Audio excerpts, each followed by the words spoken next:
Good morning, gentlemen.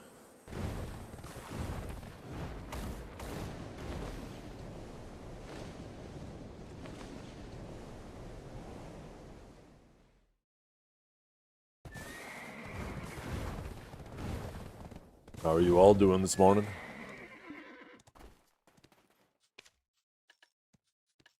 What is this? What is this little box?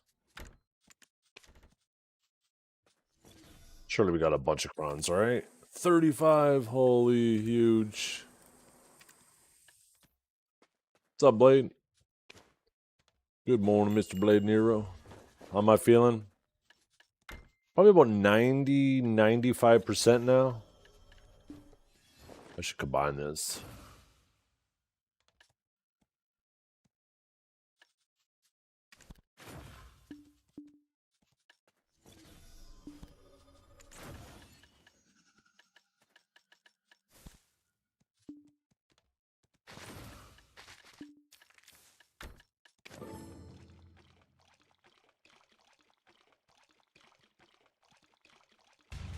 Recently read the Global Labs? Yeah. Yeah. Honestly,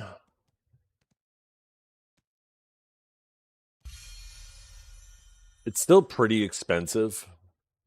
For Shining, it's going to cost you like 50 billion silver. Because like 5,000 crons per click. You're going to be doing like 4 clicks a week. Or 4 clicks every 5 days. So that's almost 20,000 crons every 5 days. How many crons was it again? One second, let me look back. Go back to it.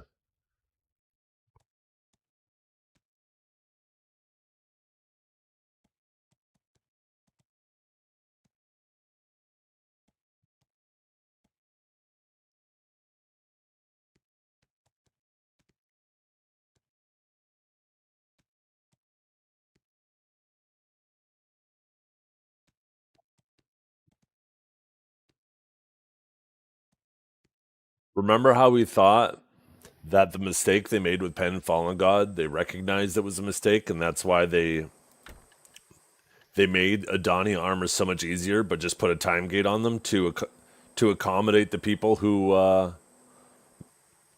did the Pen Fallen God.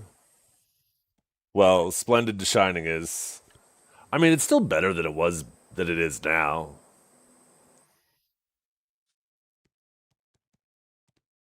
Um, but yeah, 4,750 crons, and you're going to be doing 4 clicks every 5 days.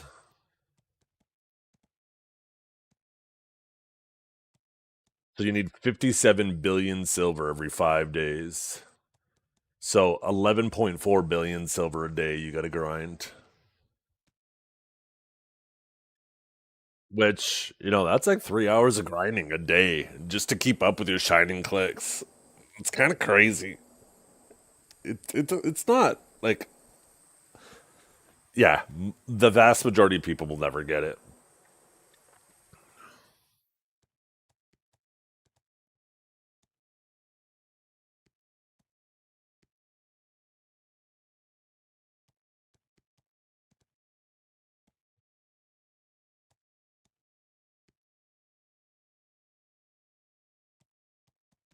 So I recently came to this epiphany, we'll call it, where maybe these time gates feel noticeable right now because we're just getting them one at a time, right? It's just the armors. Now it's going to be the armors and the Elkstone. But these are still a reasonable amount of silver per click. It's the only thing we have to click on, and we only have the 5 clicks. So it seems super easy to do, and we're just waiting for time, right? But eventually we're going to get accessories. Accessories will probably be next. They will probably also be time gated. But we're going to start having, like, all of a sudden, instead of just having the armors, we're going to have armor Elkstone, then armor Elkstone accessories. It might get to the point where, even though if you want a tunnel vision on one item, you'll be time gated, you'll be probably resource gated on everything collectively. Like if you want to use all your time gated stones every week, you're gonna have to grind your fucking ass off. Because like that's how much I'm gonna need per.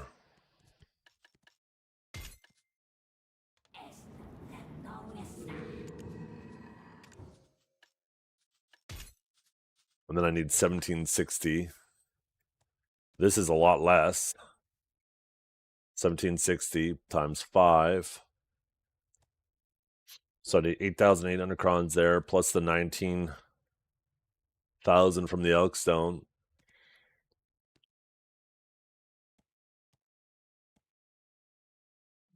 Actually, the 19,000, if I want to make that a week.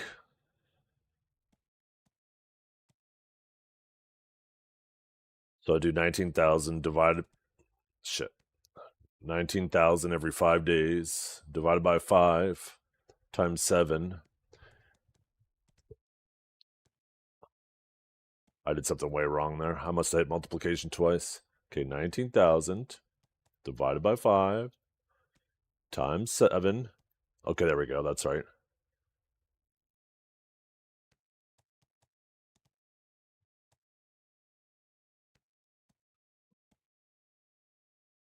And then plus the 18 or 8,800 for my armors.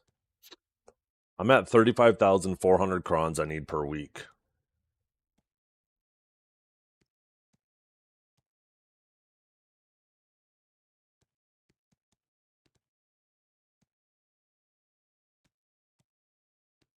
That's 106 billion silver a week. I need to just keep up with my clicks now.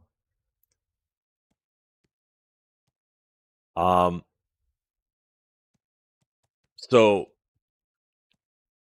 the time gate is moving to a really weird situation where the only thing it's going to really hold you back from is being able to tunnel vision on a single item.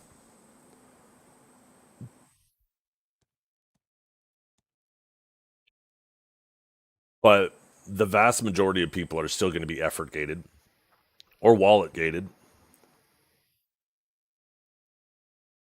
if they want to do their clicks. And if everybody's effort gated and wallet gated, then why even have the time gate to begin with? And the thing is I think the way we're going is better than the way we are. But I think both of these ways are worse than how we originally were. So I'm worried that if we bitch and complain about this, they're just gonna be like, "Oh, okay, we're just gonna make it so much affordable." And once again, you're gonna be just logging in every Thursday and making and doing your clicks off your AFK fishing.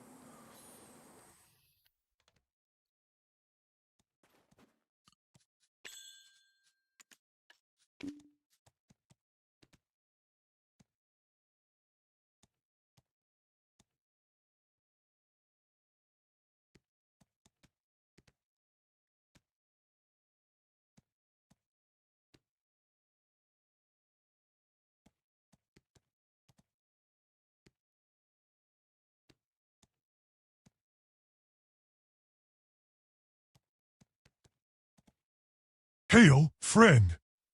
You stand strong like warrior today.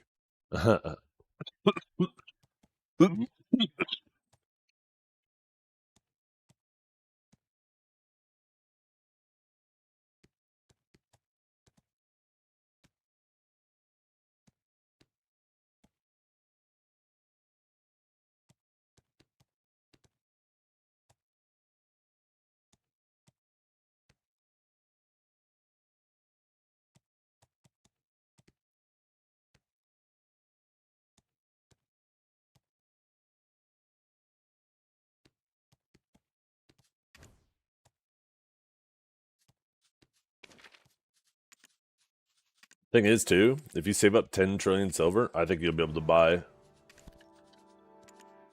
a shining stone.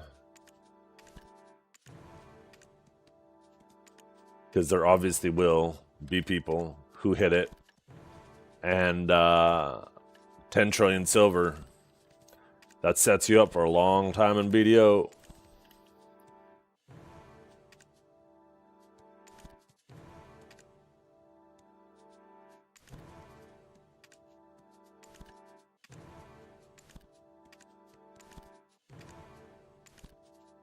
What's all this crap? Oh. Maybe it isn't crap.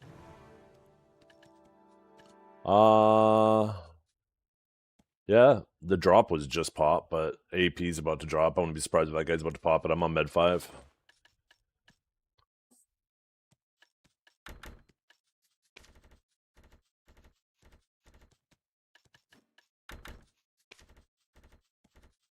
You're not wrong on wanting reasonable rates.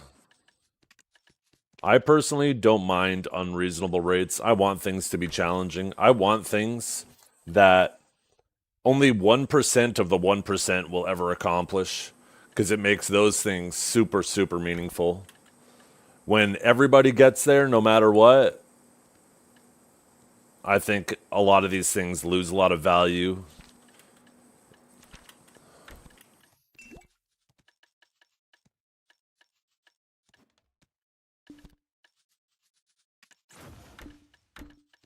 I just don't understand the time gating. If time gating isn't serving the purpose of trying to slow the sweaty players down, which to me is the only reason for a time gate, for if you want it to affect the players, then the alternative for a time gate is them just trying to, oh, these are already opened, is them trying to artificially extend their content so they don't have to work on it as hard, so they can sit back in their office and say, oh, well, they still have stuff to work on. So, and that makes a lot more sense to me than the other thing. Not sense as in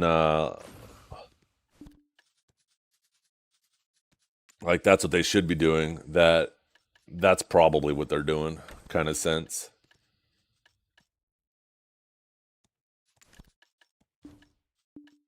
They're just trying to make sure that whatever they add has the longest shelf life possible, because they don't want to have to regularly work on progression for us. That's the vibe I'm getting.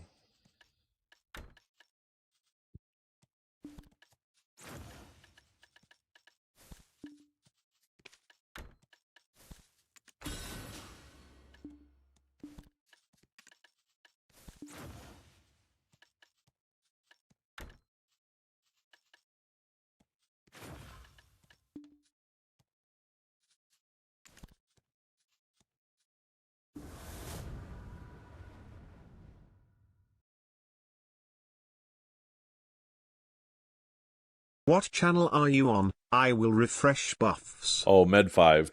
I thought I said that. I'm sorry. Maybe I didn't. Maybe I just thought it. Yeah, Media 5.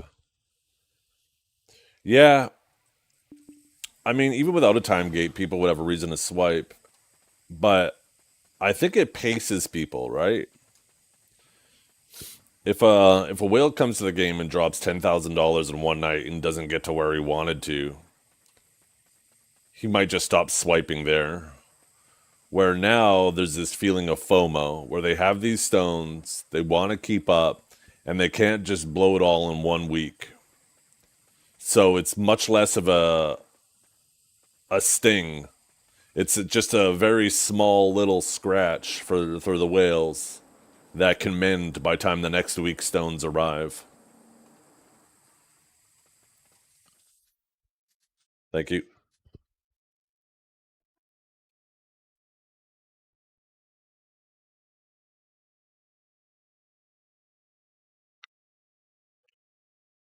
Well, we're not talking about content. We're talking about progression.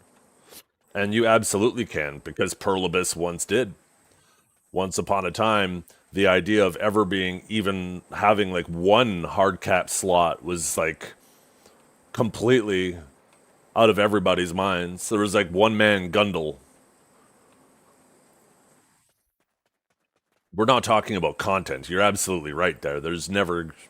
It's completely impossible. But in terms of progression, they had the formula for making sure that there was always something to work on. And this was the double-edged sword of the pity system. It's good to know that you'll never fail to the point where you'll never succeed. Now you have basically an XP bar that every fail is a step towards success, which is a good thing, but it definitely does alleviate those monumental moments. Even though a deck sovereign is way harder than a Pen Leighton was, nothing will ever match that moment of Marky Boy hitting that Pen Leighton because we didn't know the percentages. Nobody wanted to click it. And there was no chance of there was no pity system. Like eventually you'll get it. So it definitely changes the whole feeling of enhancing. Nothing will never feel that way again. And like I said, that's not a bad thing. It's just a consequence of a good thing. The pity system is definitely a good thing. But a consequence of that is now we just don't have these things that feel so monumental anymore.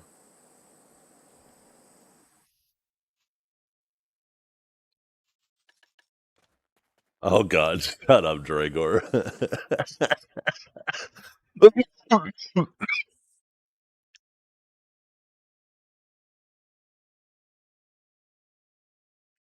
Yeah, but the pity system is good. The thing is, people don't realize this, how punishing the old system was, is the thing about the old system is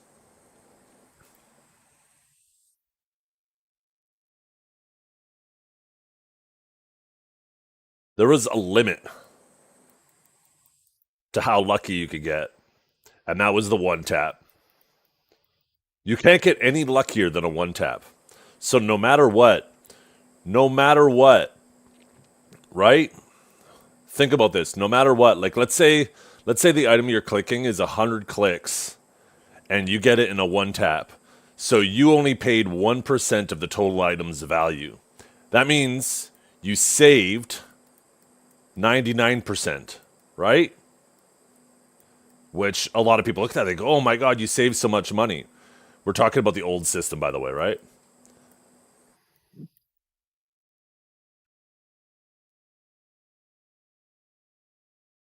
If you one tapped it and the average was 100 taps, now what if you got unlucky, right? Well, guess what? There was no pity system. There was no safety net. Don't even ask me what that says. That's fucking doctor writing. I'm sorry. I'm not good at writing with my mouse. Um, that's supposed to be a K. There we go. That looks a little bit better. Um, but there's no limit. You could go 300 clicks. You could go 400 clicks. You could go 500 clicks. Extremely unlikely, but you could. There was no limit to how unlucky you could get. So in this case, you ended up paying 500% more than the cost, right? Or I guess 499% more. So like people would oogle about this, like, "Oh my God, I can't believe he spent 99%." But they wouldn't. They completely forgot that you could spend 499% more. Like this was devastating. Oh God, I shouldn't have drawn that. Abort, abort. That was devastating. Now you pay like 20% more, 50% more.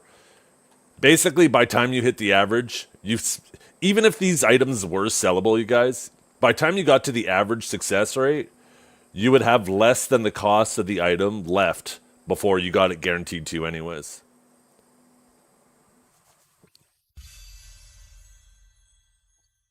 So the pity system with sellable accessories wouldn't matter anyways. It actually just creates an environment. Actually, oh man, one second. I just blew my nose and something came out of my eyeball.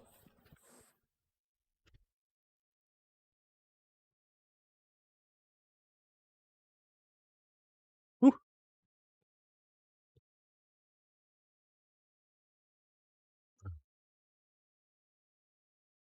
Between my eye and stuff. I don't know.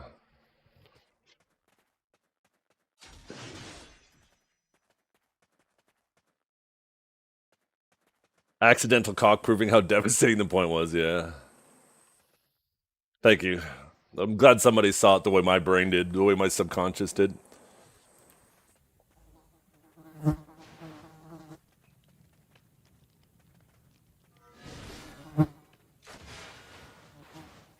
Oh shit, we got a rebuff.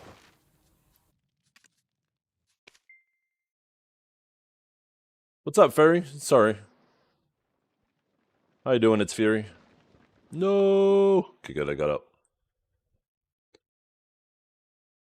But yeah, because there was always that chance of getting crazy unlucky, and there were some people who got pretty goddamn unlucky, it definitely increased the impact of the success on accessories and the how scary going for accessories was, going for any enhancement was. So it is a double-edged sword, and like I said, I don't want it to go back, but I do recognize that with this new system, it does make things feel a lot less impactful. This alchemy stone actually will make it feel more impactful again. So few people. If you take a look at the amount of resources, it's definitely not a casual item. There's, even with the new system, like how many people are even willing to play a game for 3 years? Never mind have to play, grind up.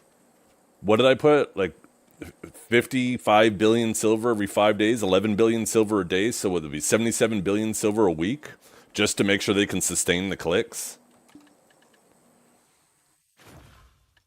But yeah, back to the original point. If you're going to make it that difficult, at that point, what's the point of even having the time gate? At that point, the time gate makes no sense. Because almost everybody who ever plays this game and ever will play this game is going to be out of the question of going forward anyways.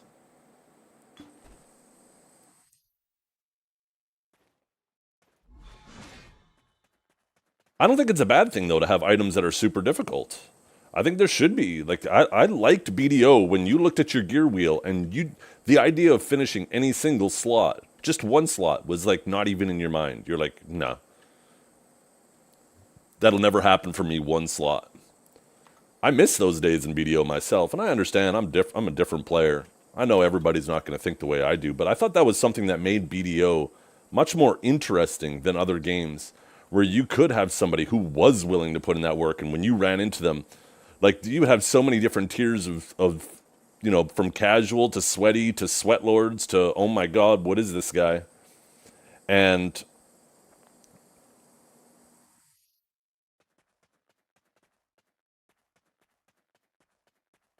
to me, like, that would motivate me.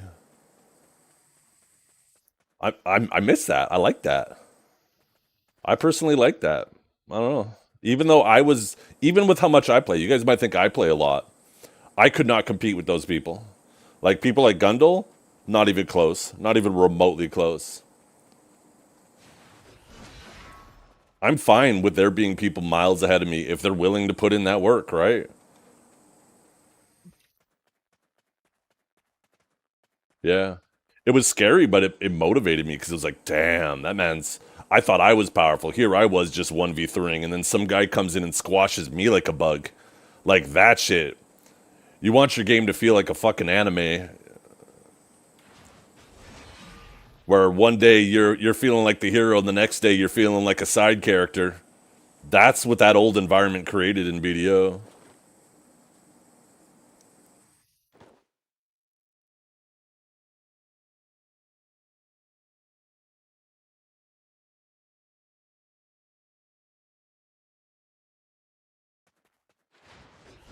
It's hard to keep old players happy and bring new players into the game at the same time. That's not true. You're never going to have 100% player retention. You got to remember, old players are invested. It should be difficult to lose players like myself that have been playing as long as they have. MMOs are a game that once you're invested, either in a community, in your character, in your account, it becomes hard to walk away. Most people have a very difficult time walking away from it. The thing that you need to, the struggle is getting people to that point. Putting out good stuff, interesting stuff for new players to play the game, while keeping the people who are just getting their feet wet, getting them to fully jump in the pool. That's the hard part. Once you get people fully in the pool, becomes hard for them to get out.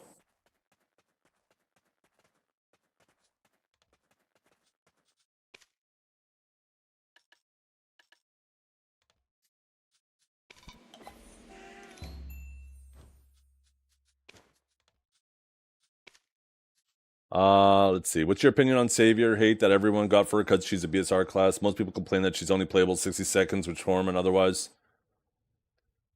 she lacks in power. It's completely false, Furry. This form is super comfy but really slow paced. This is the only one you're locked out of. This form, all of these abilities are right here. They exist in this kit. And they do the exact same damage in this form. The only difference is they lose 2 seconds off their cooldown. This ability becomes instant, and the AoEs are slightly bigger on some of them. But your power, your damage output, it only feels larger in this kit because you have the Z-buff attack speed, and you have the AP from it and the crit from it. This is what's making you do more damage. So if you're saying that without your AP, attack speed, and crit, the class is unplayable, then you're saying every class is unplayable without their Z-buff. People are extremely misinformed about this class. I think also part of the reason why is a lot of people will only do these abilities. They come into this class thinking, oh, I just hit these abilities, right?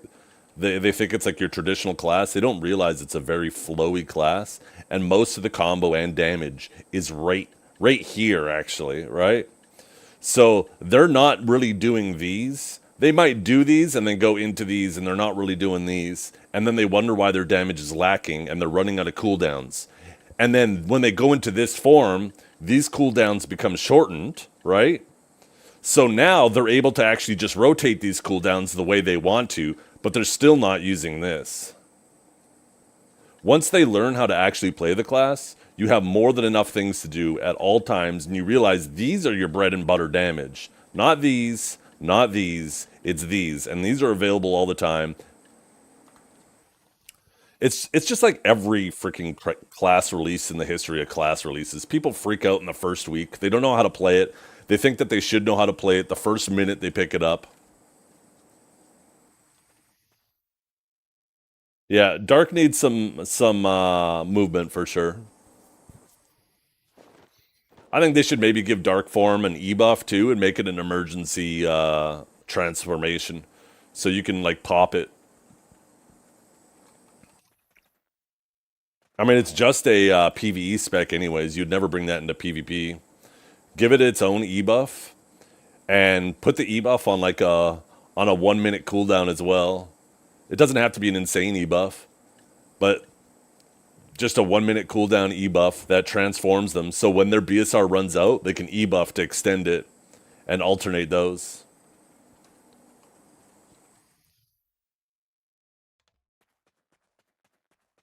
Oh yeah, it definitely would be easier, but I don't think easier is more interesting. I think that would make it less interesting myself. You can have, if you set yourself up properly and you're geared up enough, you can have near 100% uptime, even at spots like this. This is a spot that you normally, on other classes, you normally have like a 60 or 70% uptime. But even now, I have like a 90% uptime. If you're just asking for a 100% uptime, then you're just asking for a class like Awakened Drac where you have 2 stances to swap between, and then it just becomes even more boring. And you also have to remember, if they just make it so her form lasts all the time, then they have to remove power from the form. If you don't have it available all the time, they're now able to, they have like a power budget. You got to remember, right? They have a power budget. And if they let you spike in power, then that means when you don't have your power, they got to make you weaker, right? Or they have to adjust the duration, right? They can make you really powerful for a short period of time. So, like, it's all about balancing that budget. And if they just make it so she's in form all the time, then that means they have to nerf a ton of her abilities. And then people will bitch and complain about that. Oh man, I can't believe they ruined my angel form. They made it available all the time, but now it sucks. It's like, don't realize this is what you're asking for. What the fuck?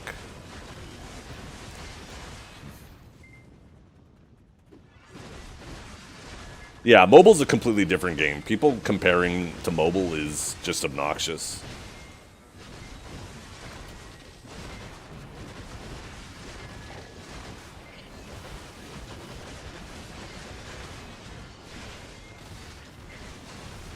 I mean, if people like mobile so much, I don't understand why they don't just go play mobile. There's a reason you guys don't play mobile. It's because it's a different game. It's a different game in the same universe. That's it.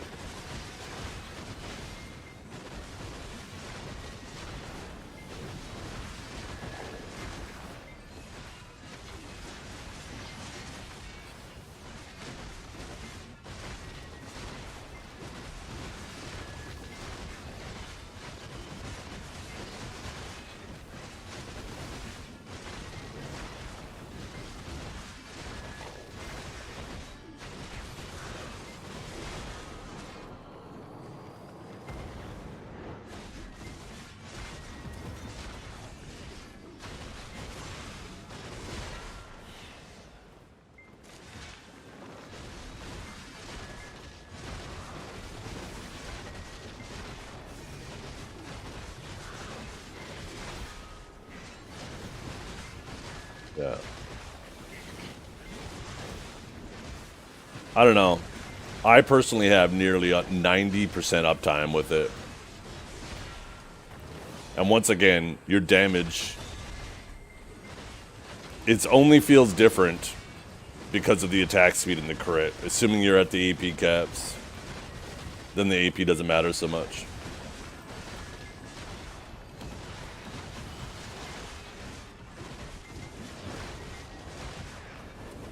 Like I said, if let's assume they do Cave to Pressure and they make her Angel form just her abilities all the time, they'll just have to nerf it.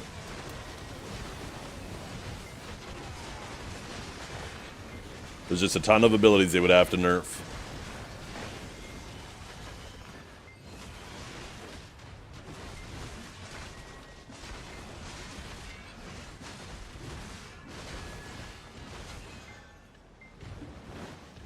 I just forgot to pop my loot scroll. One of the reasons people like the Angel form is because it feels powerful, right? But if they make it available all the time, they have to nerf it. It's not going to feel as powerful anymore.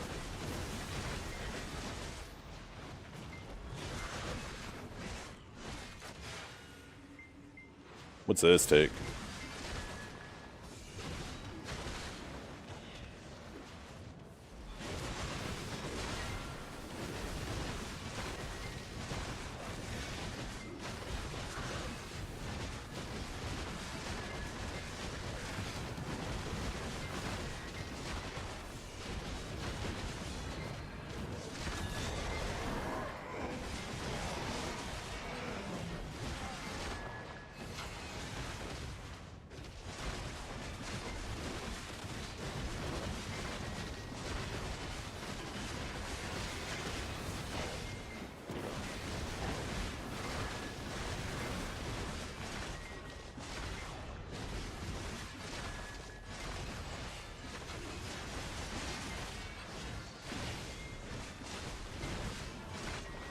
Yeah, I use DSR Dawn's crystals.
Dude, my angel form wore off. I'm at 91%.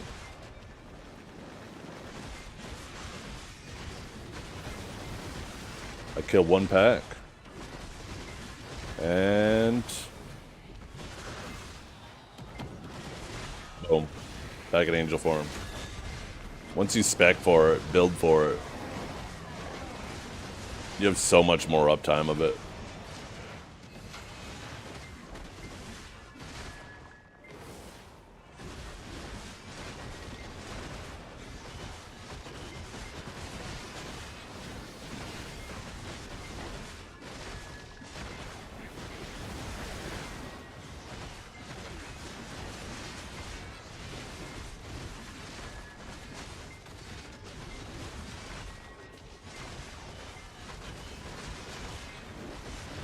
Well, you should.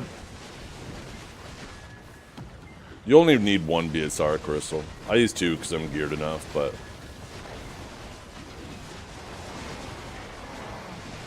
most of the time, if you're not using your BSR before you hit 125%, you got a problem. But at this spot, you got to stand still for a minute, right? So, that just gives me that extra buffer.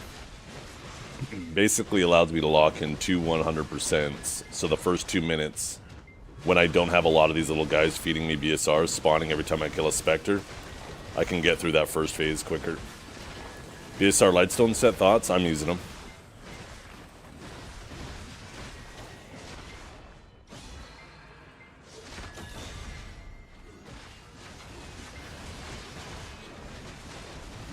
If you have the AP for the spot, you should. Because what are you getting from your other Lightstones? You're getting monster AP.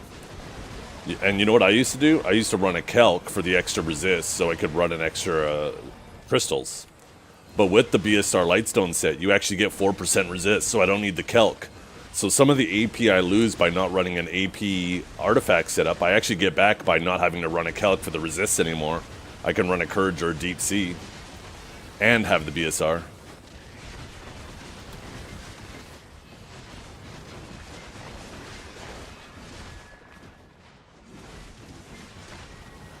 And the thing is, attack speed is so much more beneficial when trying to move faster, obviously, right? Because your AP is affected by caps. Your special attack modifiers, you already have so many of them, and they're all additive. And any little bit of attack speed or attack modifiers, special attack modifiers you get, are in such small percentages. And they're additive, so they're so inconsequential. They're just icing on the cake, right? But attack speed? Nope. Attack speed goes crazy. You already get so little of it. And having your BSR, your absorb up all the time. It also, not that this will matter next week for Savior, because they're giving her more crit on her abilities that don't have crit. But currently, right, having your BSR up 100% of the time means those abilities that don't have 100% crit do have 100% crit while you're absorbed, because your absorb does give you crit as well, right? So keeping your BSR up nearly 100% time is like the equivalent of having your AP Lightstone set and having your Death Blow, because it gives you all those things and you get the attack speed on top.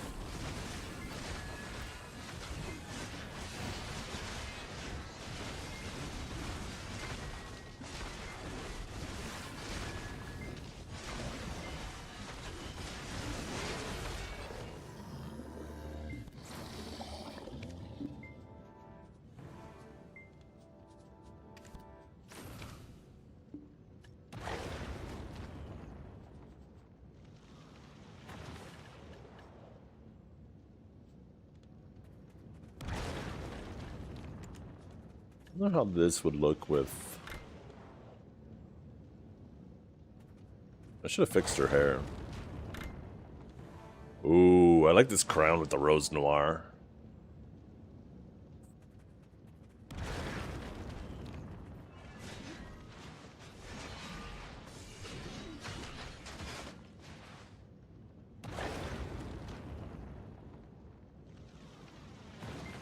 She's a lot faster than Warrior.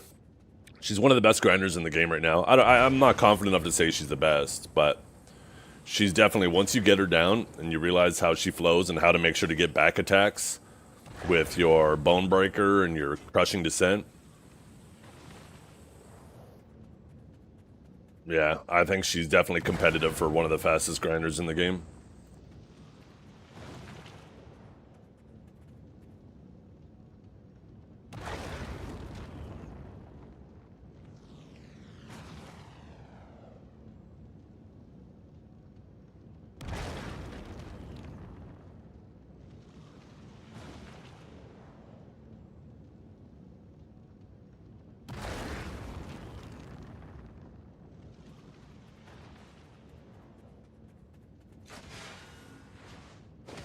But yeah, right now,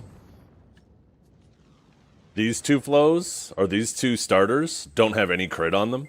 And they're both getting a 20%. It looks like, I meant to check while it's on global, but they're getting a buff that gives them a 20% crit buff.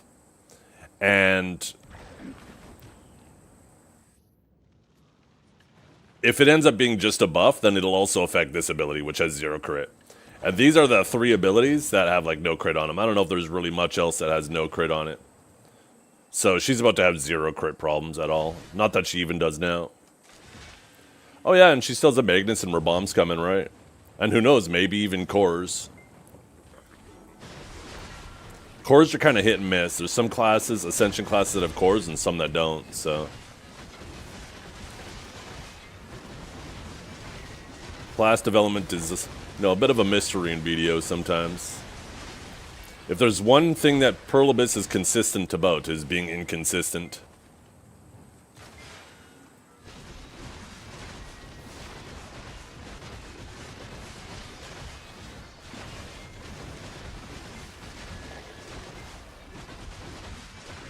Yeah, that's assuming she gets 10, 25, and 50s, though. She might not. There's so many question marks, but she could get all of that, and then, oh my god, like, she's already such a rounded class.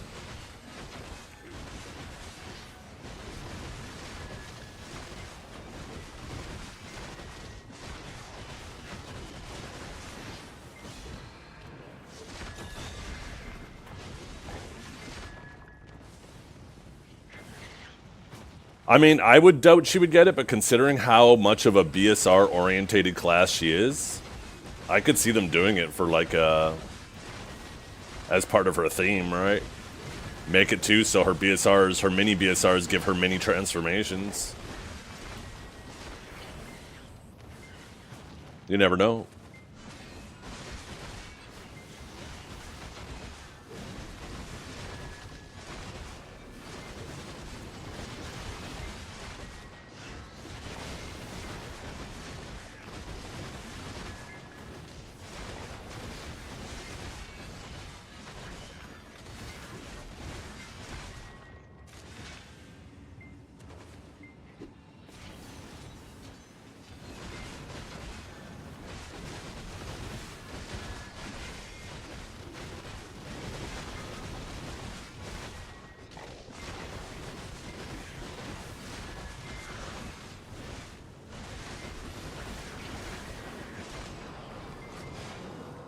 Yeah, I think the Dark Form needs a little bit of love. Considering it is focused just on PvE, I think it's fine. It's slower in terms of grind speed because it's significantly less effort. But the movement shouldn't feel so shitty. And the Dark Form should definitely be able to maintain it 100% of the time. So you can just sit there if you want and just be Dark Form super comfy grind for those who want that. But I definitely don't think that if they're going to do that, they should let the Dark Form also be the faster grinder. It should be like, okay, if you want more effort, more risk, go Angel.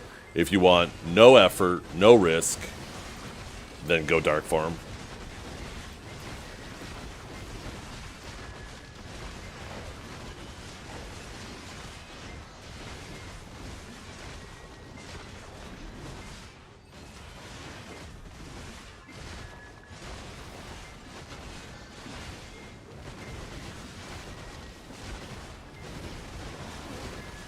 Just give her full protection like all new good classes.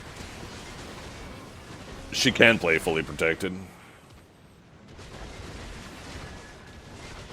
She has an SAQ block, and she has a dash on a short cooldown that she can do 3 of them that are all protected.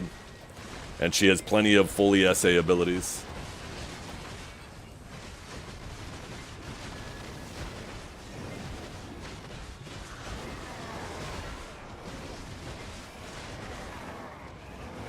The only thing she can't do is her full damage combo is unprotected, has some unprotected parts. But I don't think any class excuse me, I don't think any class should be able to do their full min-maxed combo and have it fully unprotected. And any classes that can, they need that shit addressed. I don't think we should be giving that to everybody. I think those classes need a little downward tuning if they have their full damage combo fully protected.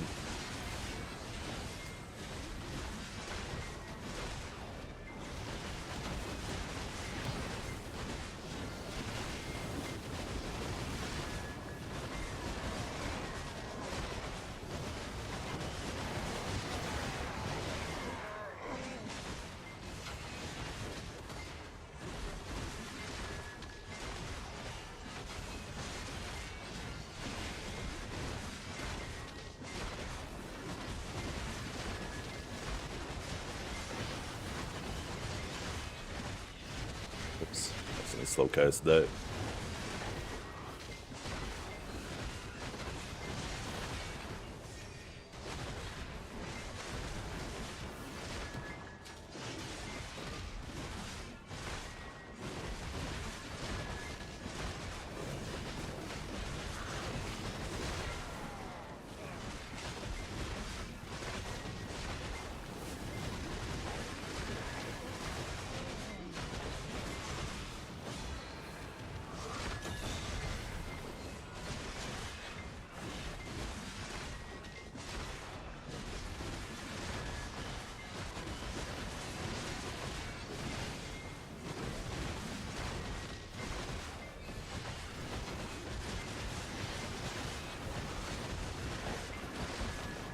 Yeah, Suck Nova's an obnoxious class. Suck Nova's a class where the Suck Nova could be sitting there cowering in their corner with their shield covering their eyes in the fetal position, and they're still landing CCs. It's fucking ridiculous. Stupid brain dead ass class. That's also something that needs to be addressed.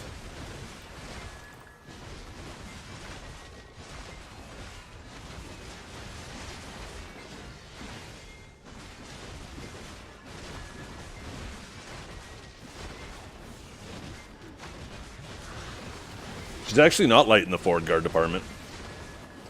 You have S, and you hold S. You have SF, you hold it. They have forward guard and sustain. And you don't need that many forward guards. You can split her combo in 4 different sections and move. And you should be doing it, not just from a protection and trying to avoid standpoint, but to make sure you get back attacks, alright?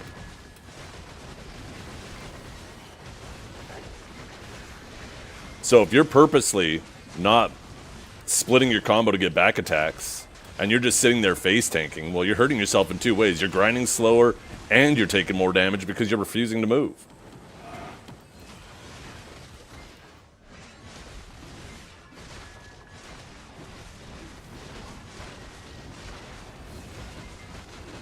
Also, Shift E in main hand, not main hand, but Shift E is also a forward guard, right? If you want that forward guard. There's definitely forward guards to do. You just hate it? Yeah, so there you go. What you meant to say then isn't she's light on forward guard department. What you're saying is you don't like the forward guards she has, and you don't want to use them.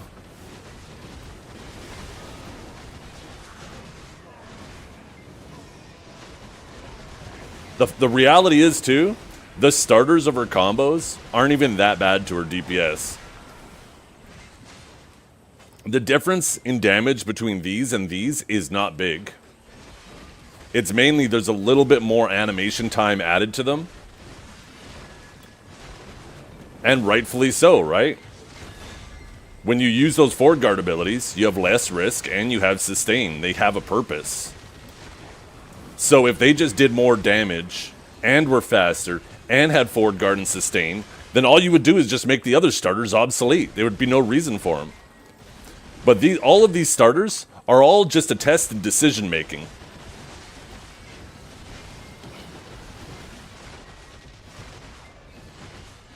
How good are you at decision making to make sure you stay alive?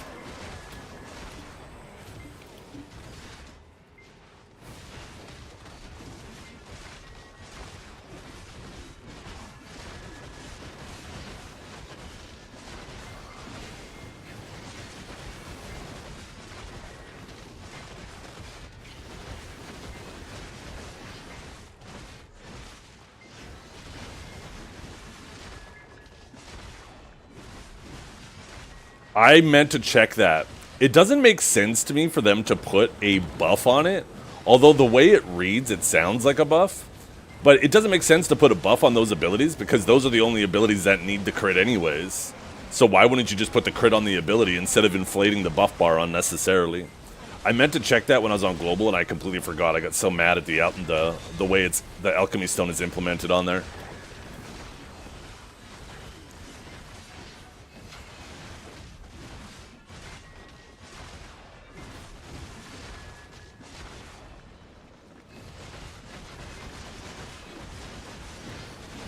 I mean, if you guys want, I can log on there. It'll take me like 1 minute after this and we can actually see. Oh good, here's Beelzebub too. Right after this Beelzebub, I'll quickly log on Global and check.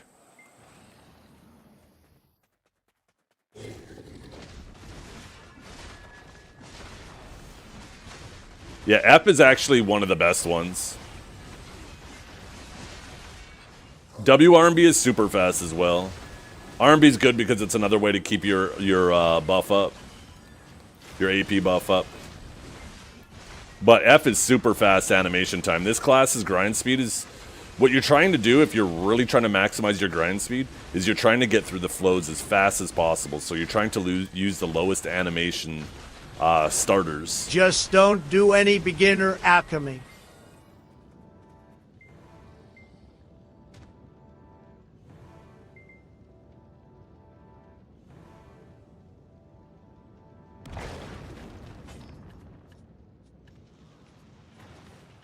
Yeah, SRMB feels nice. One thing I wish that they would do with this kit is the movement on shoulder smite.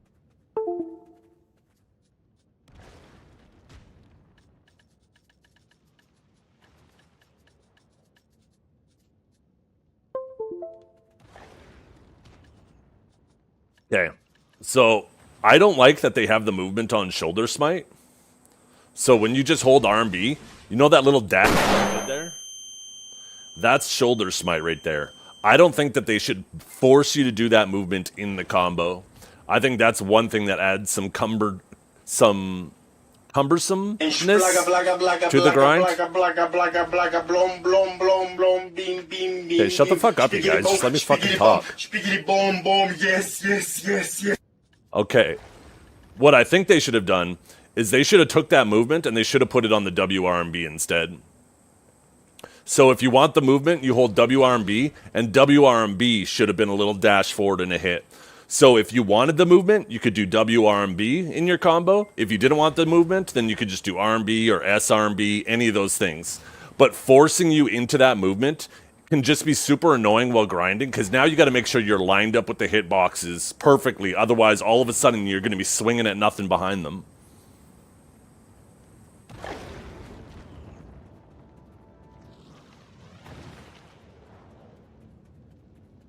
There's no reason not to use 3 crit reforged stones currently. If what we're about to go check ends up being true, then you won't even need those. But, I mean, reforges can be swapped at any time, so there's no reason not to run crit. Like, you're limited in options in PvE, so... What are you gonna take? Evasion? Accuracy? Down attack?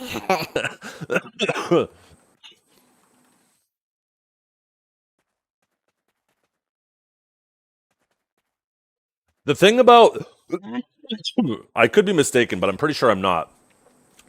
I'm pretty sure the attack speed you get from Unshakable Will and or was it Unshakable? Yeah. Or the WF. I'm pretty sure it doesn't stack with your Z buff. Like most classes, attack speed doesn't stack with it. Like if I hit WF, right, I get it for 5 seconds. And 1 second, let me see this. Yeah, and there you get it for 10 seconds. You get 15% for 10 seconds if you do that. But if I absorb, here, let me get it up. I'm pretty sure it overwrites it. Because most of the time it does, unless it has a completely separate icon. So there we go. And then I absorb. Yeah. So if you have nearly 100% uptime on your BSR, then the attack speed on WF and your RMB or LMB on Unshakable Will doesn't matter because it doesn't stack with your Z buff anyways. So if you get near 100% Angel form, you never have to worry about trying to keep that shit up. Okay, let's quickly log on Global though. I actually want to see if that ability is, if they added just 20% crit to those abilities or if they actually added a buff that goes on your bar. Which would be completely redundant to me. I don't know why they would do that.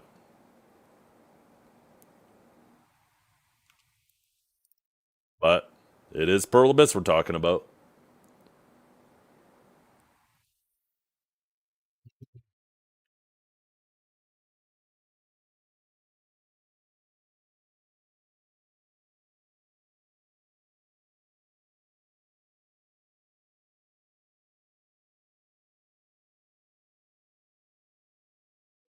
You saw the Splaga Slaga video? It's nuts. Yeah, you like it? You like it, Kate? Oh, man. Yeah, because the way it's phrased, right? They didn't phrase it like how they normally would phrase it if it's just an ability. It says, added 20% critical hit chance effect. Normally it would just say added 20% critical hit chance to those abilities, but it says effect, right? So that might, to me, that almost implies that it's a buff, but maybe it's just, maybe they fucked up the wording, so we're just going to double check right now. We'll dig to the bottom of this very second.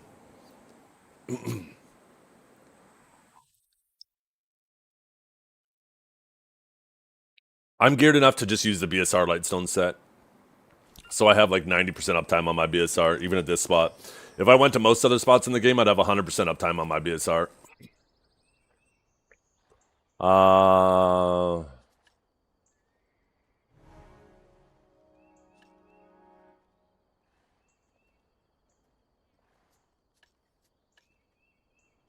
no, they just added 20 crit to it. Yeah, 20 critical hit rate. Yeah, that makes sense. Some people are saying it's a buff, and I'm like, the wording implies that it's a buff, but that doesn't make sense because these are the only 3 abilities that need crit anyways.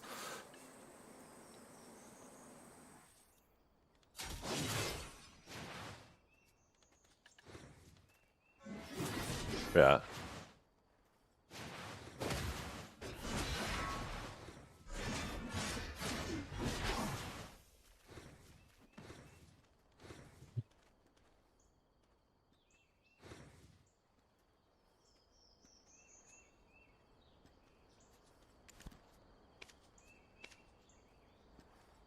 You've been a bad boy, Withered Yuri.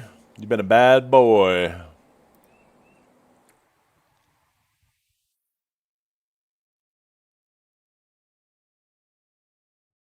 This is where he says, I wasn't bad, I was framed. It's a mistake. I did nothing wrong. Like every single person who's ever committed any crime, ever in the history of crime, which goes a long way, all the way back to Adam and Eve.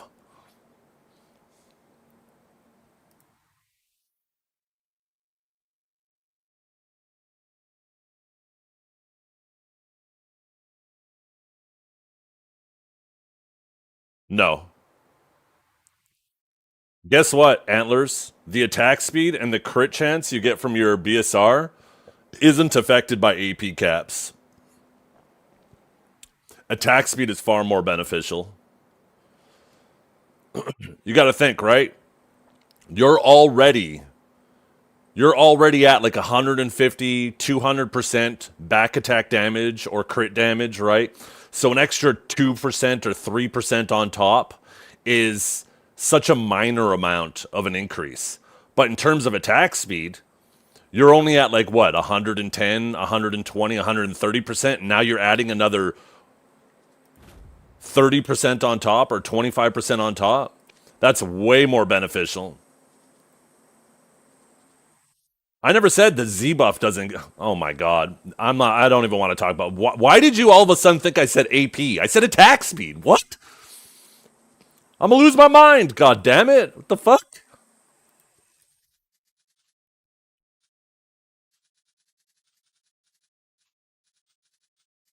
No, I didn't say both. The attack speed and the crit aren't being affected by AP caps. The AP obviously is. Where's my savior? Where's Zephian or Zephian? It's all about the proportionality.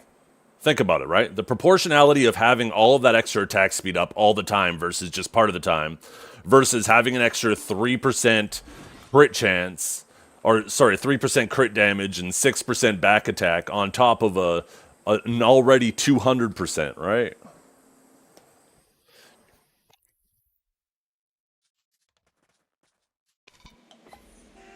It's all about proportionality.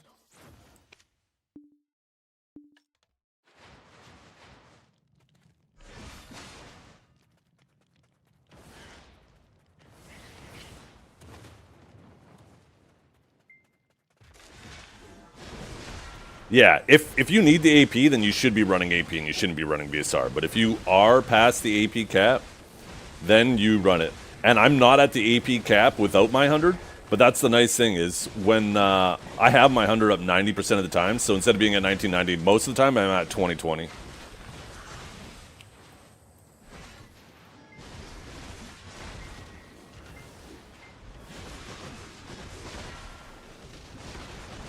Except now, because I relogged and now I have...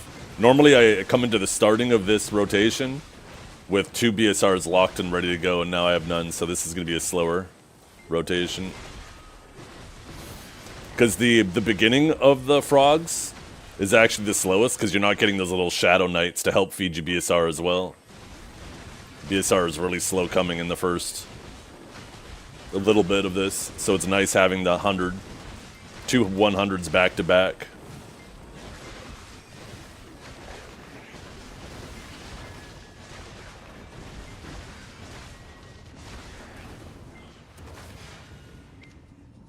Damn, these are going back up again. Me likey. Those fluctuate so heavily.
RMB, the RMB ability doesn't have movement on it.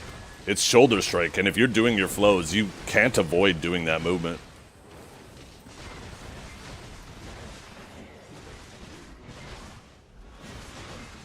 Oh, you guys are talking about the shift RMB ability. Okay, never mind. In angel form. Yeah, you just tap that. Once you get used to tapping it, just hold. Get used to tapping it only. And only hold it.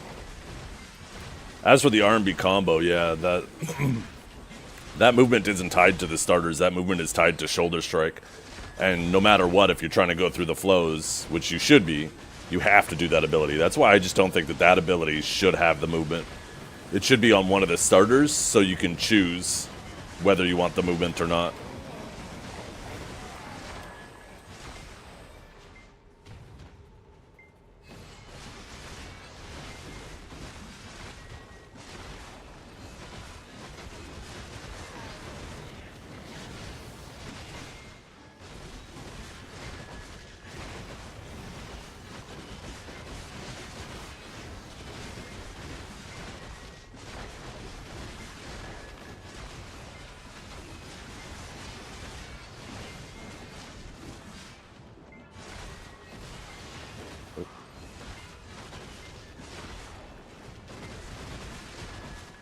Oh.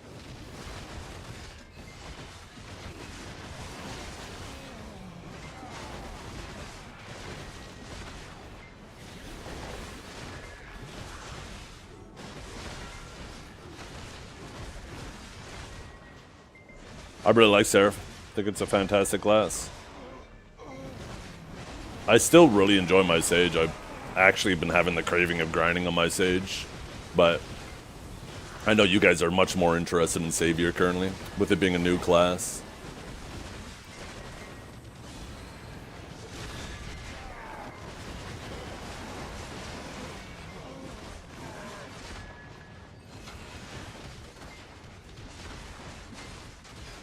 I think, unfortunately, starting next week, I might be a gathering main. I might, at least for the first while, I might have to full-time gather to get my sharps.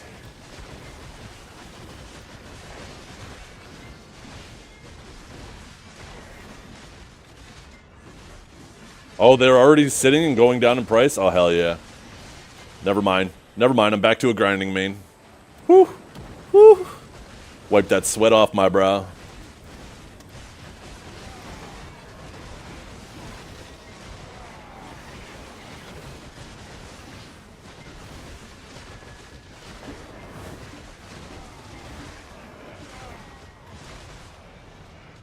Oh shit, I'm overweight. Thank goodness for that. I didn't want to have to be a gathering main. That sounded terrible.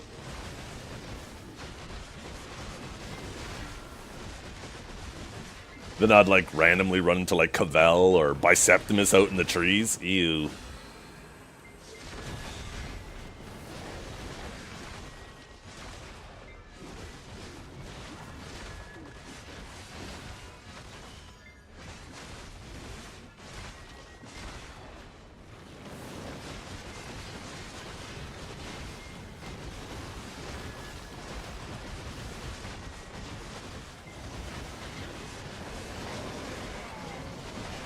By the way, what's everybody's plans for New Year's?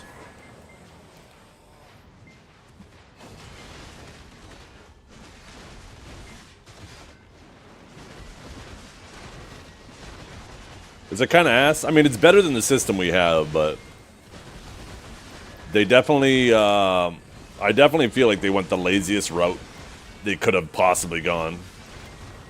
But it's still better than what we have, so...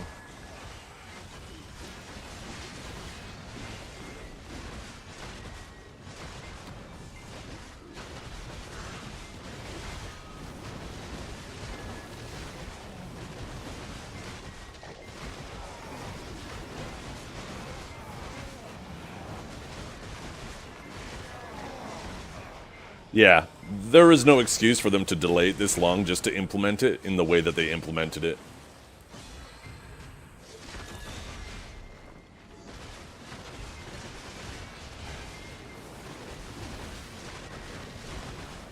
Try to take over the world?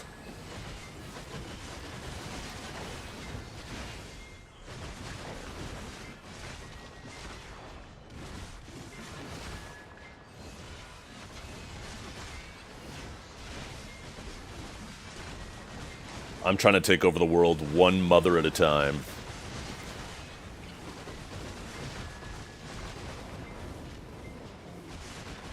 In the history books, they're going to call me Zephian Khan.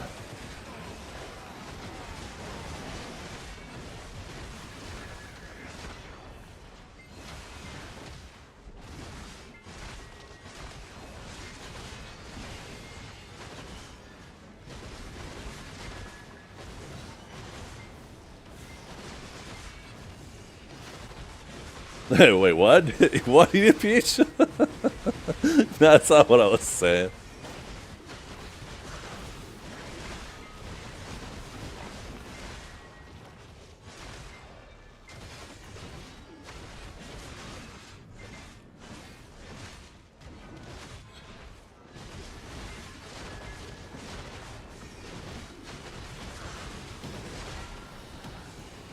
Oops, it's a little bit early on that. Now I gotta wait on the cooldown.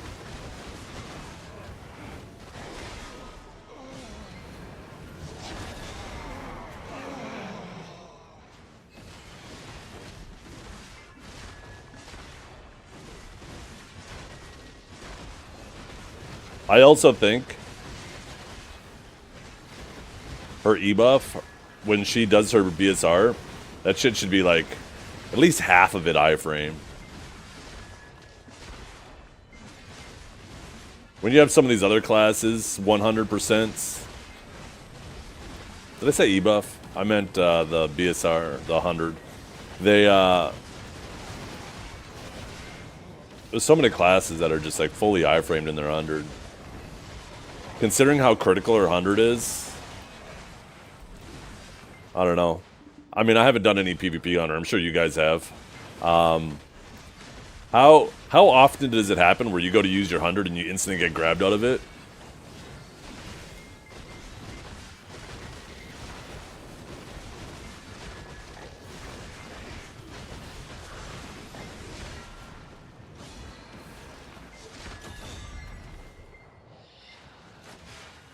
Wait, did I have my BSR up before the other one wore off that time? I think I did.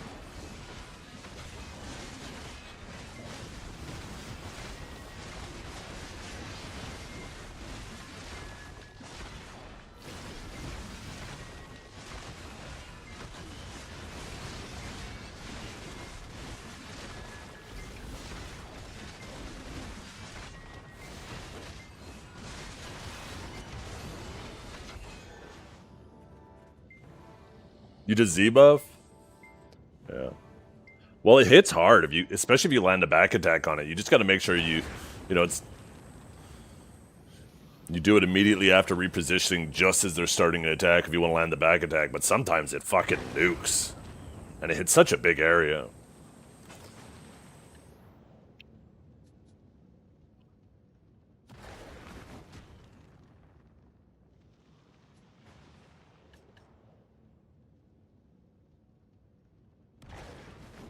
Almost 60,000 damage. 54,000? 54,627?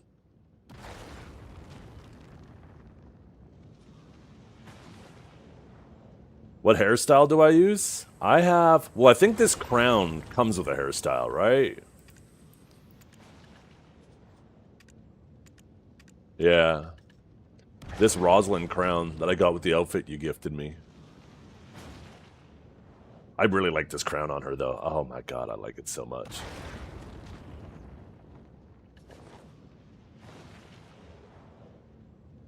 God, scum.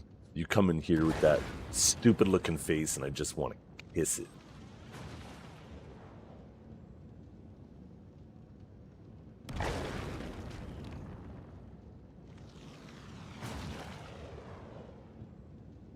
How you doing, scum? Happy holidays, Merry Christmas.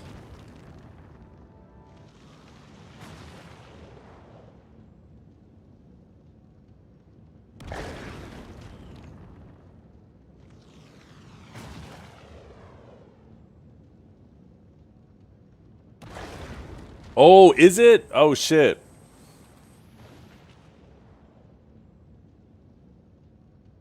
That actually reminds me, too. I accidentally overwrote one of my DK ones, so I actually got to go back on my external hard drive and fix that. Where is it? This one.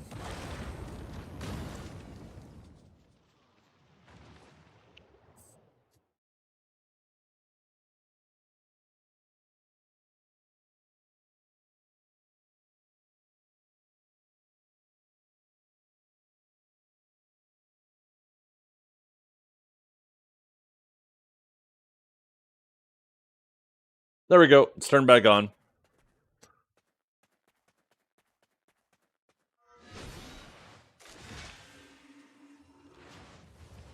I didn't realize I had that turned off. I must have accidentally forgot to turn it back on at some point. Oh, I can't wait. I can't wait, Valkyrie.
Don't we have the Yeti in like 10 minutes?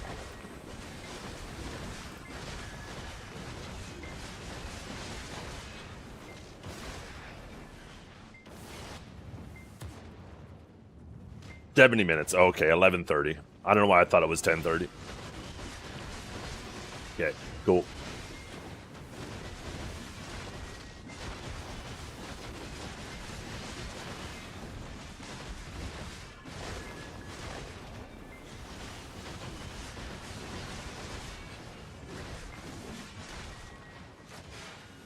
I like that we're getting the tent and the villa changes next week. Those are going to be pretty convenient.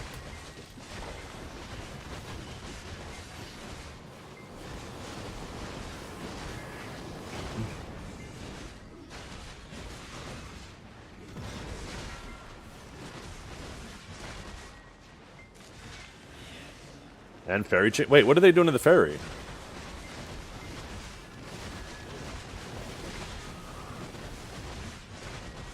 Oh, that's right. Yeah. More slots.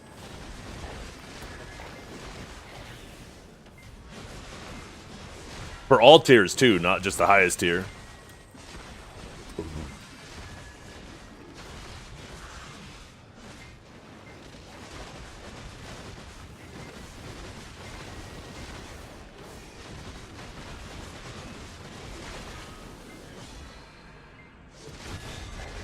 Yeah, that's a good change.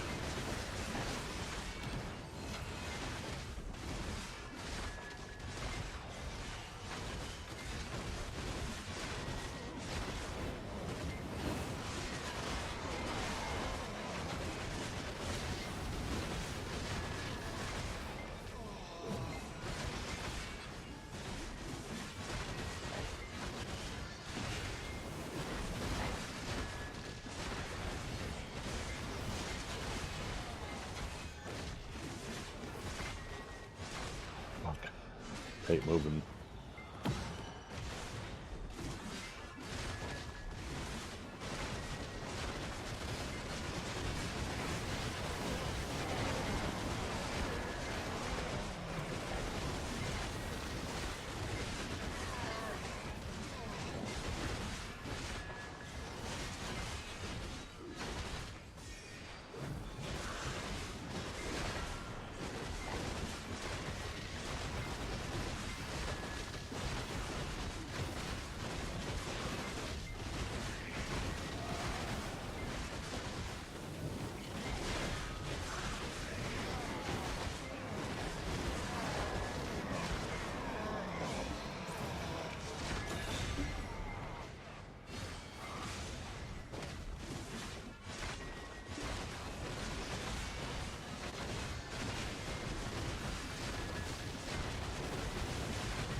Oh, what's up? Whoa.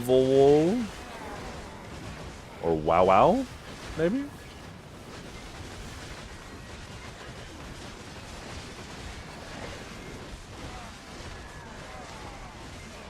A raw Han drop.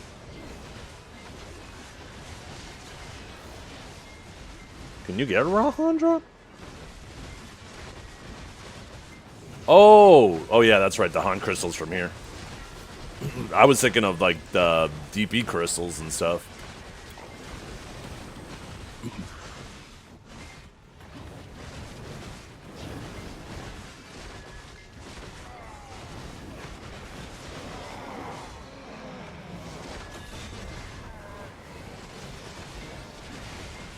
Scum has gear? Yeah, he does.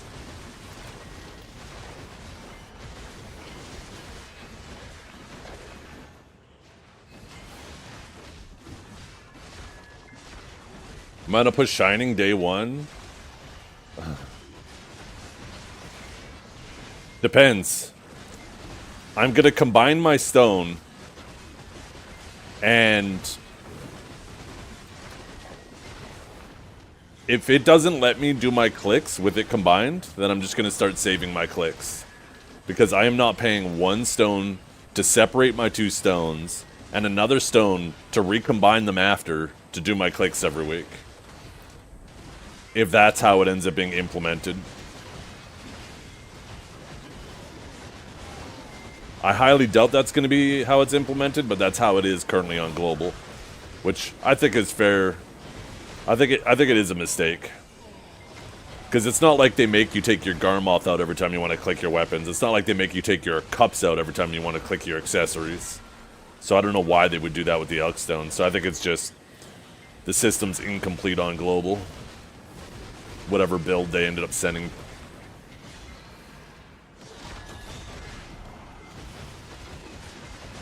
Yeah, I'm not sure the specifics of how you get the pen weapon from the academy. It might be like a multiple week process where you got to do like weekly quests or something. I'm not sure the specifics.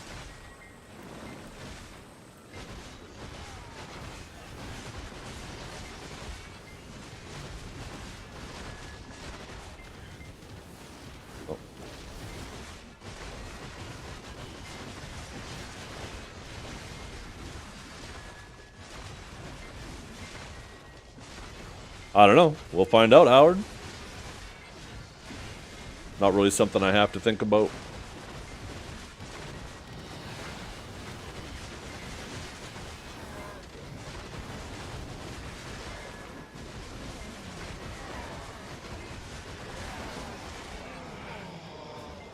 I'm definitely not going to be doing clicks every 5 days if I have to do that. I'll tell you that much.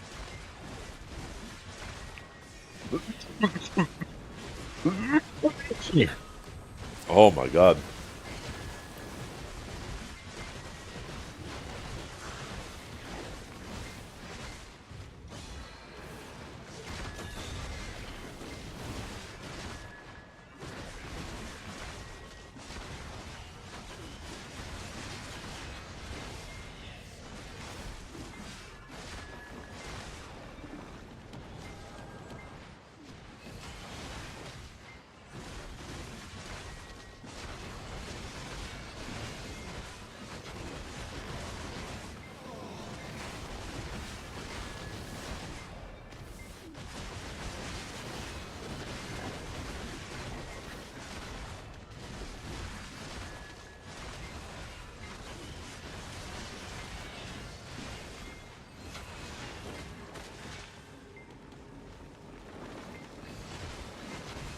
After resetting your router, you go back in. Oh, nice.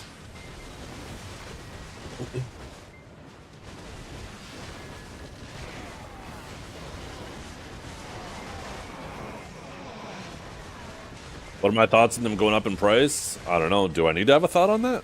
Not really much to think about that.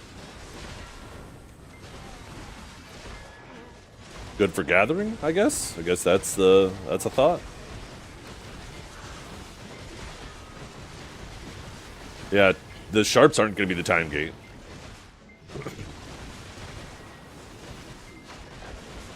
If you're going for Shining Stone, you're going to have to grind over 11 billion silver a day to keep up with your clicks.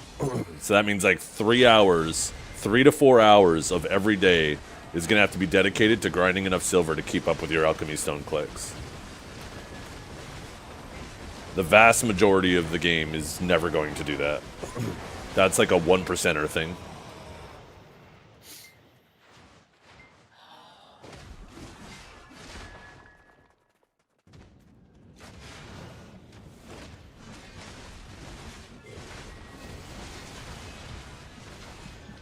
Oh my god.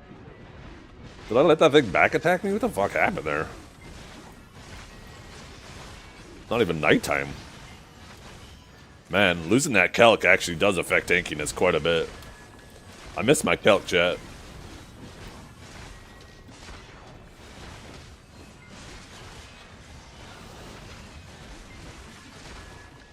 Maybe I say screw the BSR, put the Kelk back on and run Iron Wall. Oh my god, amplified Iron Wall? I'd be so comfy. Holy.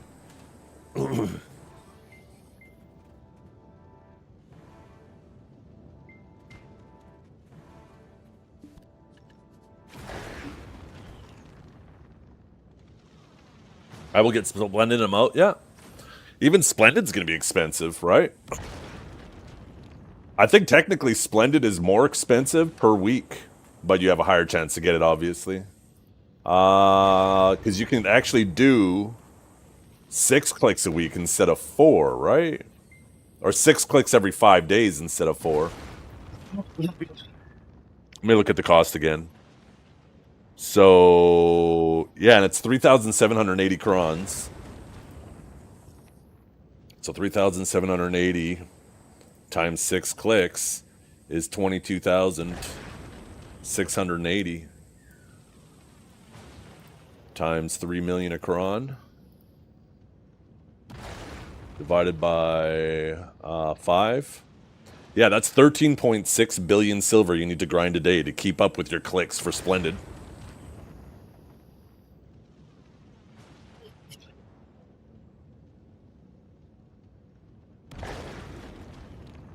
So yeah, it's actually, if you want to keep up with your Splendid clicks, it's more expensive than trying to keeping up with your Shining clicks. You have 90,000 crons? Yeah. Those 90,000 crons are gone in the first month just on those clicks. And you only have a 1.2% chance to hit it. So you have a little buffer, but better make sure you stay on it. You got 4 hours a day of grinding you have to do just to keep up with those clicks, or you got to start swiping.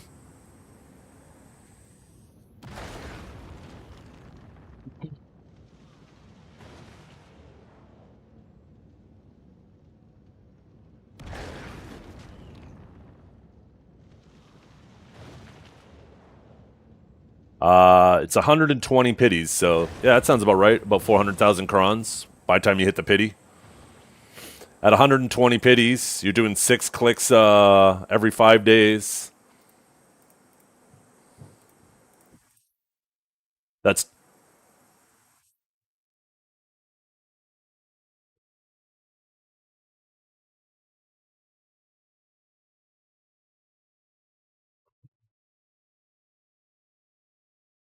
what is that? 4.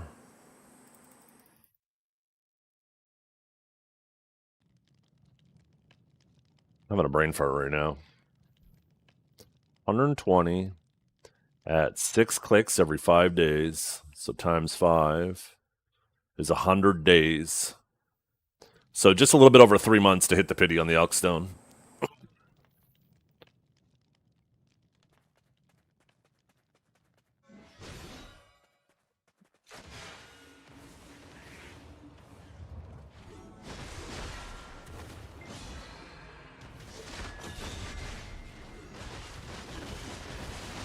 The crazy thing is, I might have to actually start opening costumes.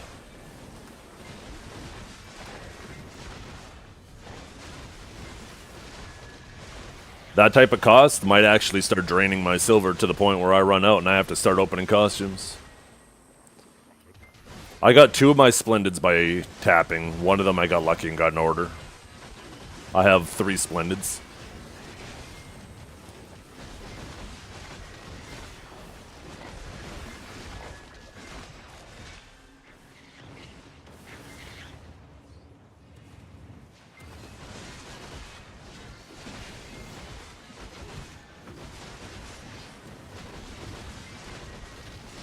Oh yeah, I got very boosted on the AP one in multiple ways. Not only did I 2-tap it, but I was also boosted because at that time nobody had the capital or the very few people, only a very few people had the clairvoyance to see that the writing was on the wall for the alchemy stones, and eventually they'd be sold out max price. So I was able to buy Resplendence off the market for 1 billion silver apiece and just buy click, right? But I ended up getting it on the second click anyways, so it's not even like I had to buy a whole bunch. And then after I did it, a few more people did it, and then the market was wiped out and it went to max price, and it was sold out ever since.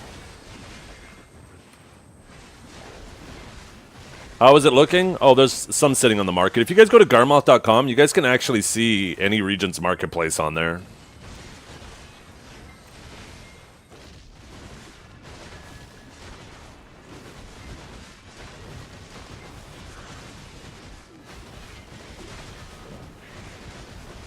Yeah. And they ended up just doing what I recommended to them like 5 years ago, Scum. I took a screenshot. So back when I was a lot more active on making recommendations for the game, I would take a screenshot every time I made a suggestion. I would take a screenshot of it just to log it and show the community this is what I'm advocating for.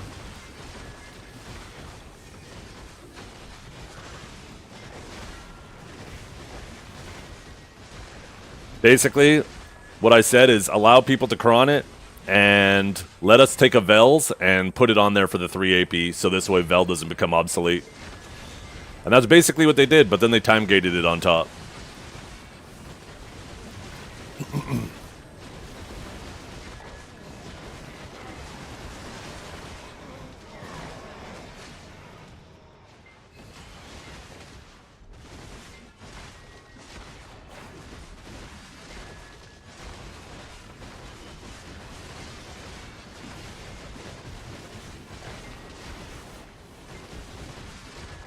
Yeah. And use crons. Like, those things are just no-brainer ideas, right? That's why it's kind of annoying that they made us wait an extra 6 months for this shit. Because it was such a no-brainer how to do this. I thought when they delayed it that they had something a lot more interesting cooking up. But they were super lazy with it. I just don't understand why they made us wait if they were just going to do the laziest route that I cooked up, that any one of you guys could have cooked up in about 30 seconds, right? It's not like my idea was novel or anything. And like almost anybody in the BDO community could have been like, yeah, this is the lowest hanging fruit, do it that way. And they just ended up doing that.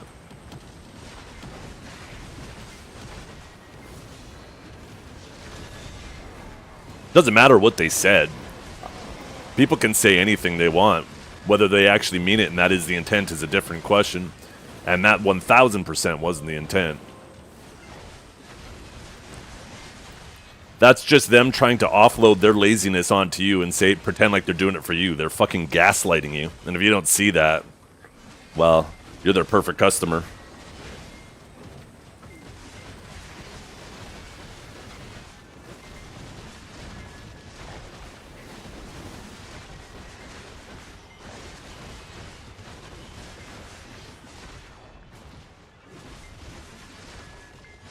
I don't mean you literally either. I'm talking you figuratively. Anybody who actually believed that genuinely was why they did that.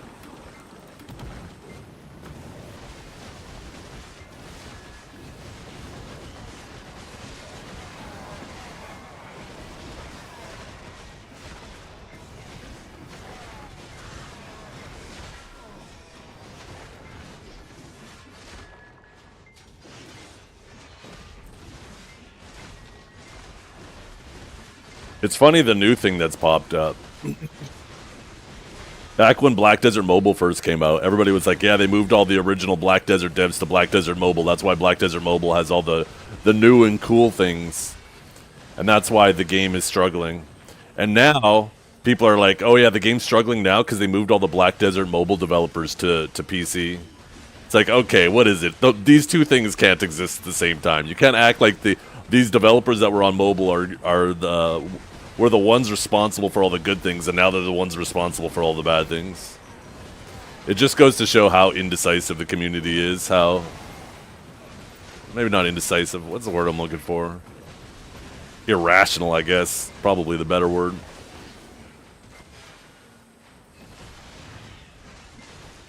Where you going? Oh.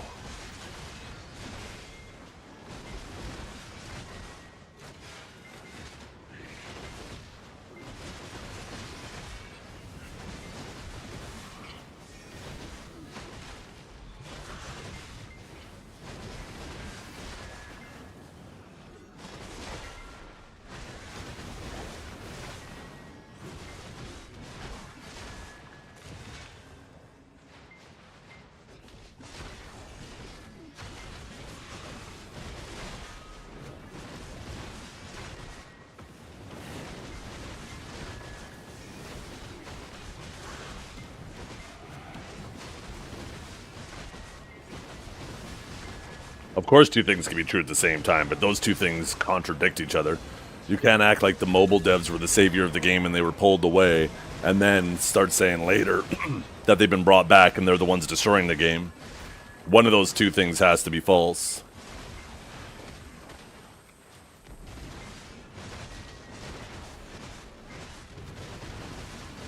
The only thing that is true is the community is irrational in making both those statements.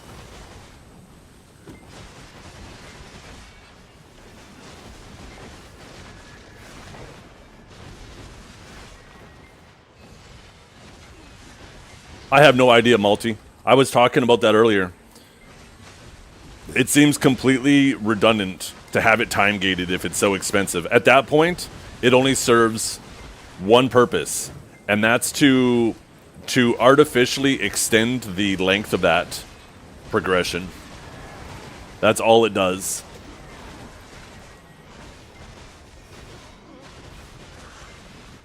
Because now they can just always say, oh yeah, the community still has something to work on.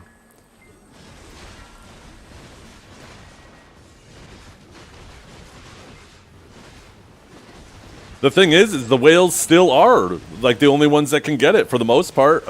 It's the whales and people like me and Multi and some other people, right? It's less than 1% of 1% are going to be able to go for it. You have to grind legit 4 hours a day. Let's say you don't swipe. You have to grind 4 hours a day just to keep up with your clicks. 3 to 4 hours every day to keep up with your clicks. That's how expensive it is. And it's going to take you, on average, like 2 years. And if you pity, like 3 years or whatever the math is. So the time gate serves no purpose. It's already out of the hands of an absurdly large amount of the player base.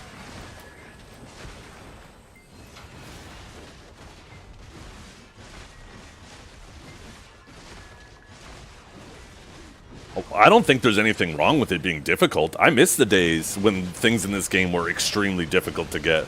I've thought recently that they've been making things way too easy.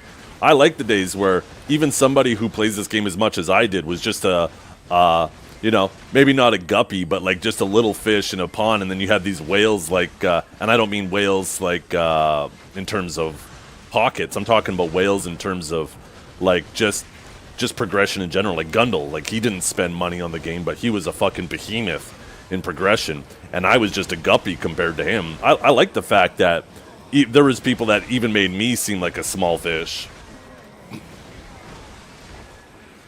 I don't think there's anything wrong with having items that are extremely difficult to get.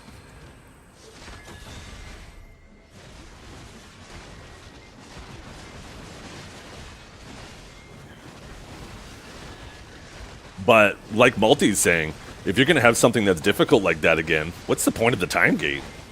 It's out of the hands of most people anyways. I'm a blobfish, yo.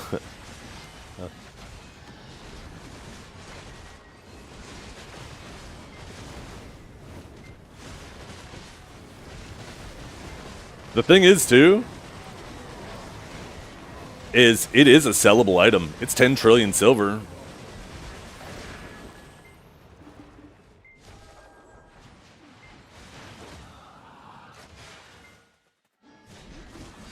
there will be somebody who clicks it and says, you know what?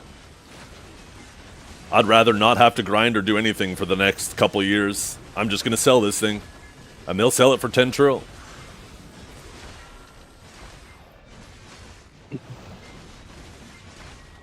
Even as irrational as it might be in terms of progressing,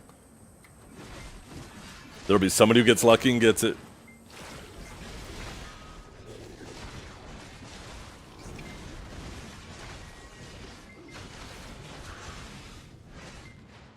Oh, I know, multi. Think that could have been 3 trillion silver. Oh my god. What am I doing? Oh, I'm so dead. I didn't mean to do that second dash. It almost killed me. It's nighttime, isn't it? I completely forgot it was nighttime and I'm yapping and then this frog just lights me up. Trying to lick me clean.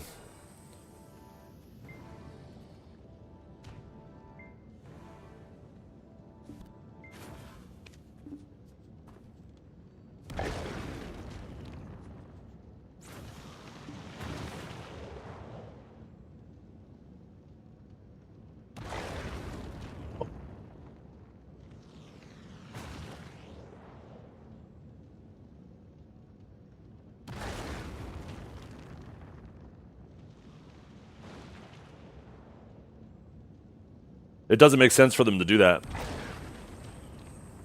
So, these are the two reasons I think that they have for time gating. One, to artificially extend content. So this way they can always say, oh, there's still so few people who have got this item. It basically just buys them like 3 years of saying, yeah, people still have stuff to work on. But two, I think it's to slow bleed. It's to slow bleed the whales. And not for costumes, but they're going to do it for clicks, right? What's going to happen is, like, if a whale comes into the game and and let's say they drop $10,000 on the game instantly in one day, and all of a sudden they're like, I didn't get the gains I want, and I still feel weak. They might instantly stop, right? They're going to be like, damn, that felt bad. I don't really feel like doing that again. I'm going to quit this game. But if they slow bleed these whales and say, okay, how about you spend $500 every week, right? The whale is going to have that FOMO. It's not going to feel as painful just having that little loss every week. And then it's going to keep them coming back the next week. They're like, oh, I got my stones. Should I do it again? They're not going to feel the sting from that week before as much because it's going to be smaller. And then they're going to go and they're going to do it again, right? I think that's what the time gate serves, is they're slow bleeding the whales. So this way the whales don't realize they're dying. Their wallets are dying. Not that their wallets are dying, but you know what I mean? You get the analogy? Maybe like that old wives' tale, because I'm pretty sure this isn't true, but there is like a rumor, like with reptiles, right? Cold-blooded creatures, that if you take one and you drop it in a pot of boiling water, it'll instantly jump out because it's hot, right? But if you take a cold-blooded creature and you put it in a pot of water and slowly raise the temperature to a boil, it won't notice, right? I think it's kind of like that, even though I'm pretty sure that's not true. But this is slow bleeding them, right?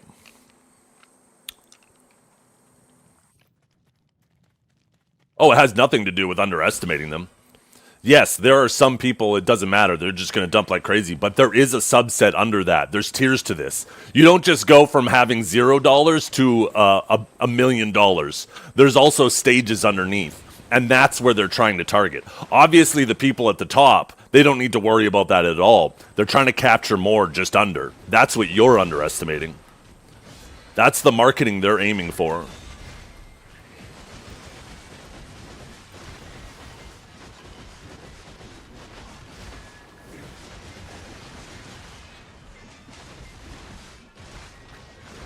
That's, think about it, too. Like, this is maybe a much more relatable analogies. Think about your subscriptions, right? Individually, each, like, subscription you have for, like, Netflix, Prime, Paramount, individually, each one of them isn't really that consequential. But as you start piling more and more on, you start looking at it. It starts catching your attention more, and you're like, what am I doing? Why am I paying for all these things? They're trying to strike that balance to make sure that it's just low enough that you're not paying enough attention to it anymore, right? They're trying to find that balance. Yeah, you can reach, yeah. Sorry, Malty, I was busy. Nyap mode.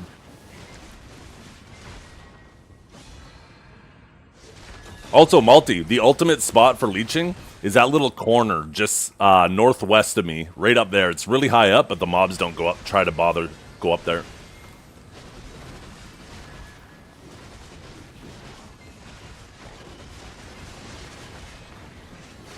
But yeah, Pearl Abyss is just, it's a balancing act, right? All of these companies, they're trying to make money, and they're not a charity.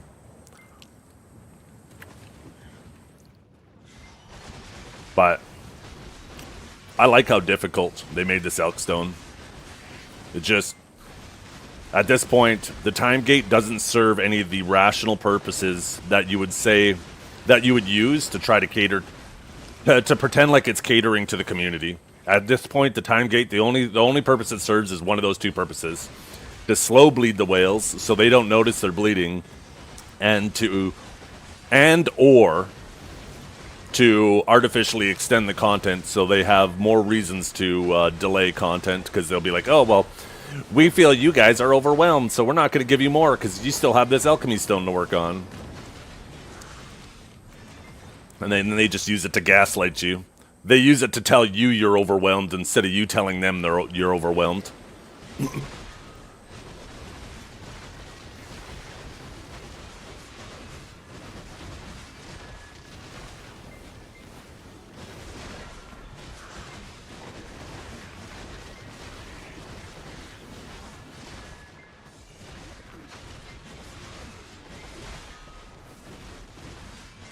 Yeah.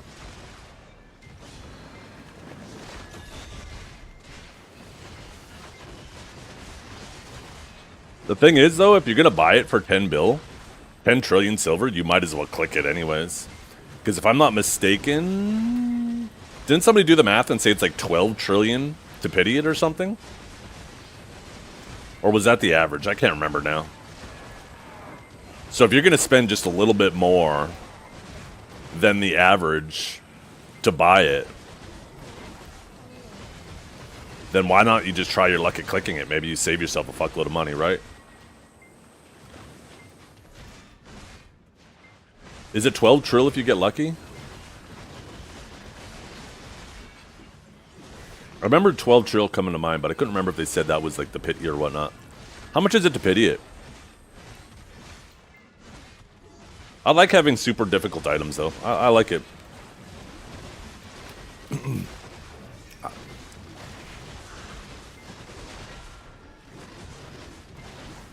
Like I said, back in the day, you know, I was super geared.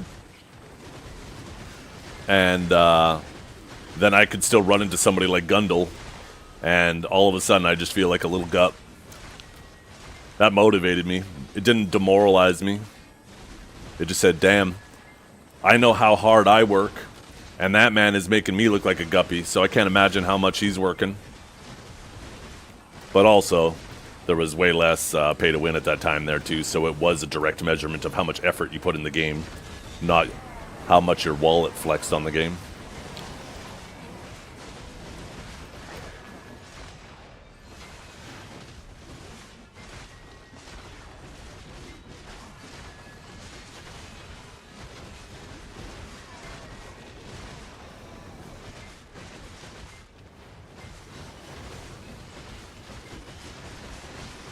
Yeah. Yeah, with the time gates, it's that.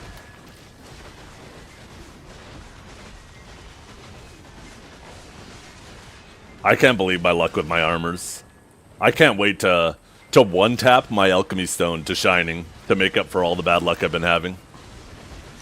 Just think, man, if you like one-tap that shit, that's just a 10 trillion silver click. Holy.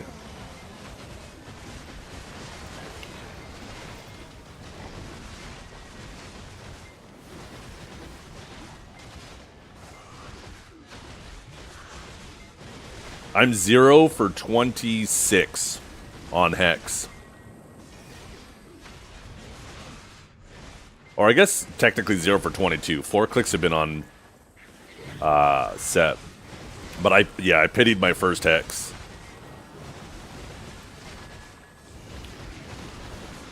And I'm 0 for 4 on Sep.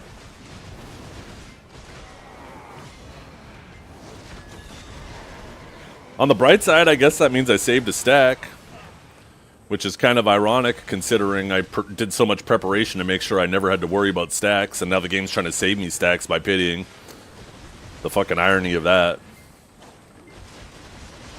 Yo, what's up, Crimson? How you doing? Good morning. Merry Christmas. Although I know Christmas is over.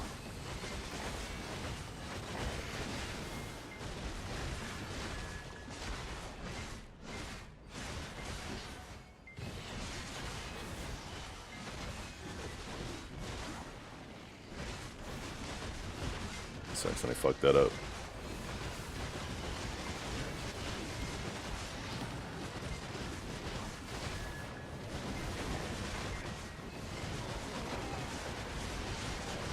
I can't even remember if I grabbed my weekly. After this next Beelzebub, I'm gonna go quickly run and check. I don't think I did my weekly here this yet.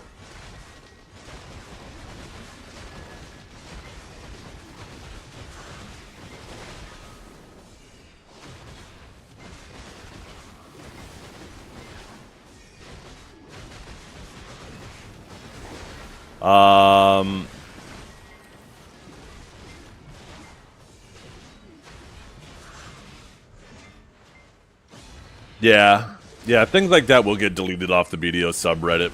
It's considered witch hunting, right? So it's understandably so.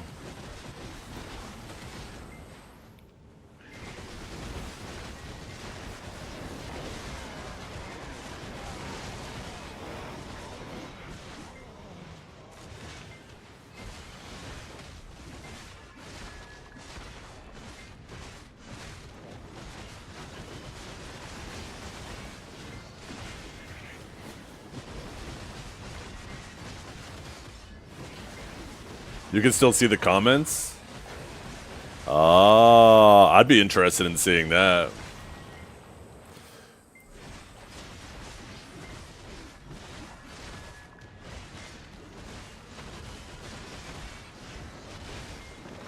You'll DM me? Cool.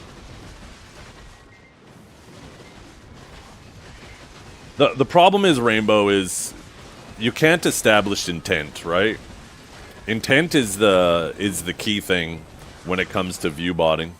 If you just ban people for having bots in their channel, then you could weaponize view botting to get people banned. So it's a tricky thing to deal with.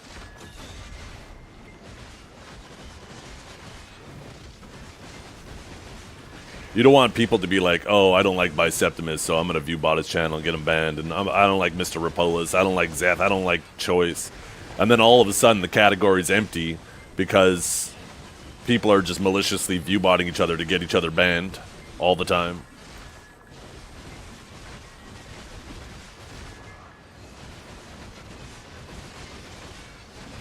It's a complicated thing to deal with.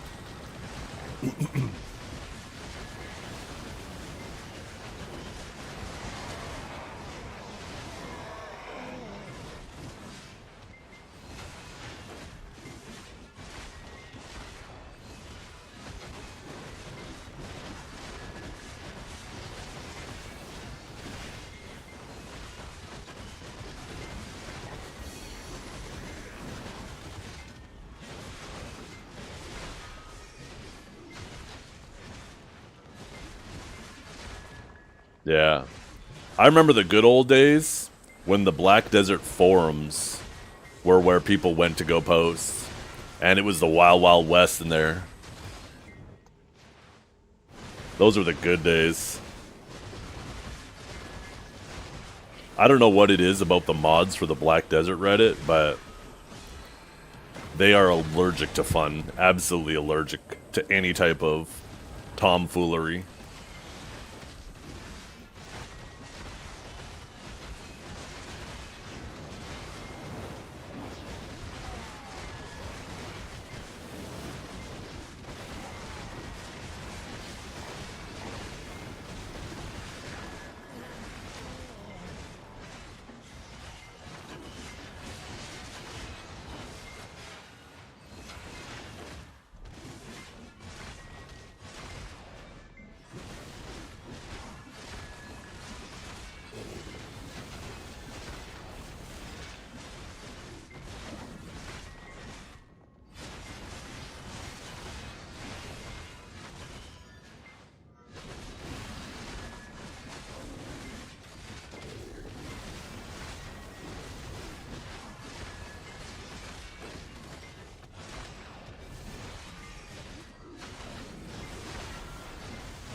Elvia Pirate Island. Could you imagine?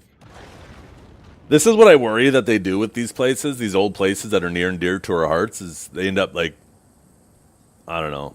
Like, one of the things that was nice about Underwater is if you went down there to fuck around and attack people open world wise, you have to use pearls to respawn, right? And with them adding a Dekia Sakraya, I don't know, I'm just getting this feeling that they're going to probably put a node spawn down there.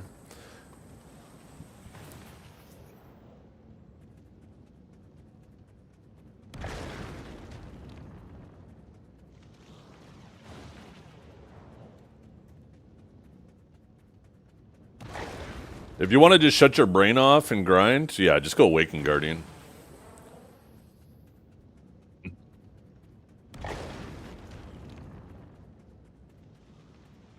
Yeah. Am I going to go back to Sakraya? Well, I'm definitely going to check it out, but am I going to stay there is the real question. And that, you know, just because Underwater is going to be back doesn't mean I'm going to grind there. It has to be good. It has to feel good.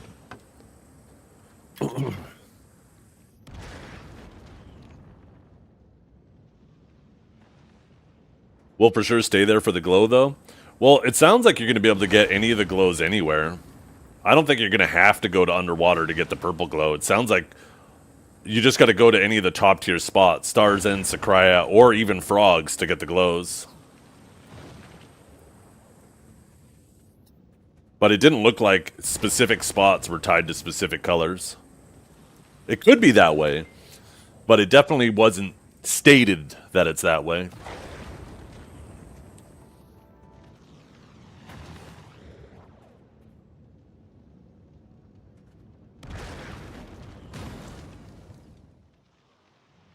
No, they just said that in order to get the colors, you have to grind at the highest end spots. And then they also mentioned, like, they only added 2 colors, but they also mentioned frogs in there.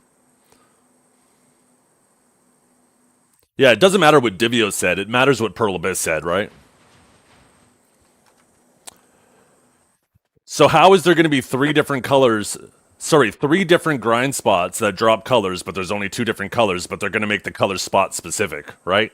Make that make sense. They said Frogs, Stars End, and Underwater. You're going to be able to grind your colors, but the only 2 colors are being added is red and purple. Here, let me pull it back up. Did they make another mention about it recently or something? I mean, I haven't been playing as much.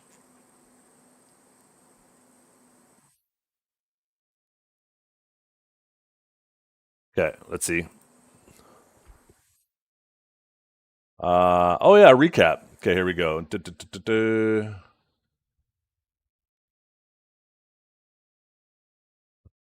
How far down do I have to scroll? Okay, I see an image showing the 2 colors. Oh, okay. Yeah, I don't remember them posting this recap. Never mind, I guess you can't do frogs. Sovereign Weapon red effect will be Stars End Underwater. Purple effect will be just underwater. And the defense gear purple will be just underwater. So is there no defense gear red? Oh, I guess defense gear automatically is red already. Okay, well, there you go.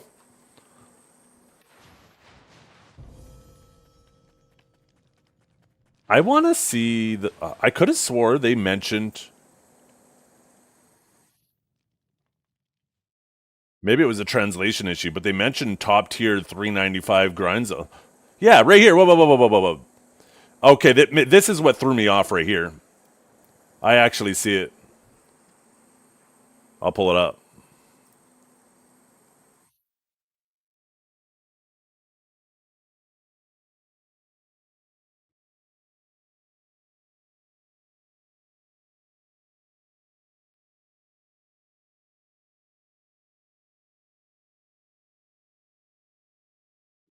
Get out of here with your goddamn cookies. So it goes from saying, right? They go top tier monster zones and exclusive loot. and it shows Star's End underwater and this, and then they mention the colors dropping being the exclusive loot. So I think this is what implied to me that it would have exclusive loot, that the colors would also drop here. But yeah, it looks like in their recap they specifically stated. So what's going to be the exclusive loot at this spot? Yeah, those oils, I guess? Is that the only thing that's going to be here?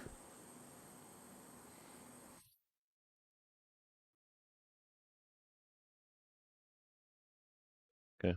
Well, yeah, I mean, I'll definitely grind underwater for these. That's for fucking sure. I like my purple. So I guess I do have a date with them for a while.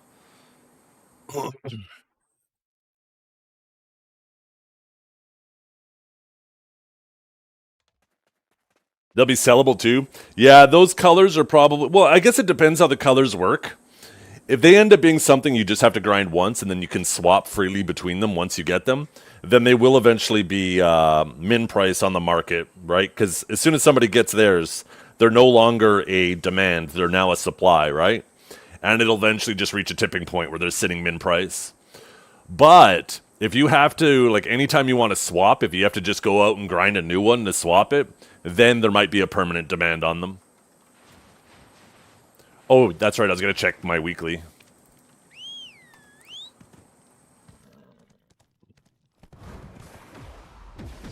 I'm fine with them doing it this way, though, instead of just making it so you can color it freely.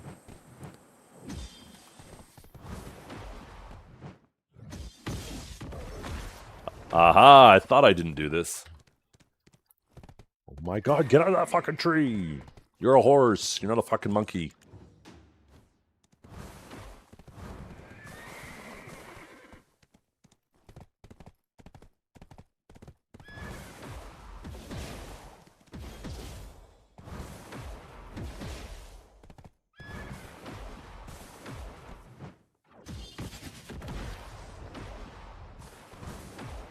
We have time for one more cycle, and then we gotta go kill the Yeti.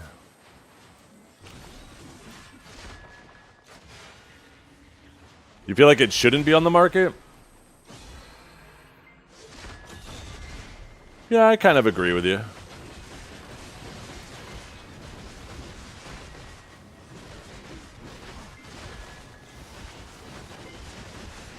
I mean, it really just depends on how expensive it is and how much demand there is on it.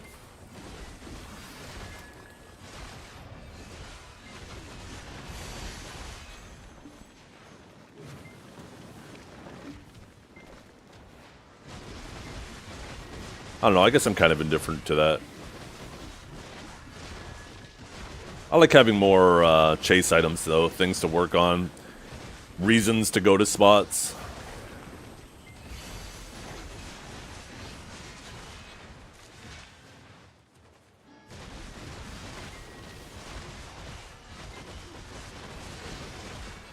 Yeah, I think Sakryo is supposed to be February.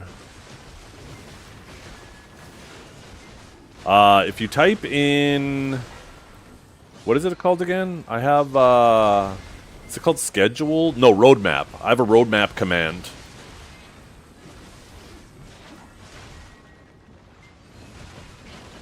That was the original roadmap they gave us.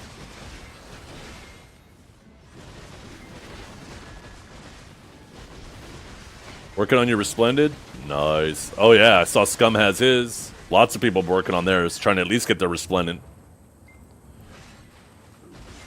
Don't you guys love this system? Now just imagine all the effort you put into one Resplendent. Imagine you have to do that, like, what, 20-something more times to just have the chance to go average on a Splendid.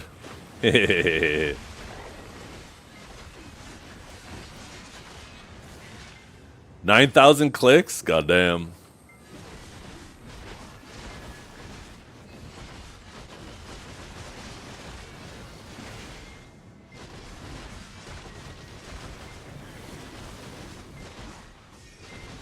You'd rather open boxes? Yeah.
I think that was a duo. No. Should have been a duo.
Man, my eyes are kind of burning right now.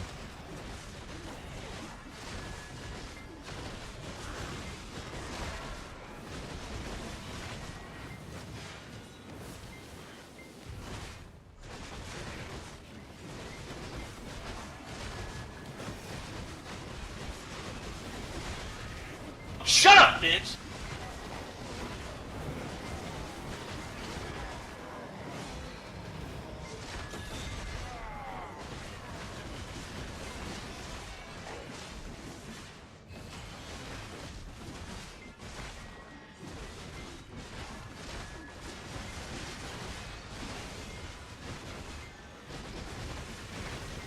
Blankmar? I don't think I will.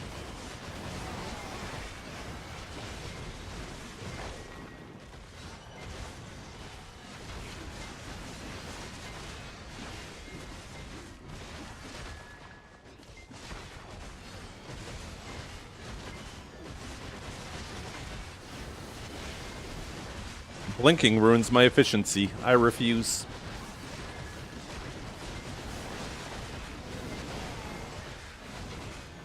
Yeah, the Yeti for the snowboarding event.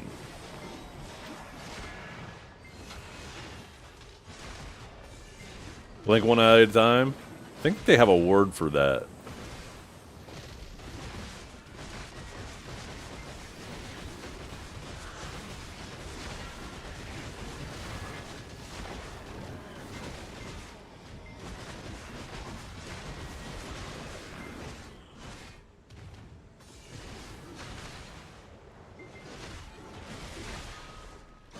Not while grinding. Oh my goodness. Instructions unclear.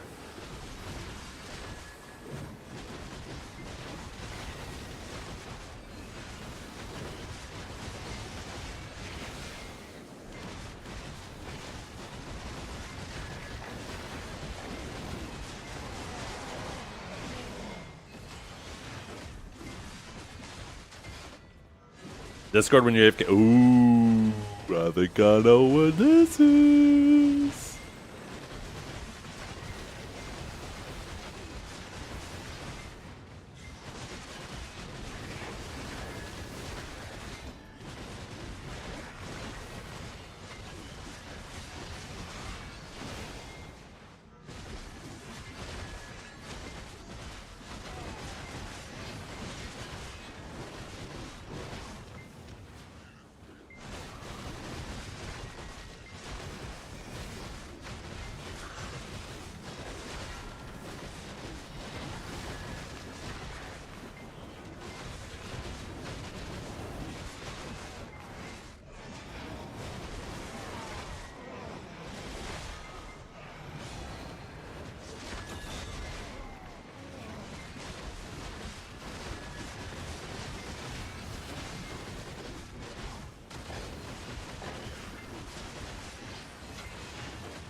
Nice. Yeah, my XP's been chunking along. Although my XP per hour has been going down. Because normally on my Sage, because Sage has so much higher AP, I could actually just grind with XP artifacts. Although I guess if I'm grinding with BSR artifacts, I could do that with her too.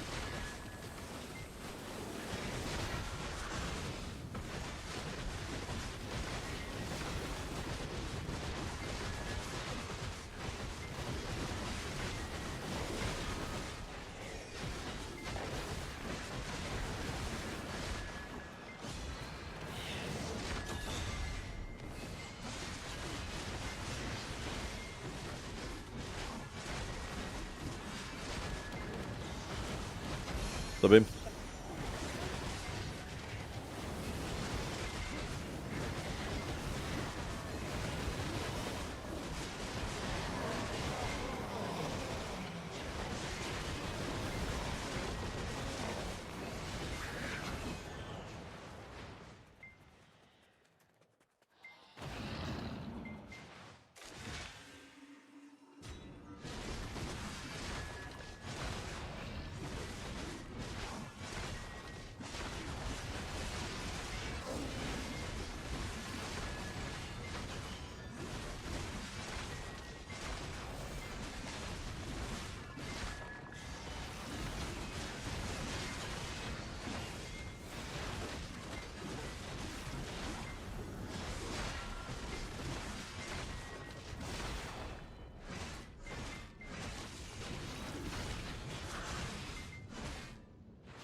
Okay, I gotta make a few phone calls.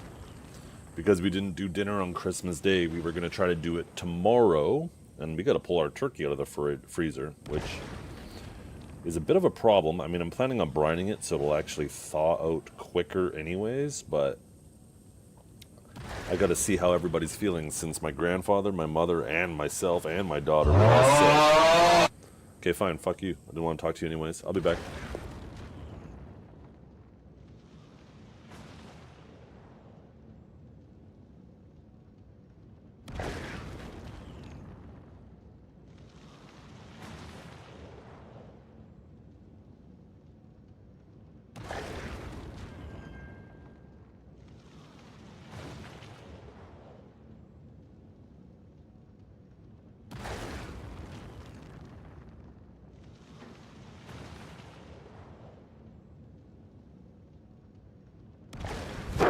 Emotional damage.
That's a lot of damage!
They ask you how you are, you just have to say that you're fine when you're not really fine, but you just can't get into it because they would never understand.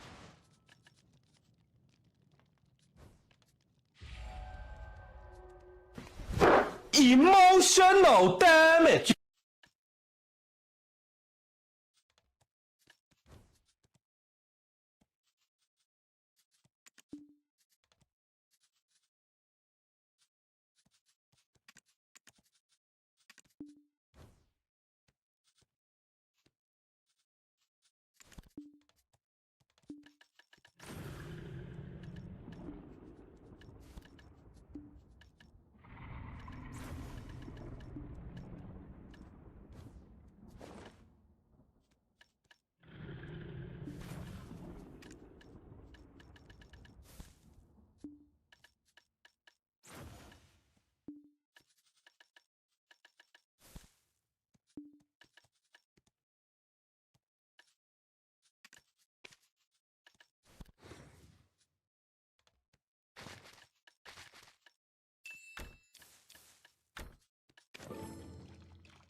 There we go. Let's go kill this Yeti. We still got time. I gotta remember, they must have changed something at these lava frogs, because before, like, when the AFK phase ended, you didn't immediately get the dot reapplied to you until you started moving. But they changed it recently, so it immediately starts applying to you, and I keep forgetting about that.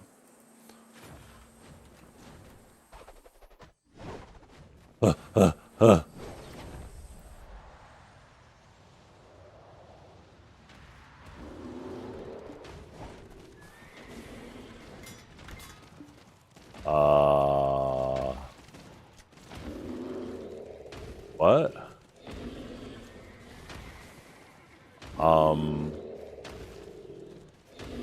Oh, there we go.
The last time I'm doing it, unless this weekly resets, but I doubt it does.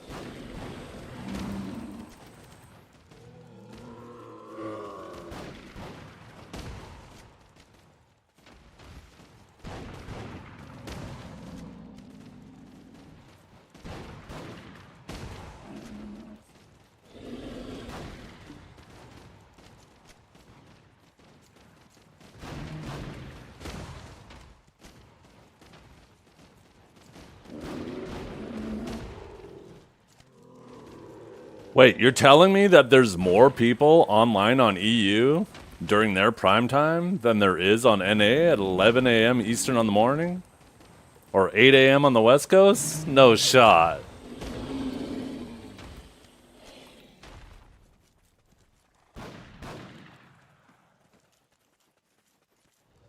I don't believe it. I don't believe it.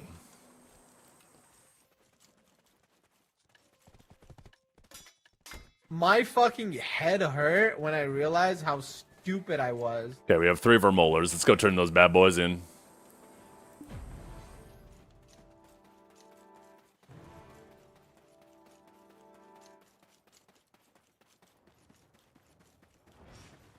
Yeah, EU does have in general more players.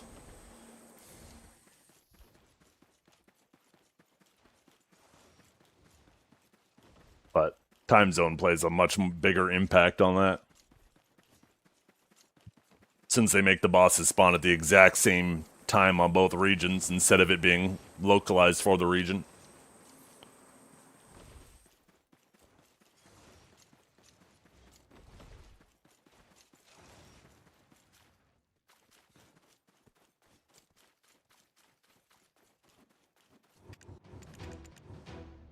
Oh, you get both of those? I thought you would have had to pick one. Okay, I just need to make one more phone call.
Okay, sorry about that, chat. I'm back.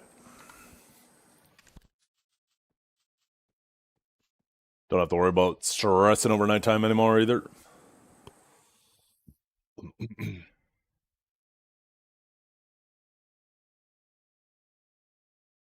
Discord? Oh, yeah, that's right.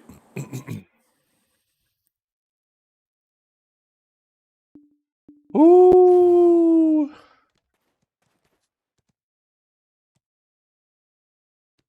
Let me plug in my external hard drive too.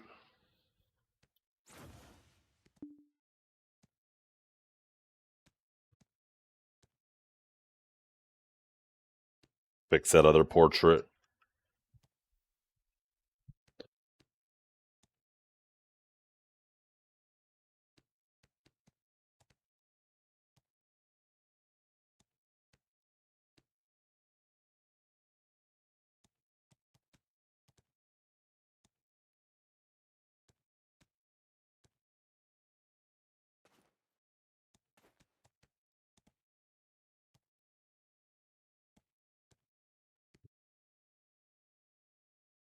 What?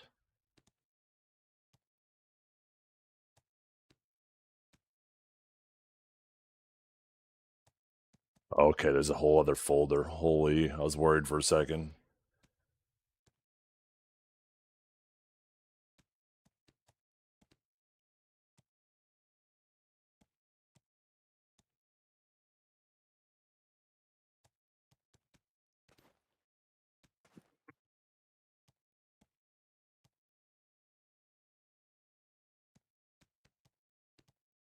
Okay, fix that one.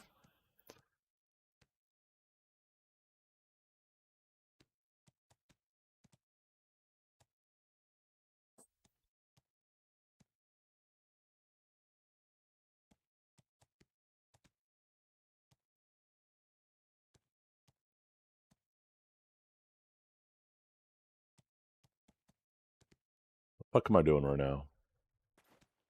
Oh, yeah, okay.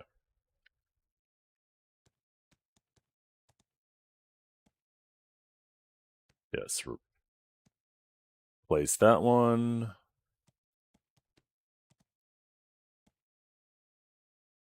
Show in folder. We'll copy that.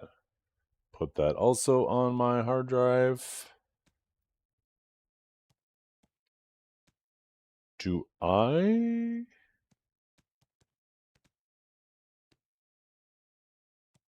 Feel like I'm missing Wukong on my external hard drive.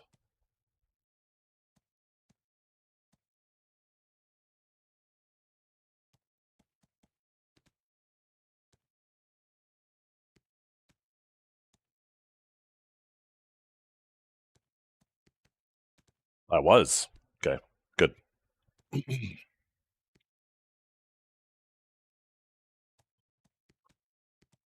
What do you guys think? Dun da da da. Right here.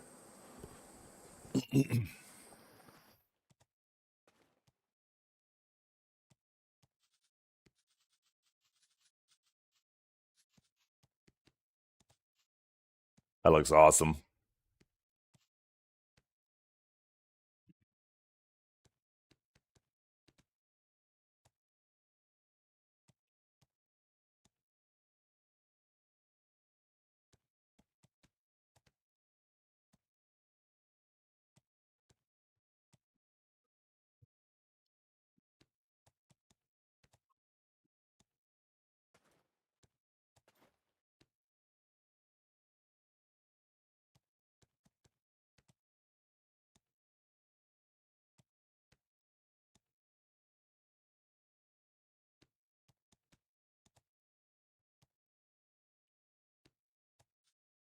Oh, my mouth is bung.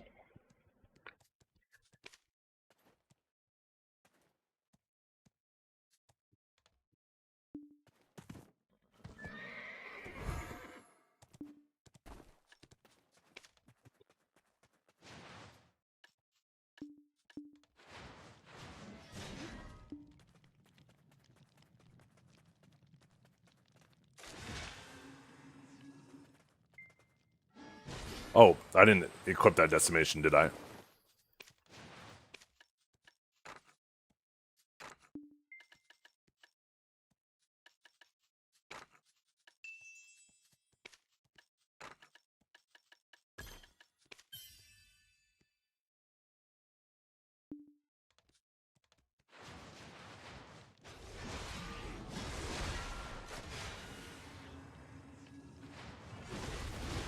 Dang, that crystal addition made me lose my BSR as well.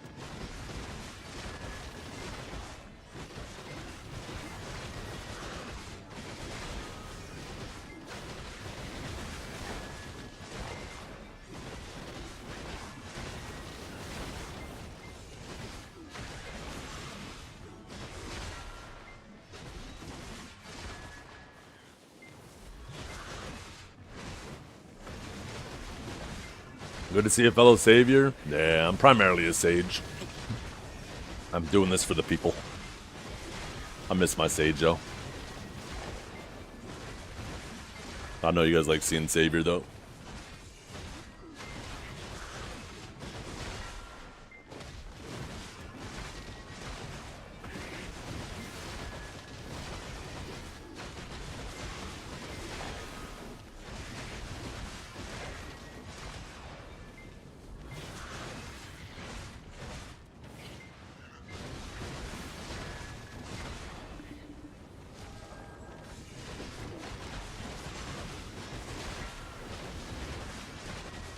How tanky do you feel in Savior? Compared to my Sage, a lot tankier. Just, Sage is better at avoiding damage, but it's definitely squishier. It's not even that Sage is better at avoiding damage, it's just Sage naturally avoids damage as you're doing its shit. So it's not even something you have to think about. She's pretty good at avoiding damage, but because you can split up the combo at any point to reposition and continue where you left off. But it's still something that has to be consciously decided, right? Where Sage, you're just spear bolting and moving behind the mob naturally as you're doing your shit.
Oh, my Villa wore off.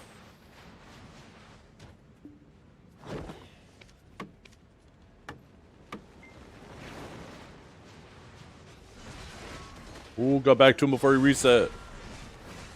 I'm actually surprised he didn't reset there. What the hell? I'll pop my other buffs in a second here too.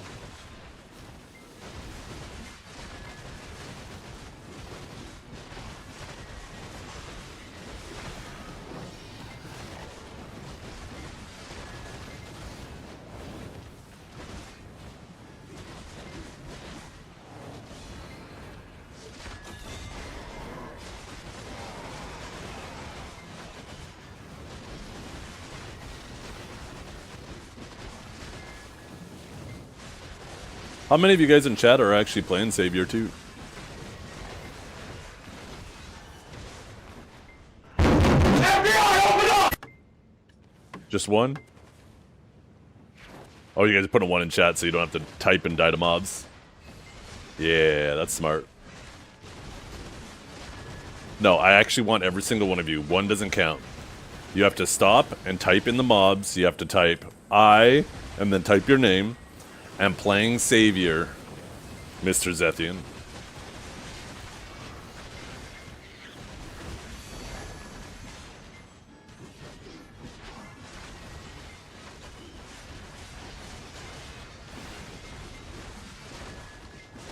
Shut up, bitch!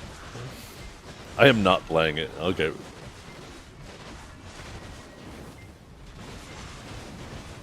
I just realized that Hex armor I got, that put me over 10k HP.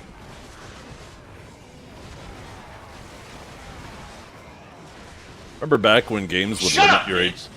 Fine, fuck you. God damn. I don't want to talk to any of you guys.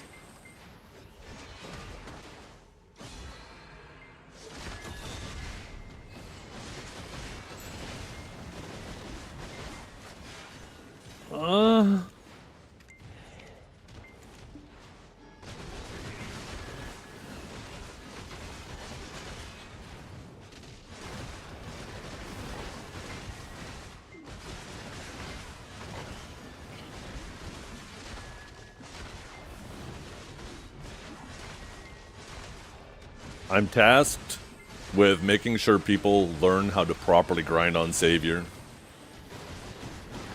And then I'll finish my charity work and go back to Sage.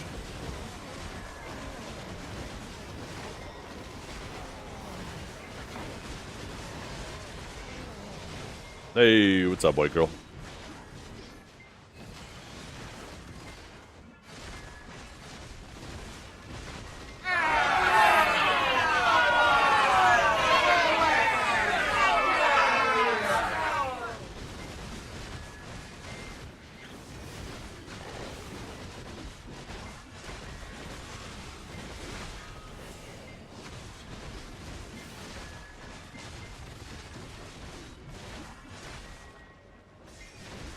By the way, Kanjar, while I was AFK, I was reading some of the comments of that Reddit post. That's kind of funny.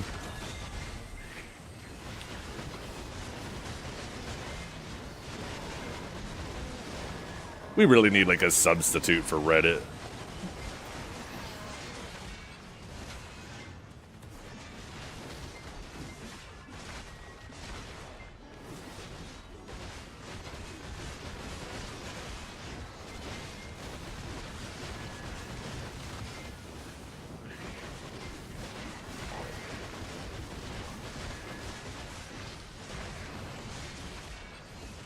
Reddit substitute is OnlyFans? I don't think so.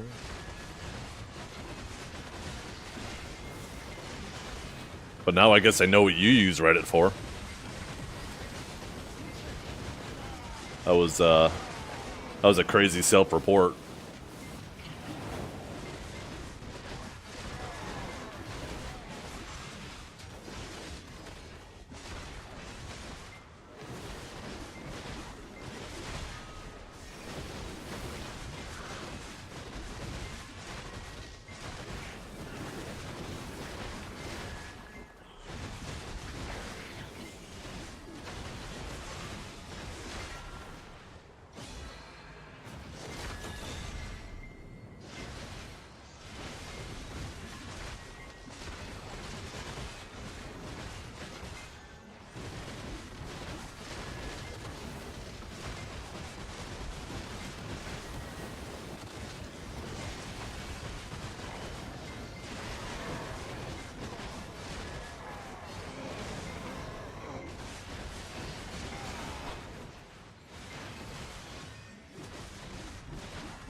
Yeah.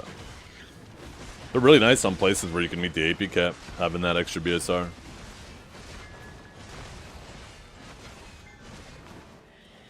They should honestly buff, though, the BSR artifacts. I think the BSR artifacts should also have a little bit of capacity with them, too.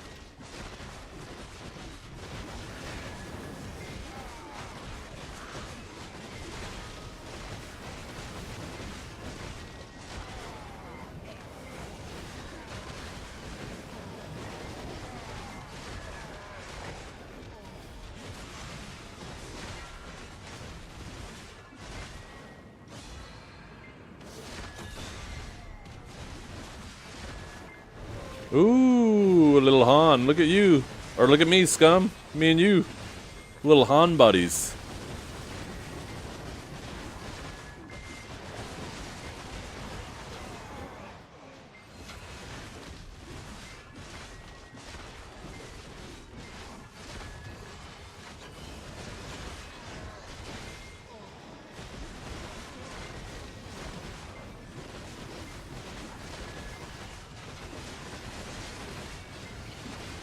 You have your Olin's piece or your Paddock's piece? Like, what pieces are you missing?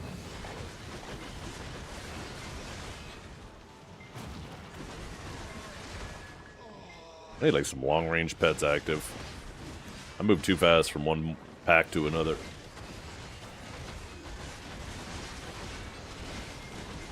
Oh, you're just burning some paint? Gotcha.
Oh, these yummy little spring rolls.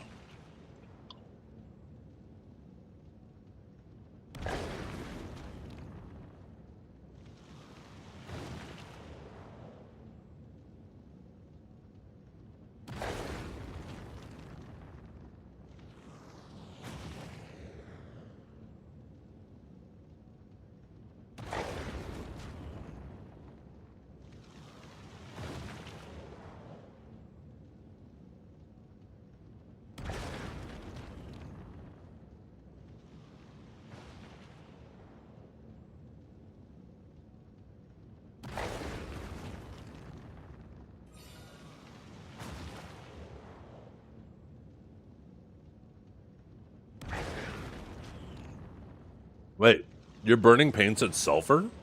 Don't you already have 2 maps?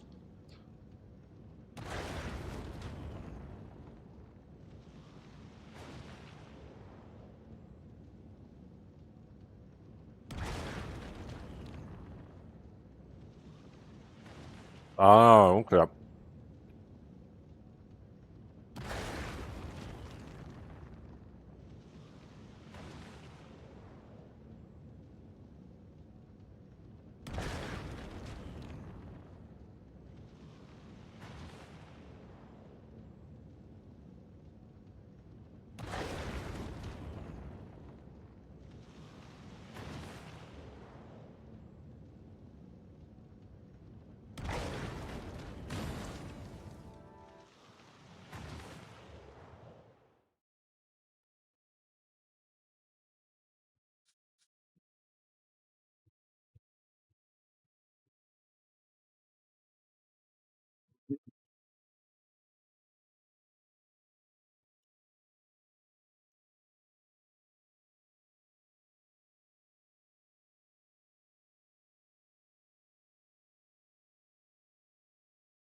Huh?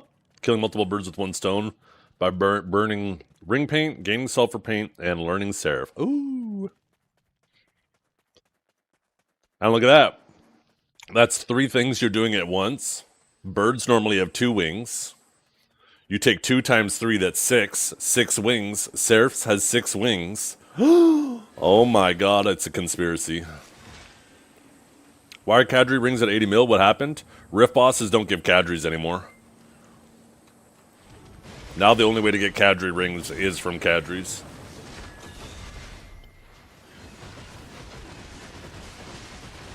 Oh, that's true. Half-Life.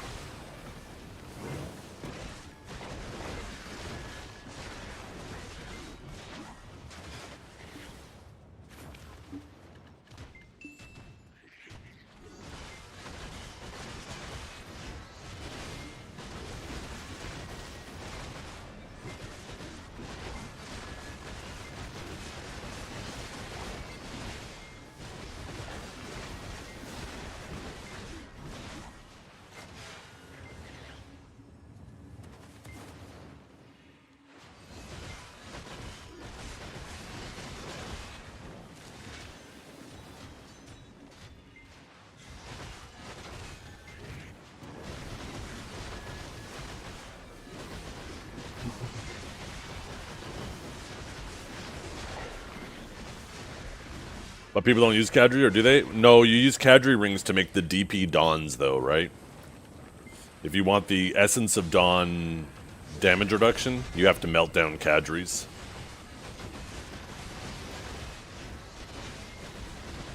So, it's not that there's a high demand. It's that with Rifts were the main supply, and now there isn't that.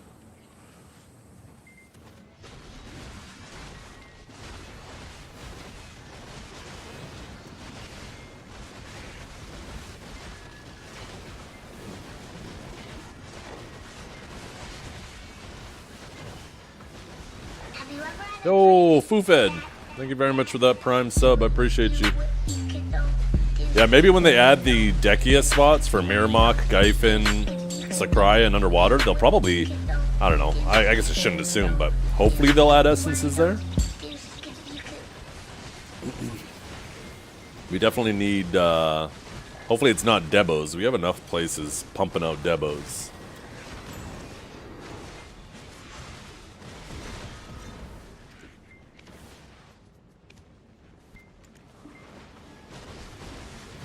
Yeah, it is going to be interesting for sure.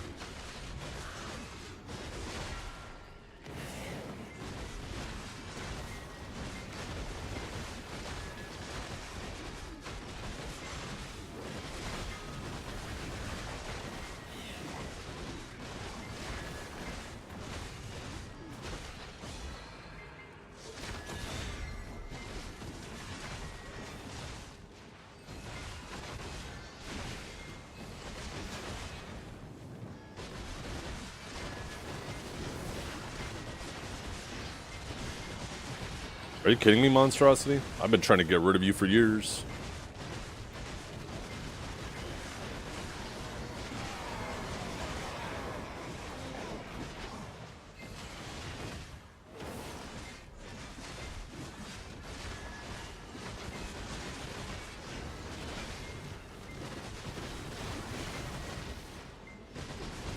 Yeah, Underwater and Star's End are going to be $3.95. Miramok and Gyfin are going to be lower than that, group spots.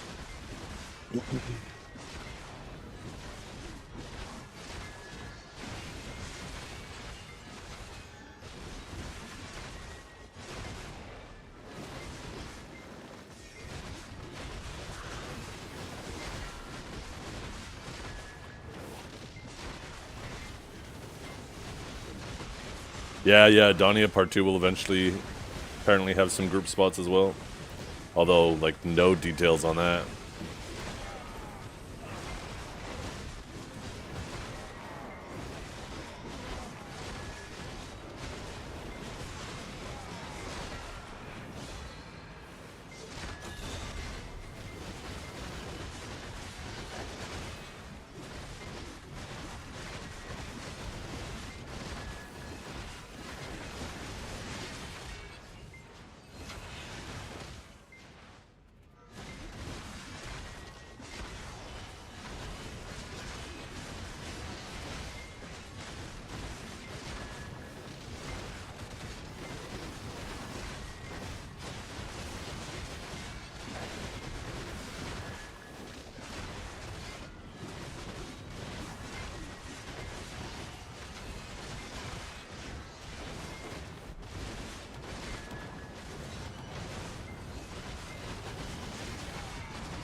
I mean, your range should have skyrocketed with the last month. They gave away like, what was it, like $500 billion worth of crons and hammers and all that stuff.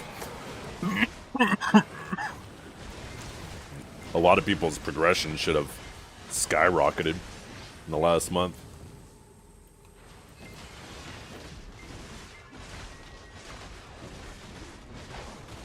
82 steps with it? Nice. Everything failed? Oh no. Oh no. Say it ain't so.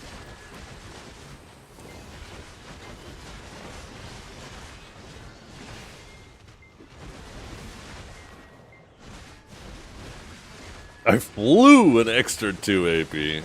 Okay, but were you like 393 and now you're 395? Because that makes sense. Or did you go from 270 to 272? I feel like there's some important context missing.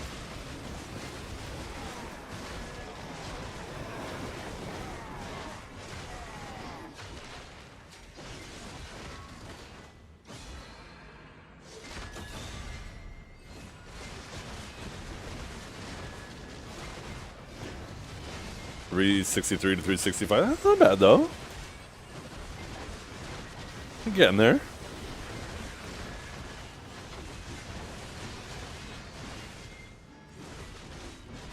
Excellent raid, gentlemen. Draker, why is it like you're talking to yourself all the time these days? What are you talking about?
Yeah. A combination of both.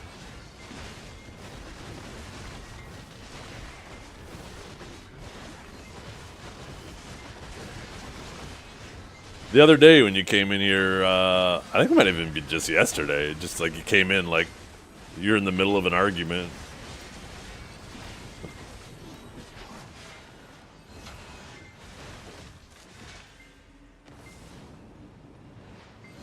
You haven't been typing a whole lot. Let me check the chat history.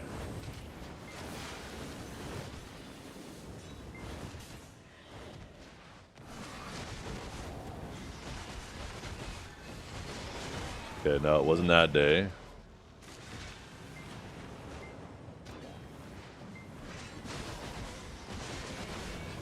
That's it.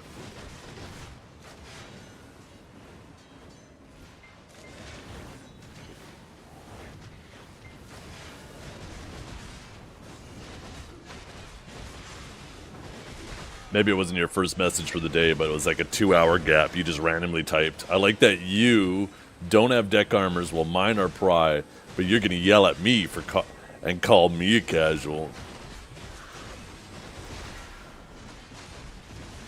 And it was like completely irrelevant to the conversation that was going on at the time.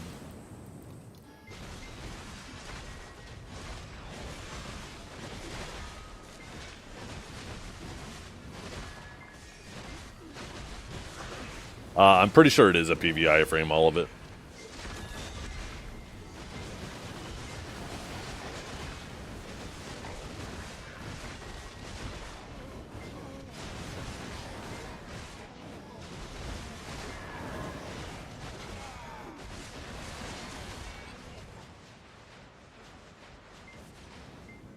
I think there might be just a little bit of a gap at the end. You know what's funny too, Dragor? Is I've done that before. Maybe not exactly that, but like I've been in streams and I didn't realize I rewound the VOD, so I'm no longer watching live. And then I respond in chat to something that the streamer said like an hour ago. And then I feel like I'm getting ignored. And then I realize that I'm an hour behind and I'm talking to the spirit of the person at that point.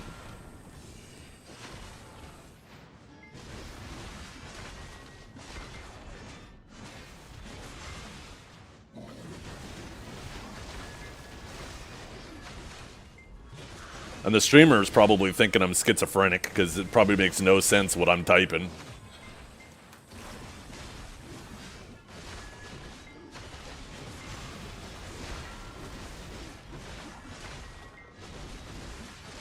Old man discovers Twitch VODs? No, it's that new rewind feature. Blame Twitch. Took them so long to get it set up. I'm still not used to Twitch having it. Everybody else has it.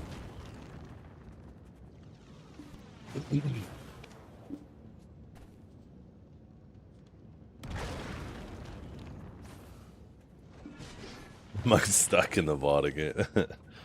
Yeah, you stuck.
Yeah, I want to change her hair. I think I'm just going to change it to white.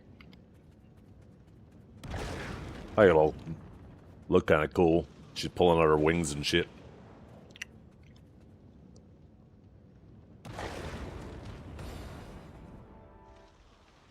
Actually,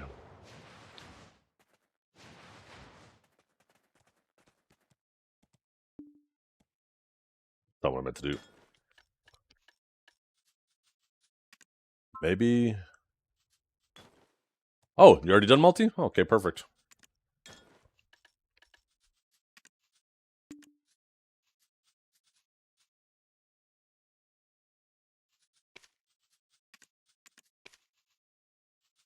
Maybe I'll turn her into a little ice queen right now. I never realized. That's probably the handle there, right? Oh, these are combined. That's right, white'll work. Yeah.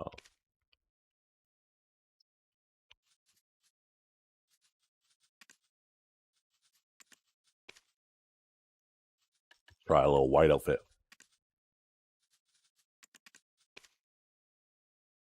I don't know how I feel about this. What is she holding? Me. Sorry.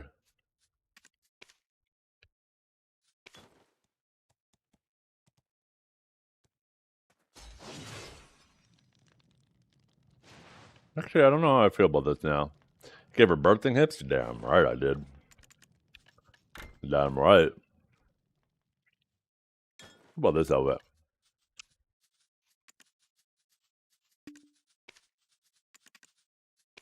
You're damn right I did.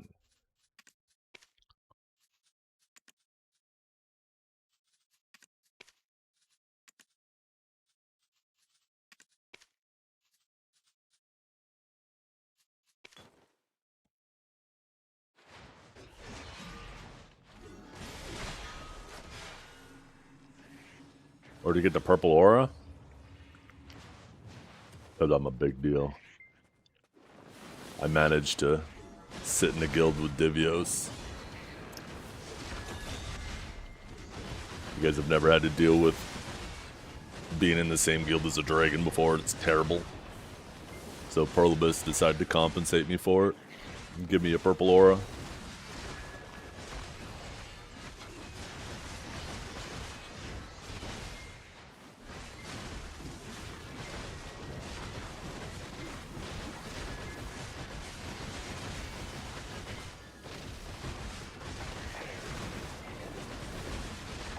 I am cheating. I am a hacker.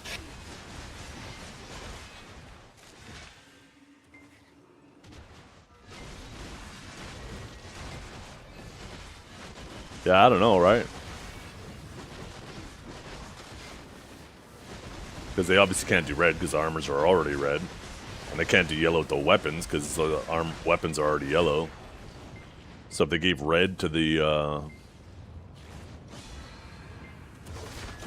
weapons, why not give yellow to the armors? They don't want anything to match? Yeah. I can't wait to make myself look like a stoplight. I'm gonna dye the helmet red. Or I guess it's already red. I'm gonna do the chest yellow. Oh wait, I can't. And then I'll do my feet green.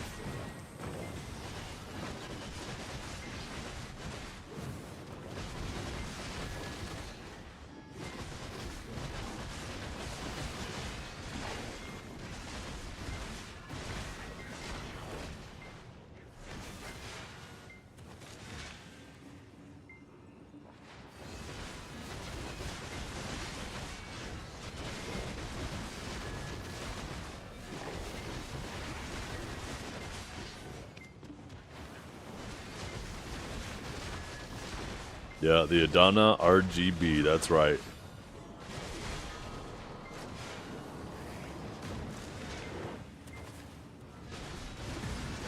Oh yeah.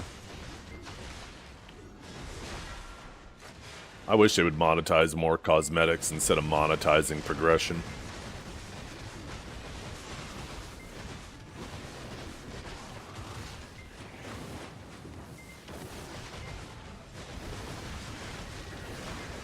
I don't know though. What do you guys think that if a company chooses to monetize cosmetics or monetize progression, what do you think makes the company more money? Do I not like the villa or perfume? Do not require villa or perfume. Am I not using villa or perfume? Is that what's going on here? Or do you need to put your glasses on?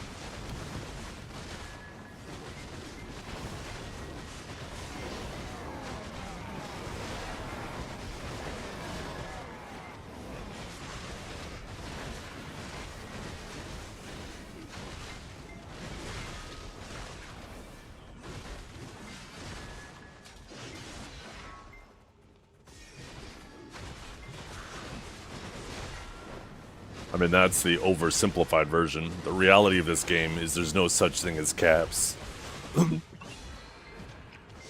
There's artificial caps that you hit, but then you just shift the way you gear your character so you push other stats. So at that point, is it really a cap?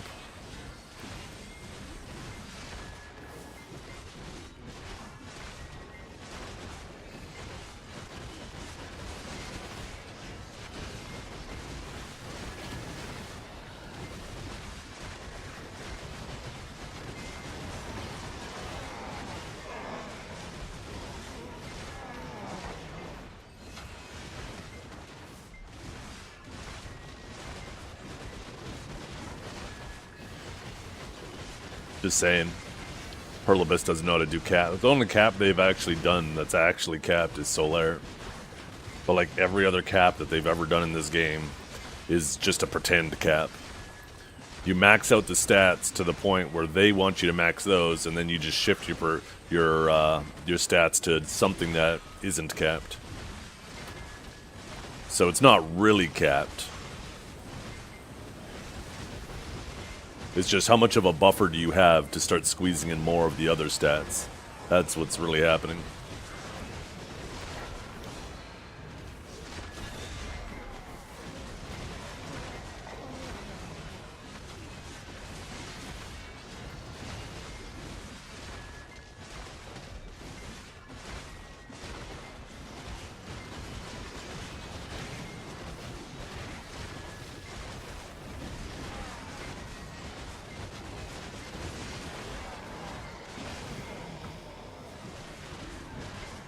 Yeah. Well, the thing is, too, I kind of understand it. Ygadver, sorry for butchering your name. Back when there was a lot less classes in the game, when they made a class, an outfit for a specific class, it targeted a much larger portion of the total audience. These days, we have so many classes and specs now, that if they make a class, it's going to target, what, maybe at best 5% of the player base? So that's why they've kind of just shifted their focus to making outfits that'll hit either all males or all females, because then, you know, if they make a female outfit, they're going to hit 80% of the population, and then every once in a while they throw a bone to the male versions.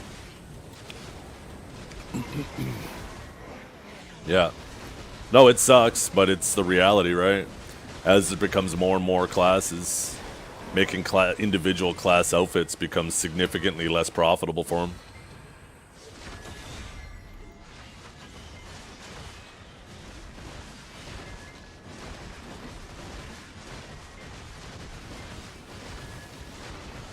So,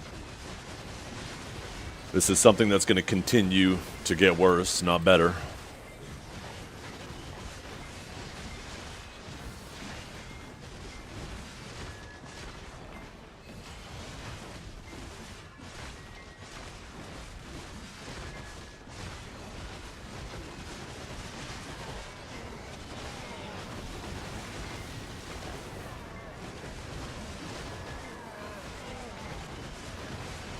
Yeah. There's no such thing as class balance. And the thing is they can do those things at the same time. I don't have any issue with them making more classes myself. But there's no such thing as balance. I'd argue the game's more balanced than it's ever been right now, too.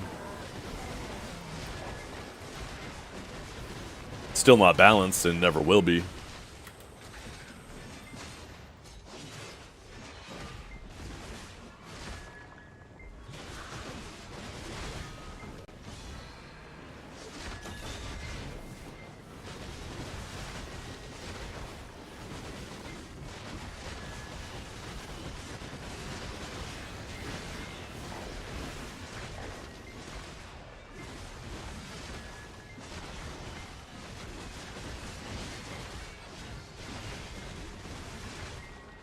I'm just hoping Crimson Desert is successful enough that it can...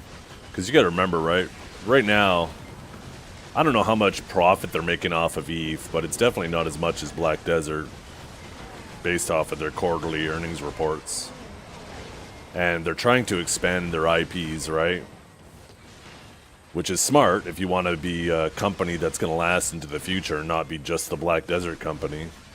You do have to have more products out there, so all your eggs aren't in one basket. Because if they do that, right, if they just go all in on Black Desert, one day Black Desert will get replaced. It will die. It's not a matter of if, it's a matter of when. And if they don't have, like, other IPs to continue to generate revenue, it's just going to put them in a very bad spot. So it does make sense to use the money that they're making now to try to expand it, right? It's just a shame right now those other IPs aren't generating any other revenue. So I'm hoping Crimson Desert starts, that it does well, and it starts generating its own revenue, and it can self-support itself, you know?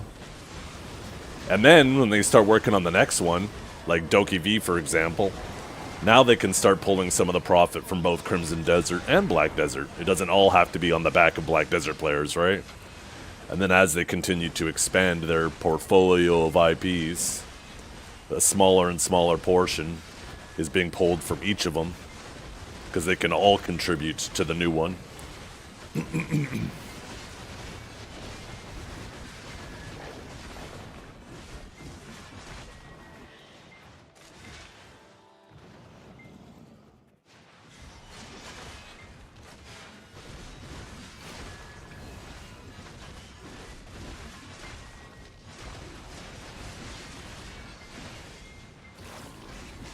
Yeah, well, the games have been trying to make good MMO combat for a long time, and it turns out MMO developers are really bad at that.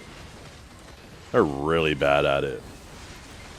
Because that's the main thing that carries BDO. It's certainly not the actual in-game content. Almost any other thing you talk about in BDO, some other game does better, aside from combat.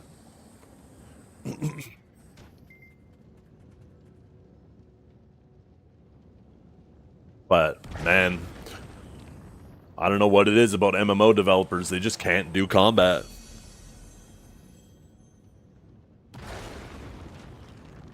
I like this outfit with the white bottoms. Especially when she's leaning over like that.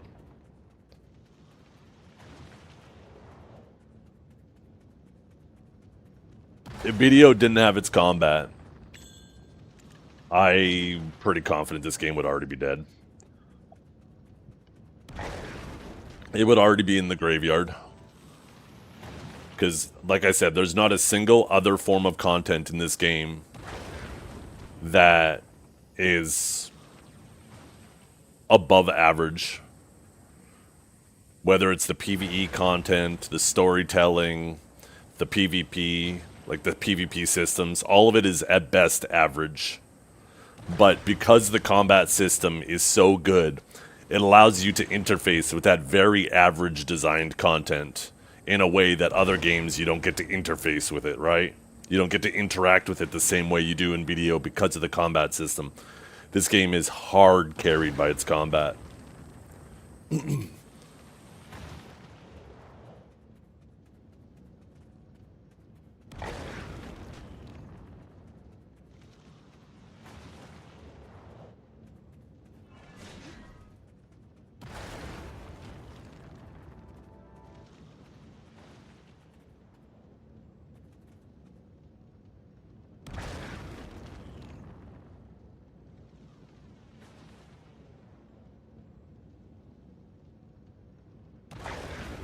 Yep, that's right. If BDO just had your average MMO combat, it would be a very average game, and there'd be no reason for people to come play it.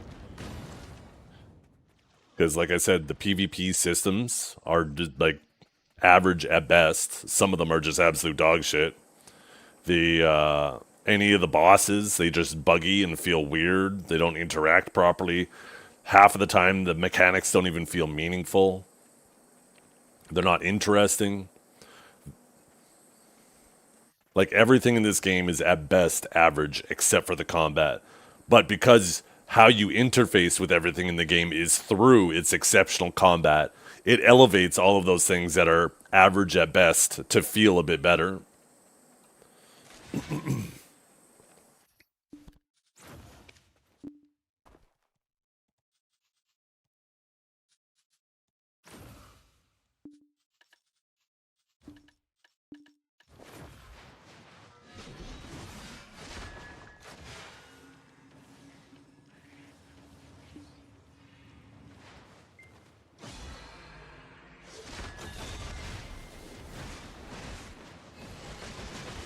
Yeah.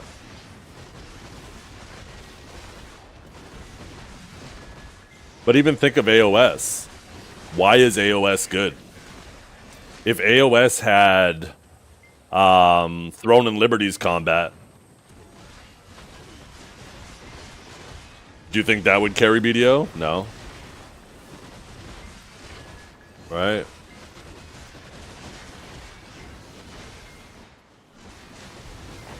if AOS had WoW's combat, you think this game would be popping like WoW? No, definitely not, right?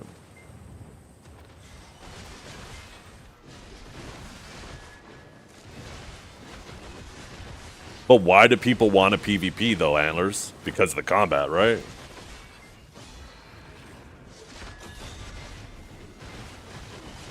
If the combat didn't feel as good as it did, then people wouldn't be as crazy about wanting to PvP as they do, right?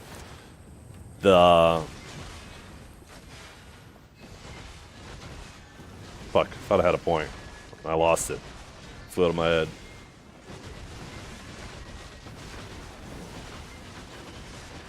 It's just, I don't know. It's such a weird thing because so many games just their combat just BDO ruins MMOs for people with how good its combat is, because you forever after you play BDO, you forever compare any other MMO you ever play. You always say to yourself, "Oh, but I wish it had BDO's combat." And in some cases, some people say, I can't play it. It doesn't have BDO's combat. Like, BDO actually ruins the genre for a lot of people, because once you get hooked on this combat, everything else just feels so boring.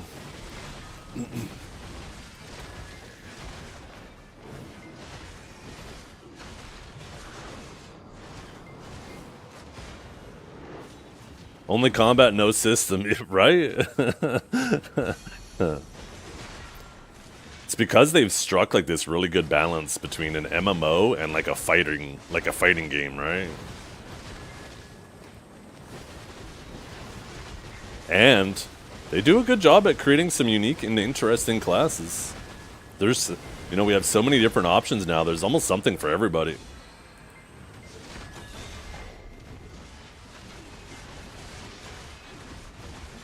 Yeah, but BDO has no competition because nobody else can do the combat.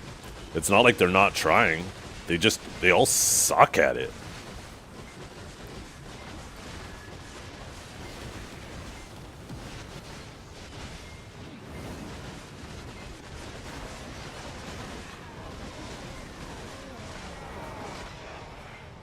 I don't know what it is. I don't know what it is about MMO developers. Because it has to be the developers, because you got games coming out on the Unreal Engine, and there's some like fighting style games that are done well. Like, correct me if I'm wrong, but Black Myth Wukong is done on Unreal 5 engine, and from what I understand, I've never played it, but its gameplay feels very satisfying. But then you have companies making MMOs on the Unreal 5 engine, and it just feels like the same MMO slop, just on a newer engine.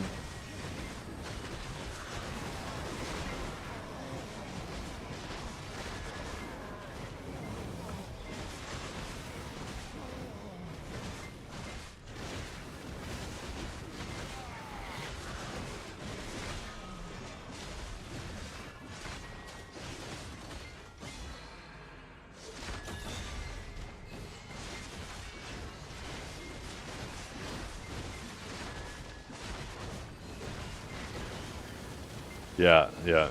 Guild Wars 2 did well. Terra 2 did well. Or Terra, not Terra 2. What am I thinking? Terra 2. But, like, BDO, like, those games had great combat for their time, but BDO, like, took it to the next level.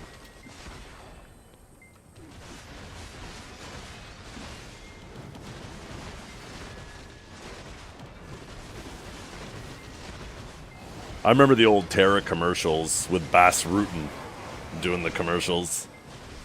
You guys remember that? Good times.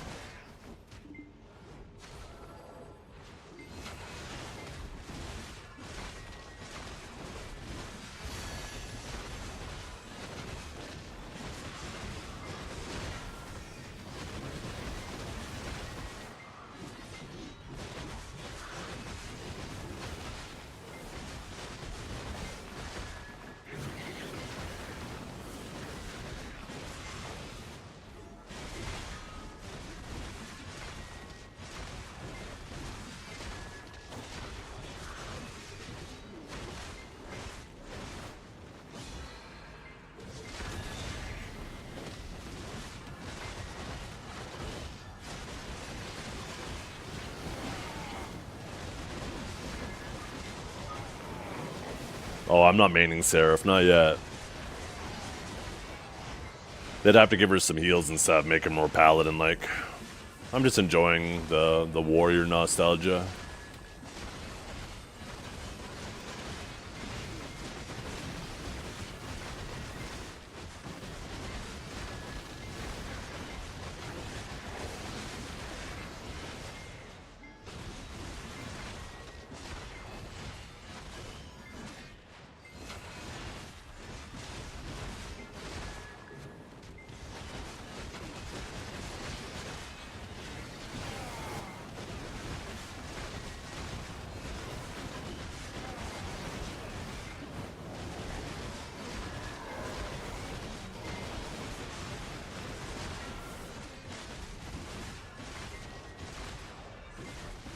They need to let people transfer their gut sword skin. How about I just transfer my sword into your guts?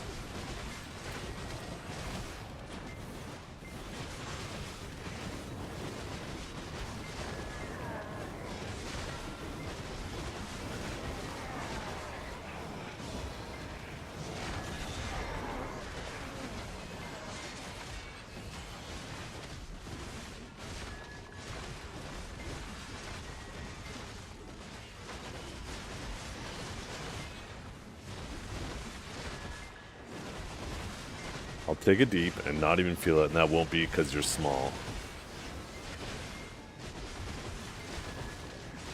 I don't even know how to respond to that.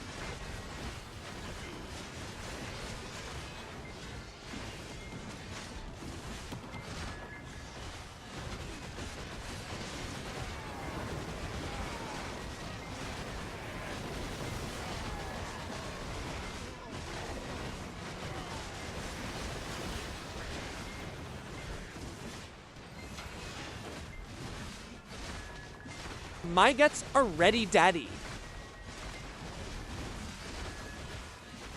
Oh, sometimes I wonder why I even talk.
Nice, Garnier.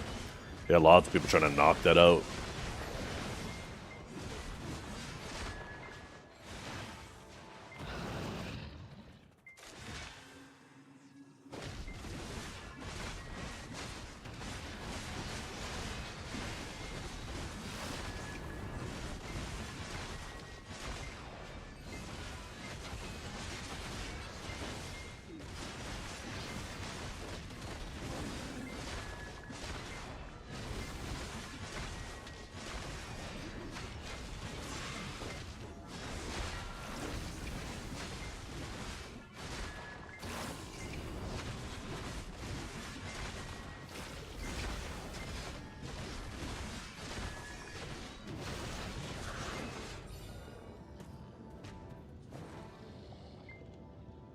Better remember to hop on the tree. I'll be back in a second. I'm gonna bring my plate upstairs.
Oh yeah, the alchemy stone system is miserable. Is that the end? Let's go!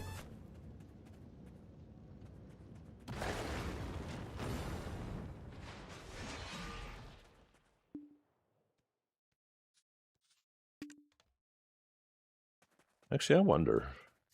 Can I do that in my residence?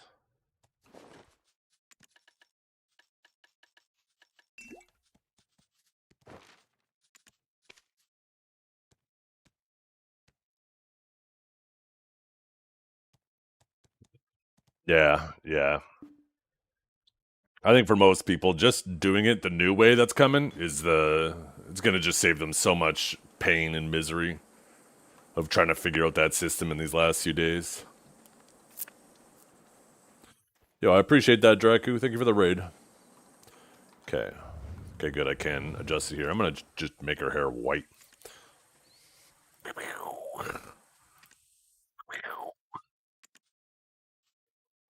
Yeah, I like that. Matches the armor a bit better.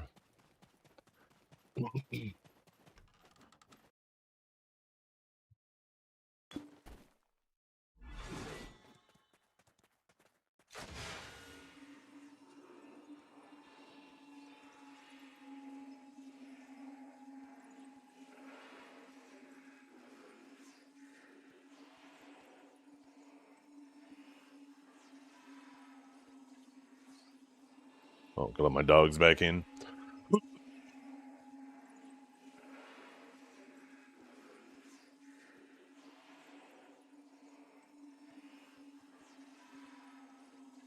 Hope we get the last of this shit out of my chest today.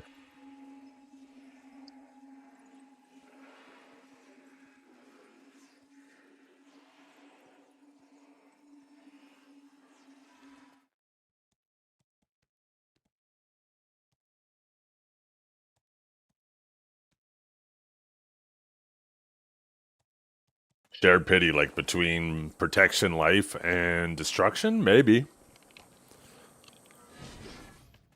That's a possibility.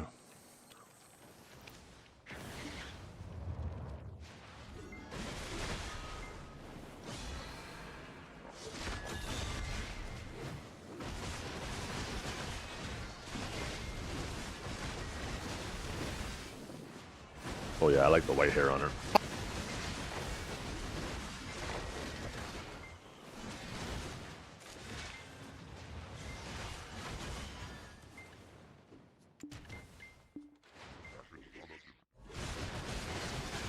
Four and under 25 tabs? Hell yeah.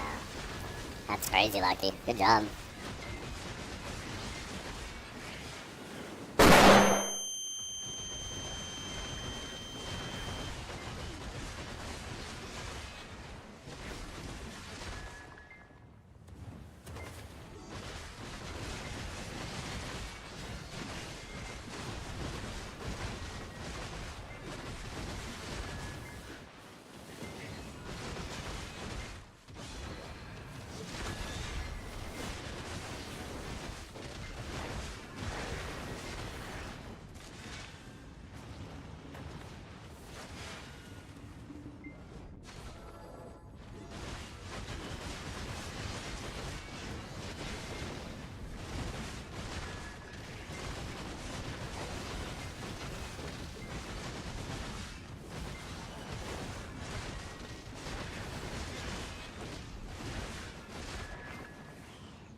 Yeah. Catch you later, Agent North. Have a good one.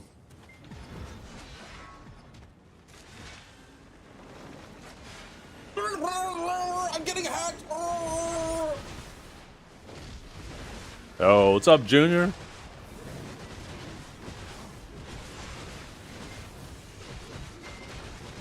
How the holidays treating you, my man? I am cheating. I am a hacker. Look at that. Dio's hacking somebody again. I'm doing good.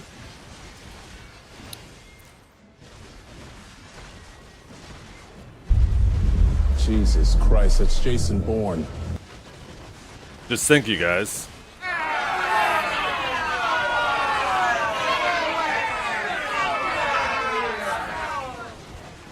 Divio's hacking, Biseptimus hacked. Divio's crazy lucky, Biseptimus crazy unlucky. Coincidence? I think not.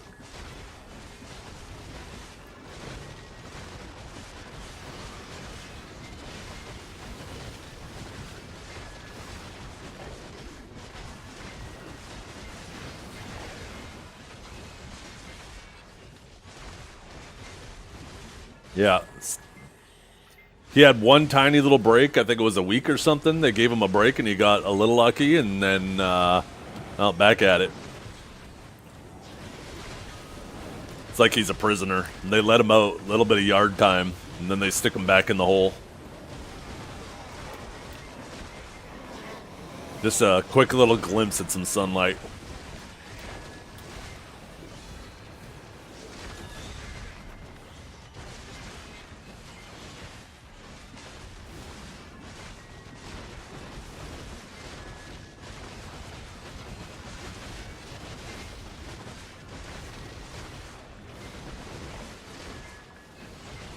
Have fun, ladies.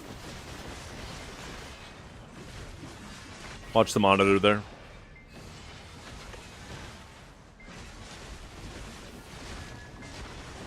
Who has the best RNG for a streamer? It's Divios. It was Blonde Bear, but man, haven't seen Blonde Bear in a while. I hope he's doing well. I'm definitely up there? No, I'm not. Mr. Rapolis? Yeah, he's pretty lucky. But he's not Divios level. Divios is a whole other level.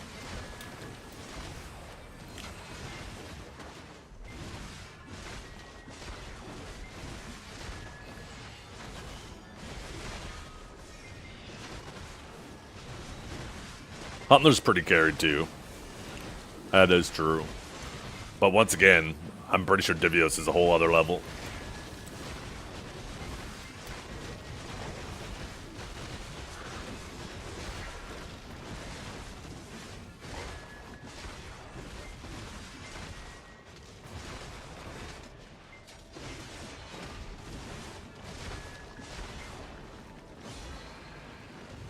I think Choice got carried on 2 of them, and I think he went average on 1.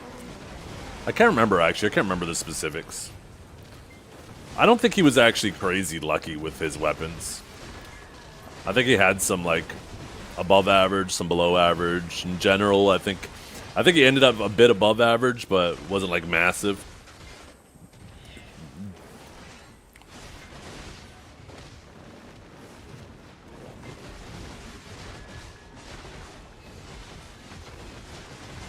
What did Divios hit that was lucky? Well, he has 3 deck weapons that he clicked in less clicks than some of the luckiest people hit 1 weapon in. He managed to hit all 3. I think it was like 39 attempts for all 3 of his decks, some shit like that.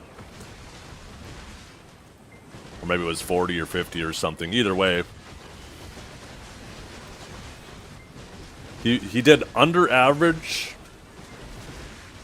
What would be considered very lucky for you to get 1 weapon, he got all 3 weapons. That's basically the TLDR. Yeah, I'm pretty confident he got all 3 in under 77. I just see red every time I hear it. It makes me angry, that goddamn little dragon.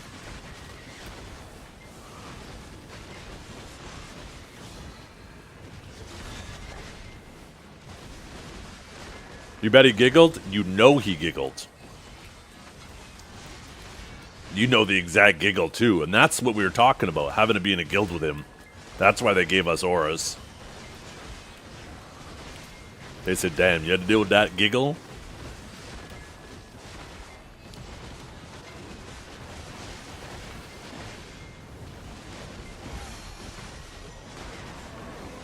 Was it 66, Rival?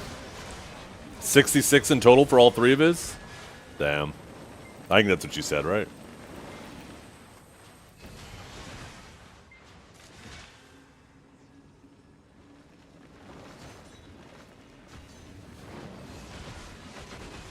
Oh, you were 66 for 1. Gotcha. Yeah. I mean, I got reasonably lucky on 2 of them, and then I got hosed on 1 of them. But overall, I was above average. Or below average, sorry. Did I say below average?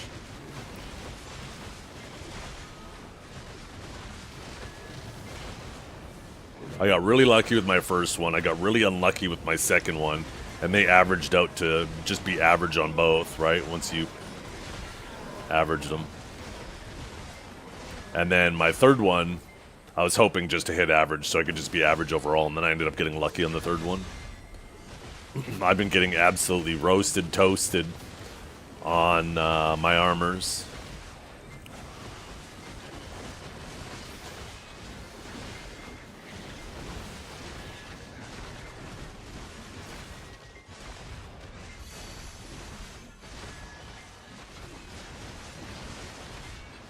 No, the best bet is to push them each to Oct. Because the success chance doesn't even go down that much. But as soon as you hit Oct, you get 2 DP, so it's like you're getting 2 levels for the price of 1, right? So it just makes sense to, once you hit full pen, to start pushing each to Oct. When it goes, yeah.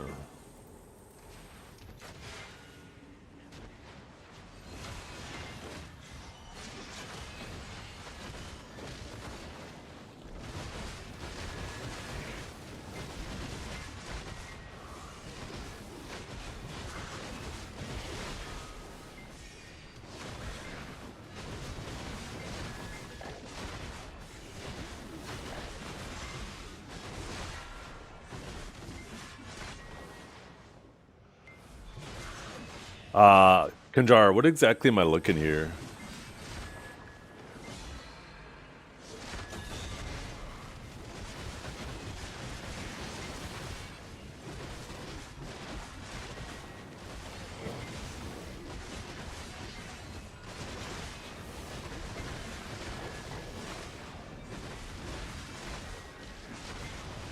Oh, this was the image? Oh.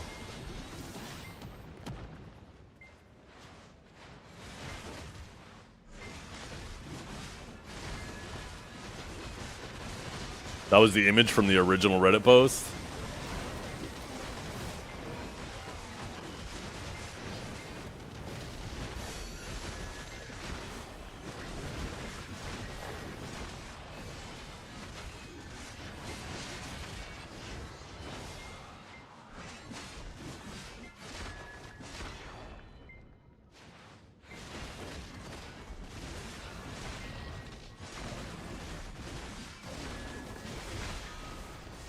Oh, yeah.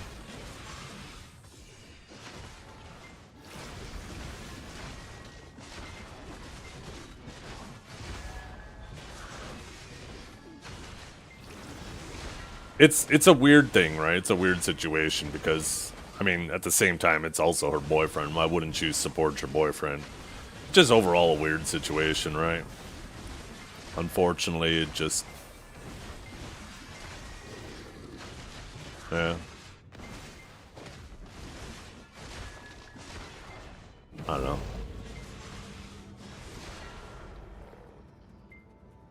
I'm just happy that the community is getting a lot more smarter about this. And then you don't have to have people, you know, standing on a soapbox, throwing themselves into the fire. Now everybody, like the viewers in general, are becoming smarter and noticing these things.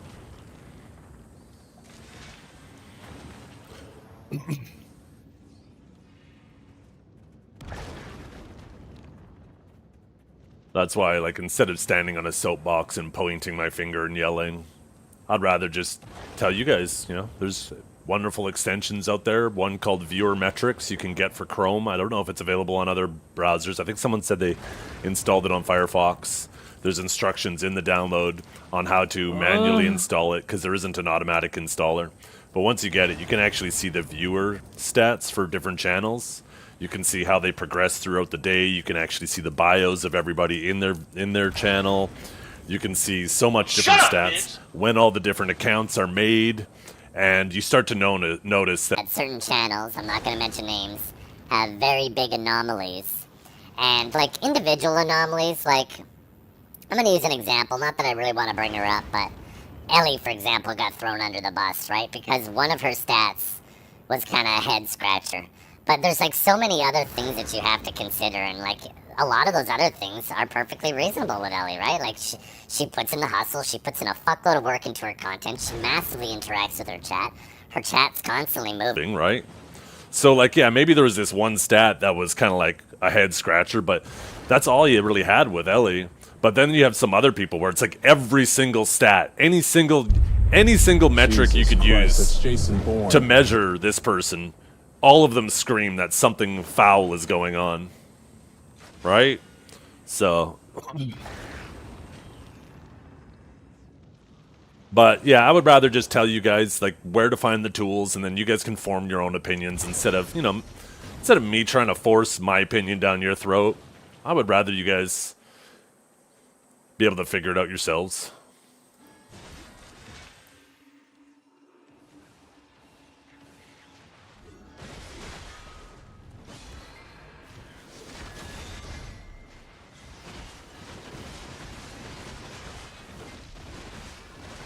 Yeah.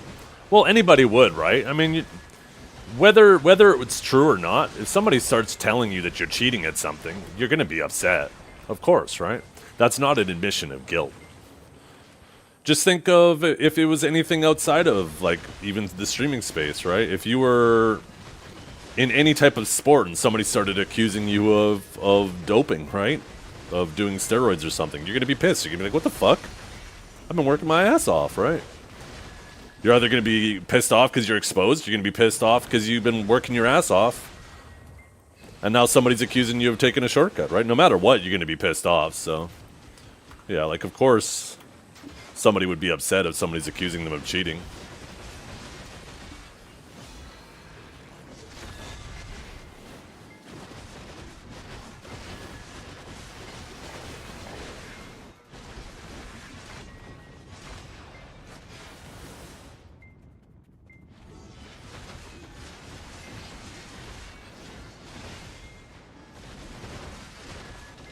Yeah. Ark? That's the most damning thing. is with this viewer metrics extension, it'll actually show you a breakdown of every, like all of the accounts in that stream and when they were made. And you will see some months of some years, like a massive disproportionate amount of accounts are all made at the exact same time. And then you can actually take a look through the bios, and the bios will either have this same very obvious AI generated bio stuffed in there, and some of them will even have a tiny URL that forwards to a viewbotting website. And you might say, okay, well, maybe people just type weird things in their bio. Well, if you go to a normal stream with a bunch of people in it and you look through bios, like 90% of people don't put anything in their bio unless they're a streamer. Most bios are completely empty. But on these channels that look like they're blatantly being view-botted, all of a sudden you have all of these accounts that have bios, but they're all very, like, I don't know. I wish I could actually pull them up right now, but that stream is offline. Yeah, it's you understand, what do they call that? The Turing test, right? Where, like, AI or robots or whatever it is, it's not quite there. It still stands out. It doesn't pass the Turing test. That's what all those bios do. They're all so similar.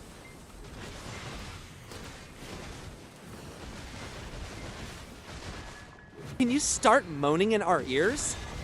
But like I said, I could open up my viewer list right now and start going through the bios, and you'll see, like, nobody... There's very, very few people who have bios set, and the ones that do, they're, like, very obvious things that maybe some kids wrote in their bio or something like that.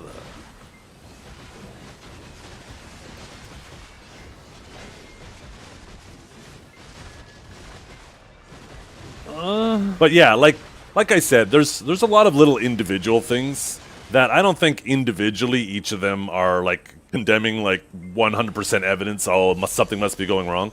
But when you start having, like, 10 different things all collectively pointing at the same thing, at that point, what are we doing here, right?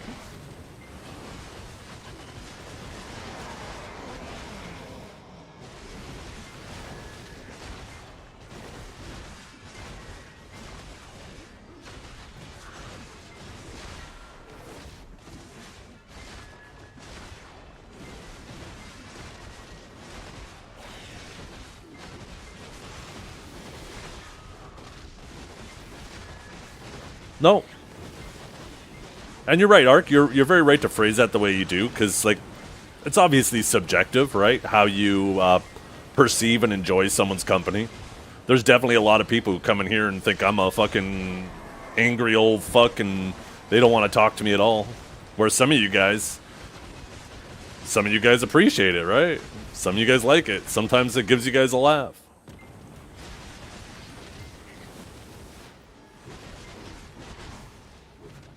But I think in general, most people align with your opinion on that, Ark. Some of us can relate. Yeah, and some of us are much better at hiding it then, too, if that's true.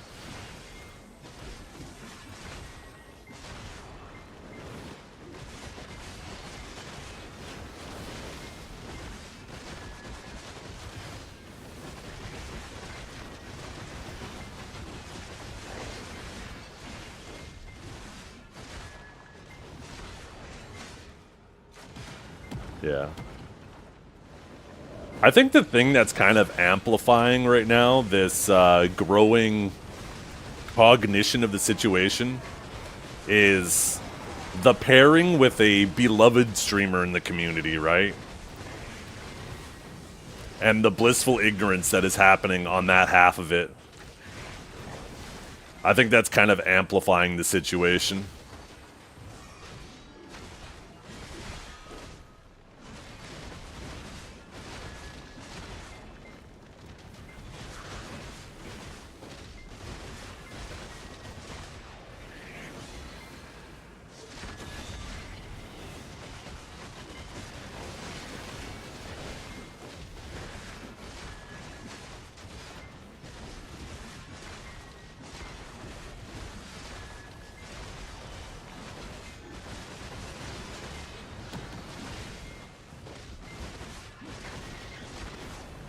Yeah, maybe willing ignorance is better.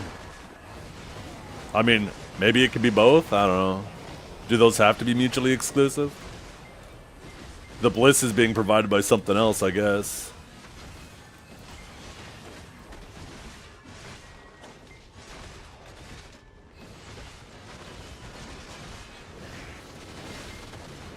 Yeah, tell him Biceptimus. He can't just say that and then instantly act like nothing happened.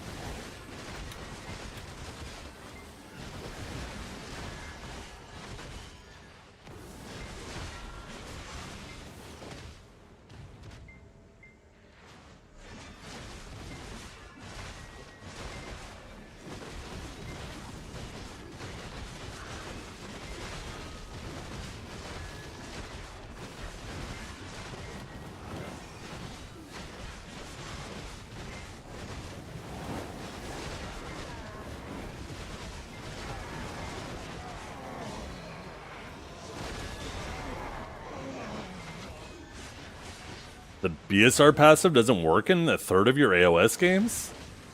Huh? That sounds weird how it could toggle like on and off. That makes you wonder if that's happening with that. Is it possible that some passives are being toggled on and off? But they're just a lot less noticeable because they're not like something you can just like see with your eyes?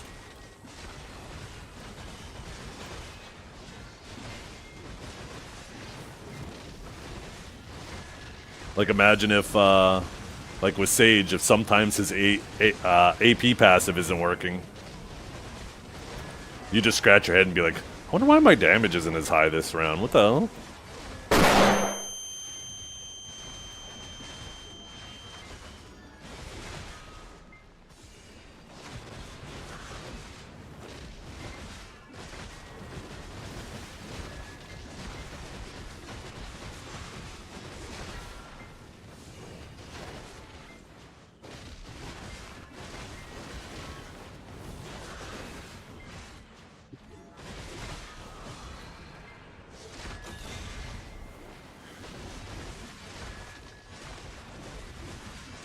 I don't know how the pricing is. I've heard other people who have looked into it say that it's expensive, but I don't know the logistics on that. I don't care to look it up.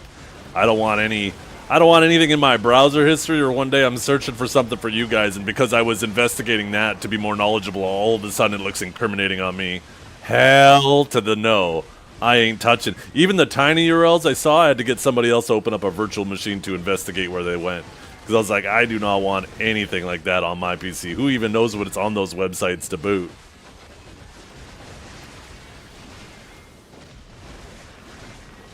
I refuse to get even remotely close to that stuff. I don't want to be contaminated.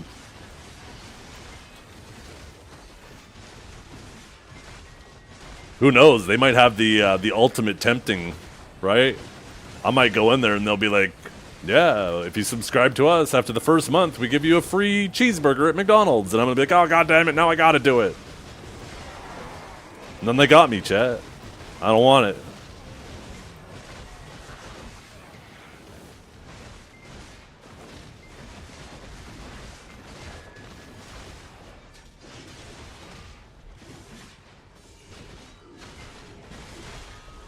Yeah, I don't know about necessarily lose viewers. Choice is a super nice guy, charismatic guy. But, I mean, if you take a look at the way other people have been growing, there's a lot of, well, I shouldn't say a lot. There's a few people who have been outpacing Choice. So, and, like, Choice is a great content creator, great interacting with his chat. Super nice and charming guy. Way more positive, great at answering questions. So it's kind of tough to pin down why that might be. Why is he getting outpaced aside from that? So, you know, correlation doesn't equal causation, but, you know, there certainly is a correlation there that it could be affecting his brand.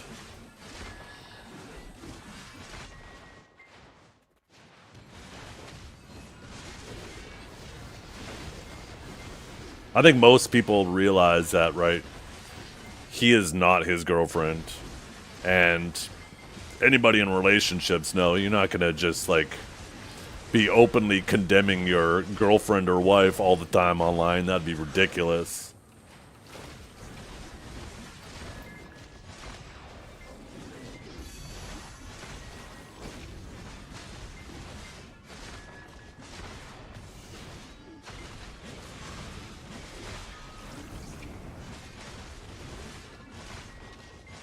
But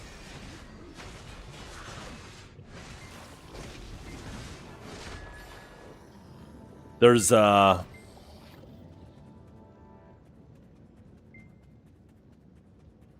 bit of a weird nuance, right? Because holding him accountable for what his significant other is doing is obviously irrational. She's not his puppet to pull the strings. He's his own man. He should be treated as his own man, right? But they are both in the same space, in the same industry.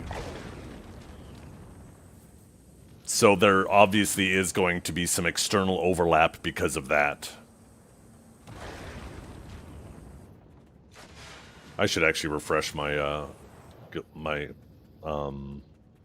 house buffs after this. Also, what adds a little bit of head scratching to the situation is I don't think it's a coincidence that 99% of the time they make sure that their stream schedules never overlap. Streaming isn't a zero-sum game. You can stream and share viewers at the exact same time. There are plenty of times where I'm streaming and I'll see people typing in my chat and in Biseptimus's chat or my chat and Divios's chat because I'll have other chats open because I like to listen to other streams.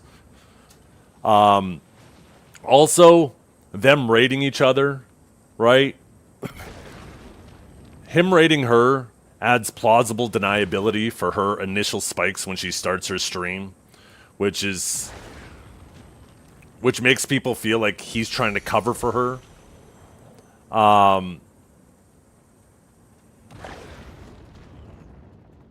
Her rating him, not that initial bump even helps him. Like, it doesn't really help him at all, but you know, that's obviously for your average viewer who is paying more attention to this. It's going to upset them irrationally, but it really makes no difference, right?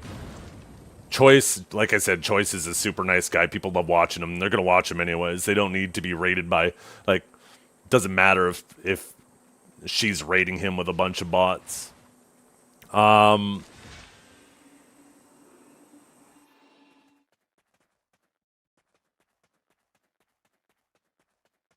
Yeah, there's just overall a weird situation.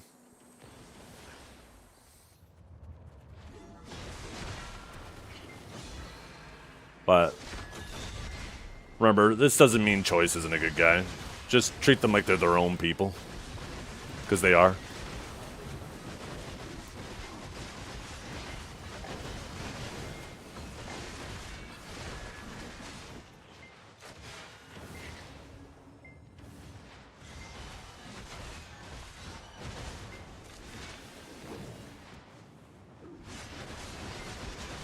I'm more concerned, how can you date someone across the ocean?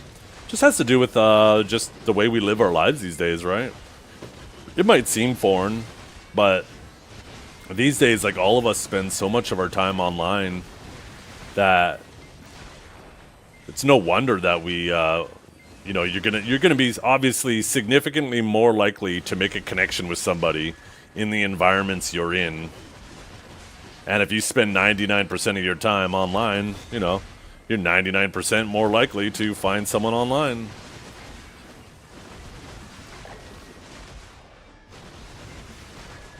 Like, what are the chances you're going to find someone online that lives next to you? There's nothing wrong with that, right? It actually, it adds more complications, obviously, but it's always best, right?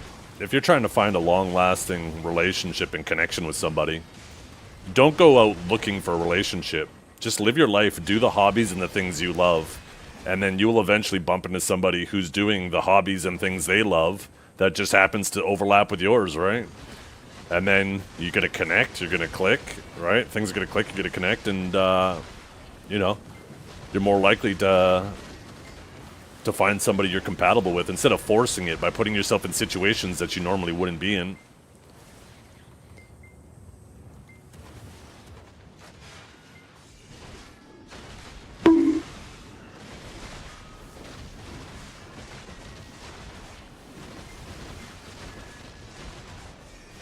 What if you never go out except the gym and work? Then you're likely to find somebody at your work, at the gym, or online, right?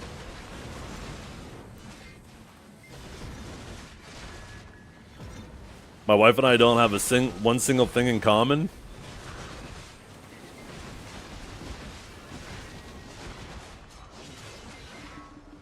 Maybe that's what you guys have in common. Between the two of you, one covers half the things, the other cover the other half. I don't know. How's the stretch?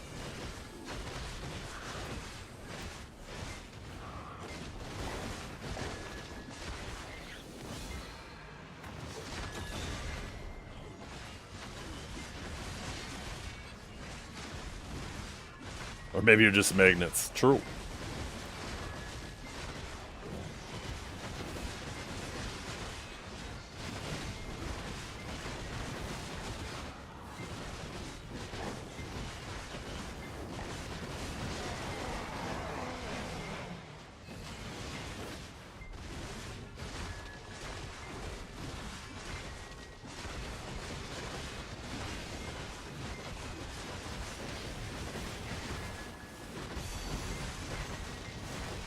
Yeah. Before we had kids, my wife and I used to play lots of games together. Whether it was, she played Tarot with me, she played WoW with me, we played Diablo 3.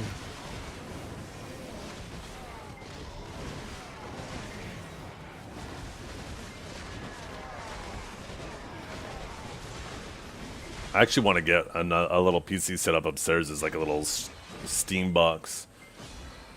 Because there's so many times in the evenings where we're looking for shit to watch, and I swear, like, we have all of these subscriptions for different services, but finding something to watch always feels like such a chore. Sometimes it would be nice to just actually pick up a couple controllers and maybe play through a fun game together. There's so many games that, you know, even if they're a single-player game, we could just pass the controller back and forth. Like, I've heard...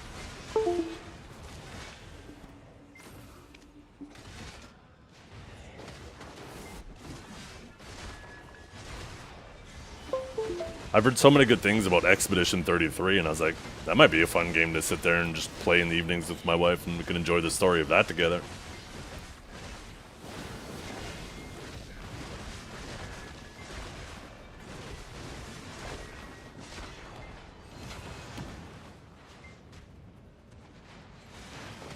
GabeCube, yeah. I don't know what purpose this GabeCube will matter. If I could just install Steam on another PC.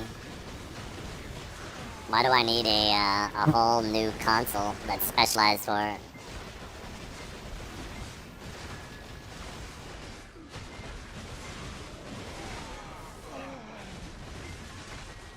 Oh yeah, some of those fun games? Oh my god. They might actually be really good tests. Maybe before any of you guys get married. You need to play, like, one of those co-op games where you have to work together to complete it. And that's, like, your compatibility test. Either that, or build, like, a piece of IKEA furniture together. That, too. That was, like, the early days It Takes Two.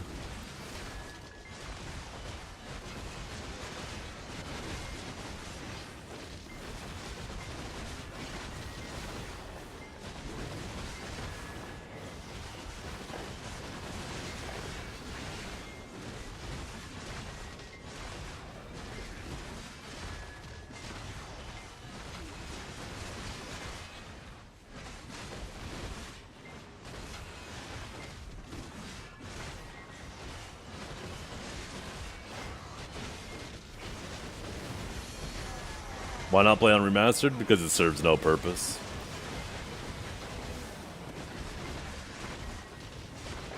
Mortal Kombat? Oh, hell yeah. Did you beat her ass or did she beat your ass?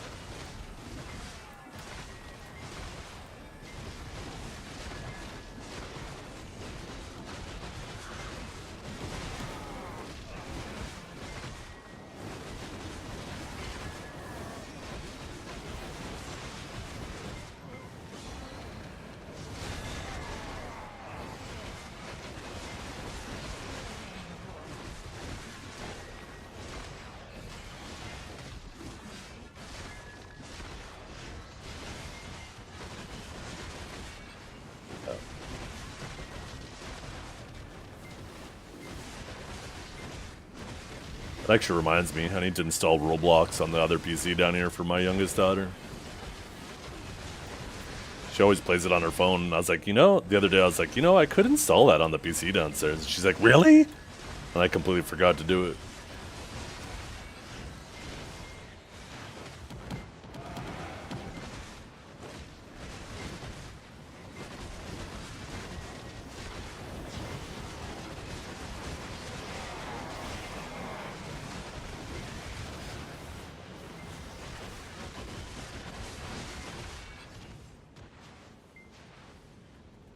I have, yeah, I heard about it. My kids are responsible online. 99% of the time they're sitting on the couch next to us playing the games. They just play with each other or their friends from school.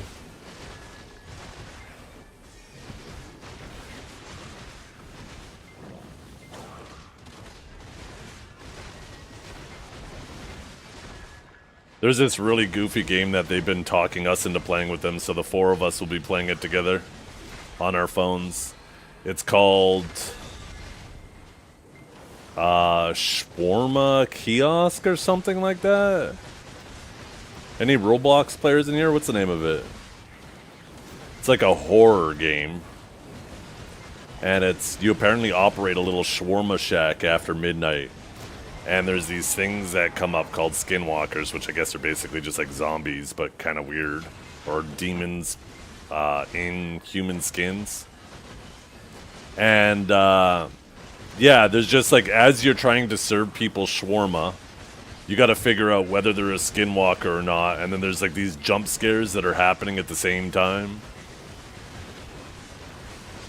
trying to make you shit your pants. It's kind of a funny game.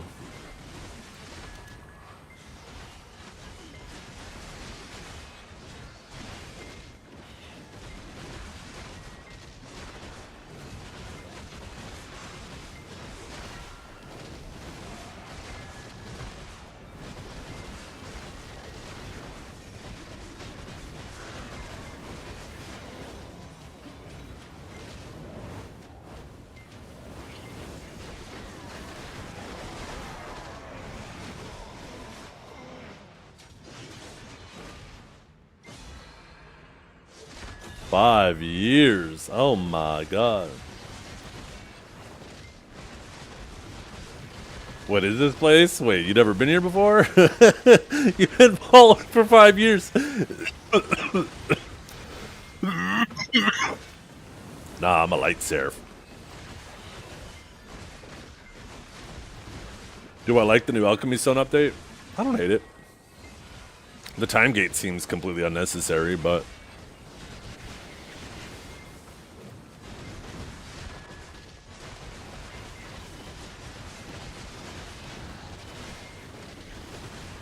way better than what we have currently as an Alchemy Stone system, so it's an improvement.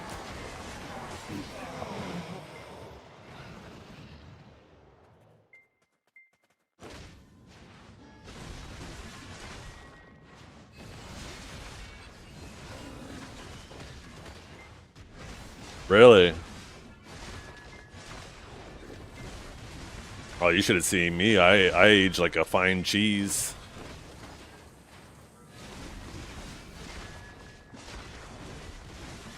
Is there a Seraph class Discord? Of course there is. There's a Discord for a new class. There's probably a new Discord for the Deadeye's brother already. Everybody is trying to be a Discord mod so desperately.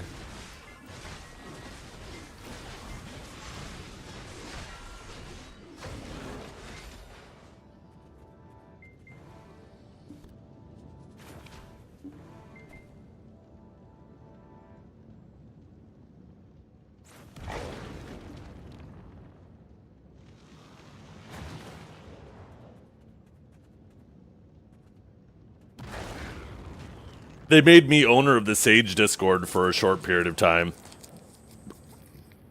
Because they're like... there was some drama with the Sage Discord in the past. I don't want to get into that all over again. But...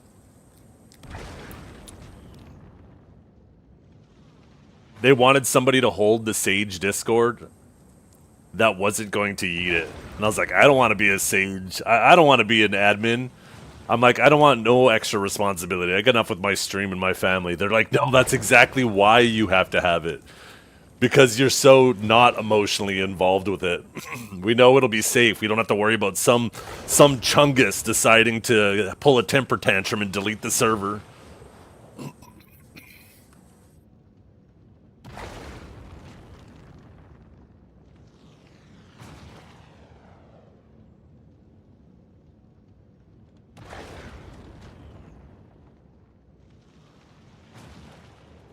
I like how I say I don't want to talk about it, and this fucking man thinks it's an open opportunity to ask a question about it.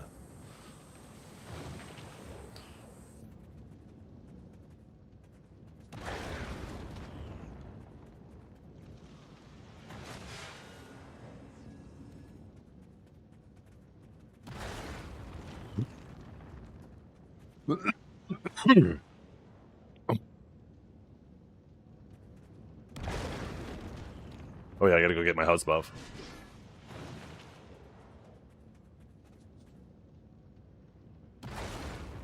Yeah, your mama. They're all fighting over which hole they thought was better.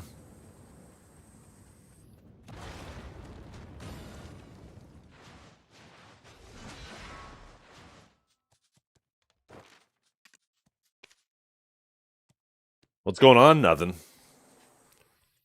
Oh, they're just dying? Oh, yeah, this has an AFK phase. So you get like a little break of like a minute or so. I think it's like a minute and a half. Where you can go run to the bathroom and hopefully be a hygienic human being and wash your hands before coming back.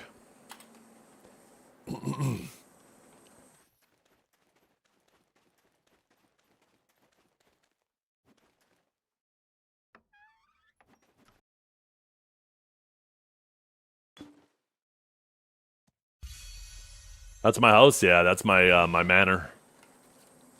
Have you ever had a dream that you could don't Yo, Sigma Joris. Thank you for that sub. I appreciate you. You guys have been so generous over the holidays. I can't get over it. You guys have been so fantastic to me over the last, well, forever. Not even just the short term, but especially in the short term. You guys have been just so... you're making me feel all warm and fuzzy and shit. Cut it out.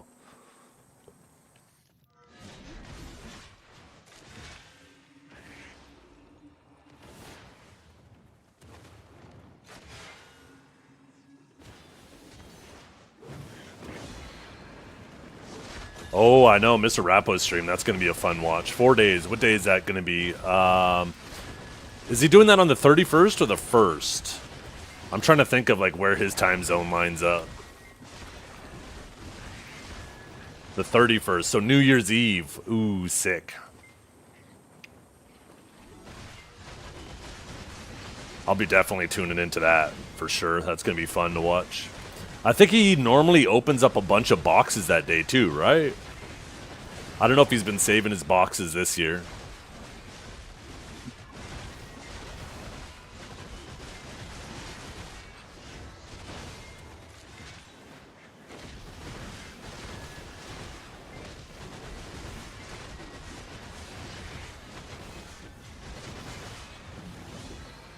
You got to give the man credit too, right? He was in the master class, and if he had gains to get, if he just held back... oh, I guess it was on trials, so never mind. Maybe there wasn't a pressure to get gains.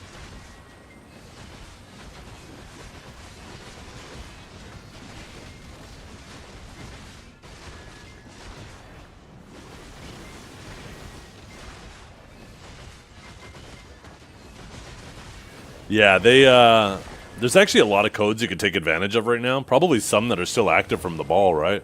Where you could get a ton of stuff.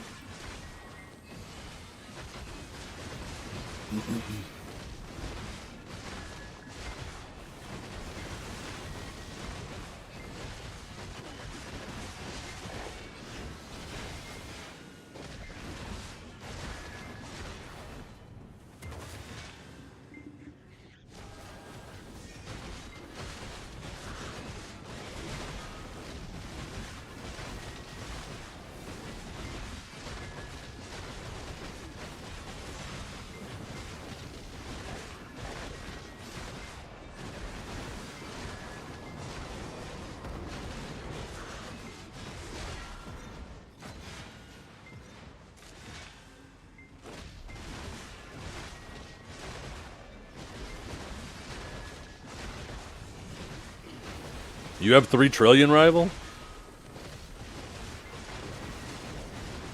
Damn.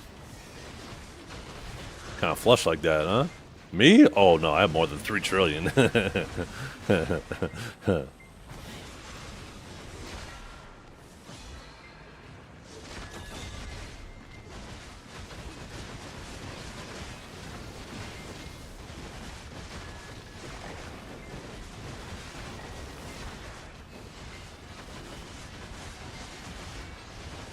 Some might say I'm a bit of a loser. Yeah, that was my inner Divios coming out. Oh my god, see? I've been infected.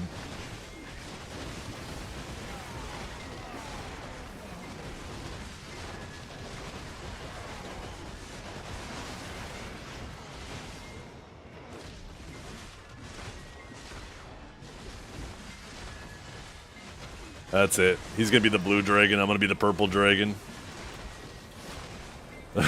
Who gets the honor of being the red dragon?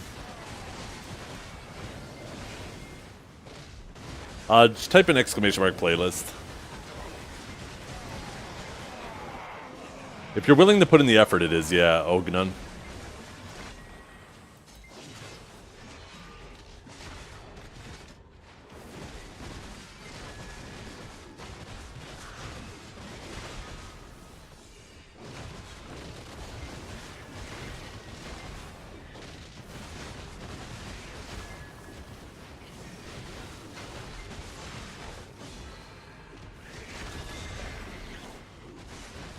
You know what I just noticed? When you pop your E-buff, those beams of light in the sky, they're actually in the shape of 6 wings, pointing outwards. I had not noticed that once. I've always just tunnel visioned on what my character was doing, not the animation around it.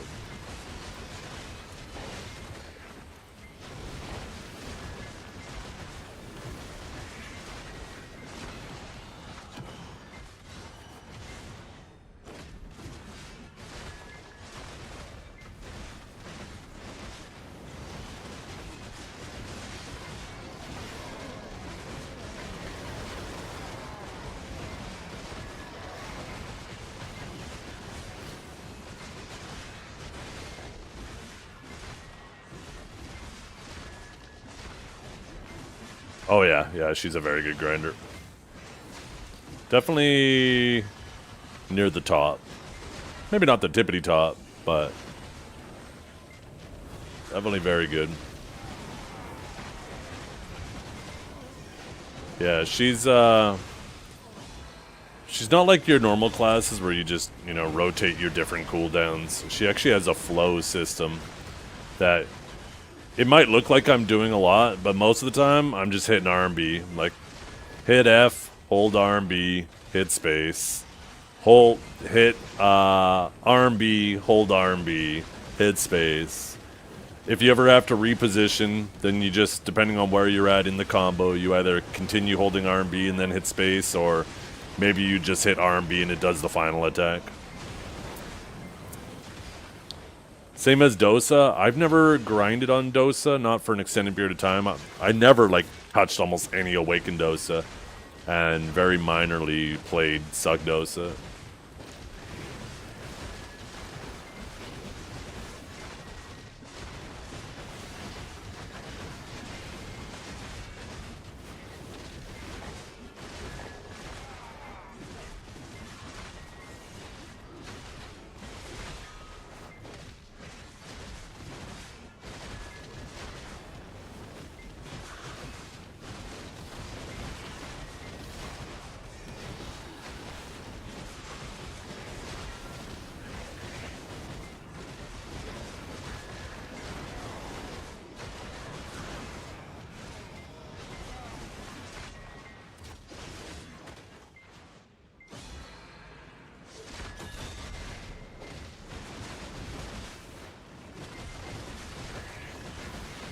Purgatum is worth it if you want a really low APM comfy grind. That's it. But it's... And I think that's good. I think it's fine for it to have that niche. But it's a little too cumbersome. It needs a little bit more polishing. I think since it is just a purely PvE spec, it should be possible to maintain it 100% of the time. Like, they should make it so, like, your Purgatum spec... Maybe make it so you get, like, instead of 1% per kill, you get 2% per kill. So as long as you're killing, you can keep it up all the time. And then also let its dash be used when it's on cooldown, but it's just unprotected. So this way the pack-to-pack mobility doesn't feel terrible on it.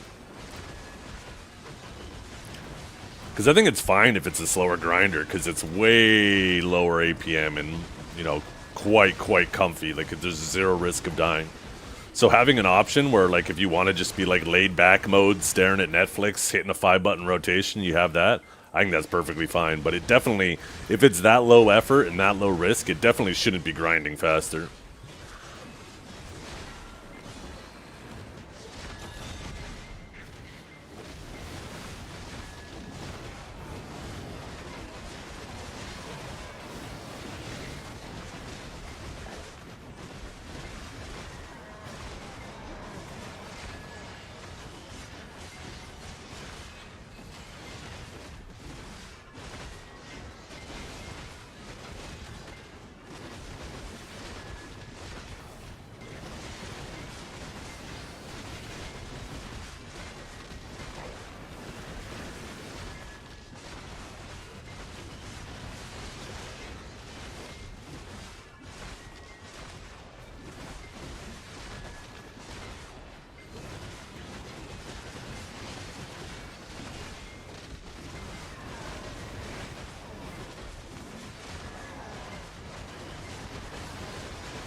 There is no wrong spec, Slypan. It's just whatever one you enjoy the most, really.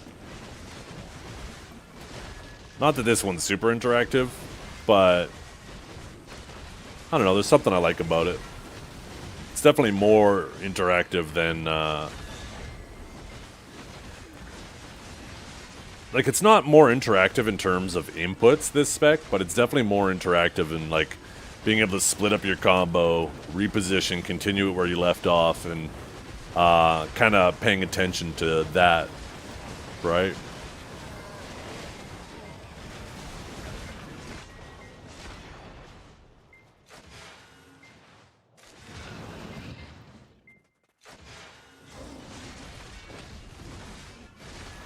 But, like, if I put on the skill input screen, you guys will see it's not like I'm pressing a whole lot.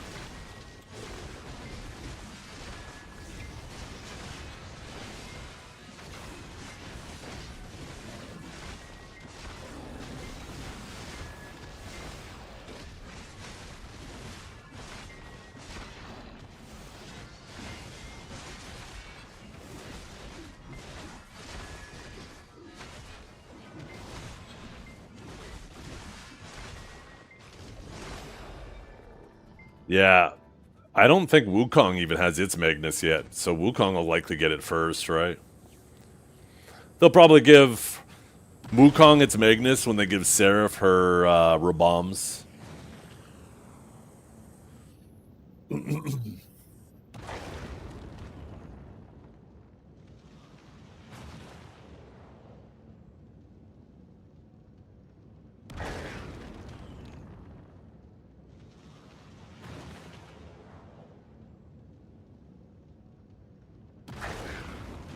Yeah. I think the only reason for that, Nimsh, is they want us to be their testers. They want to know how strong or weak a class is and have us test it so they can decide, okay, what gaps do we need filled in this class? And then they use the Raboms and the Magnus to try to do that.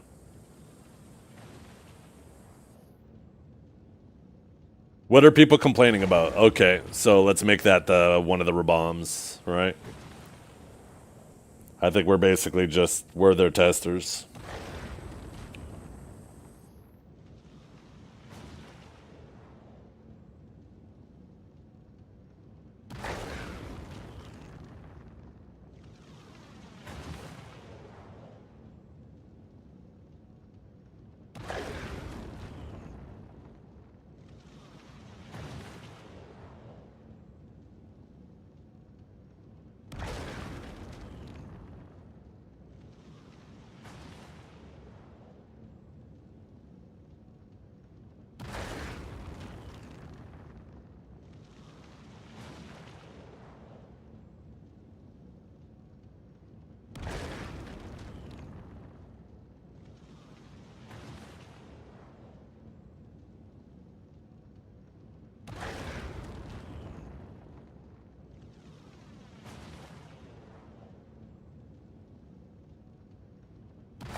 What is playing? Making me feel like Superman.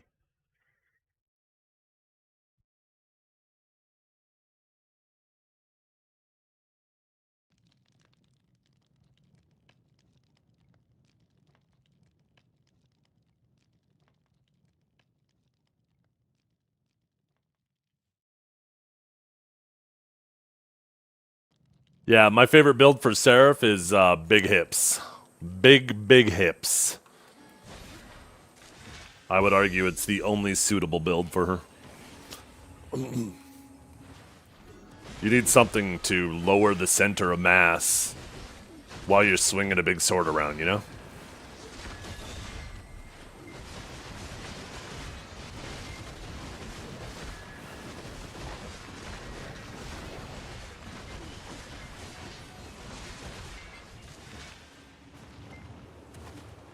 How's BDO nowadays? Haven't seen it in a while. I enjoy it.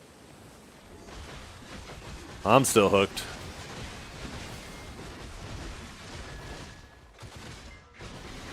Yeah, I wonder if those crystals are going to drop at the Dekia places. I bet they will.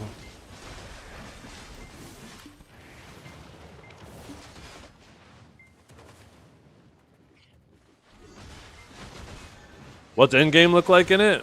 You're looking at it. Running in circles. What's new player game look like? You're looking at it. Running in circles. What's mid game look like? You guessed it. Beating mobs. Running in circles.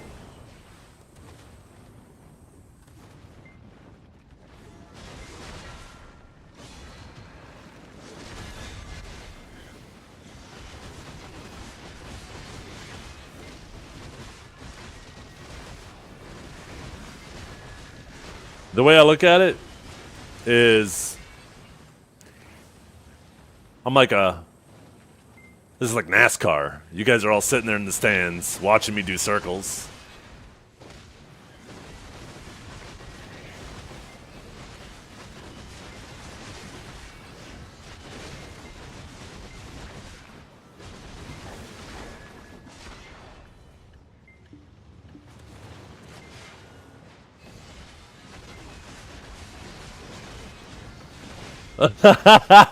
yo, that dino dance that's perfect for that comment. Goddamn. That's exactly what the stands look like, huh?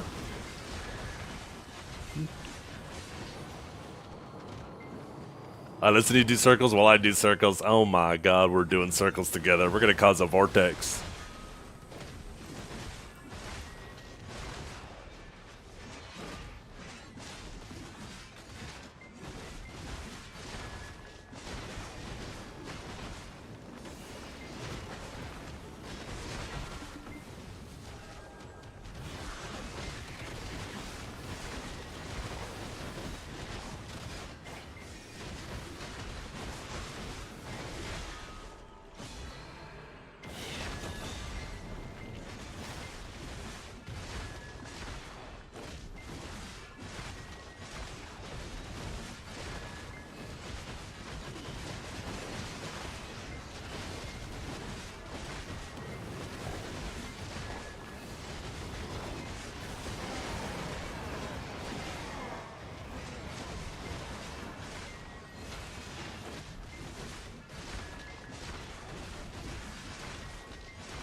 Yo, that's a good question. Let's do a poll. Mods, put up a poll. Which way do you run your rotation? Clockwise or counter? Or which way do you prefer to run your rotation? Clockwise or counterclockwise?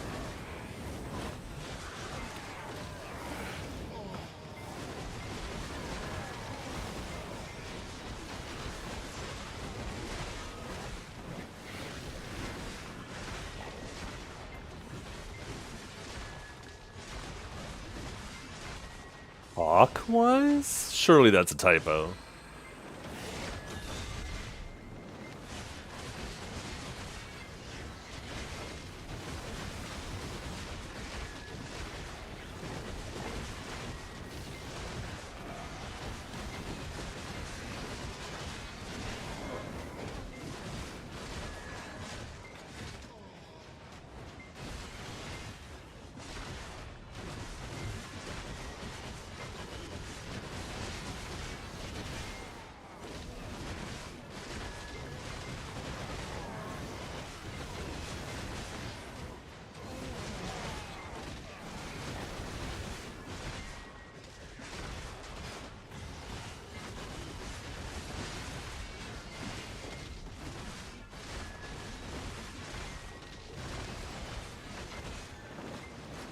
Ew, look at all these counterclockwise.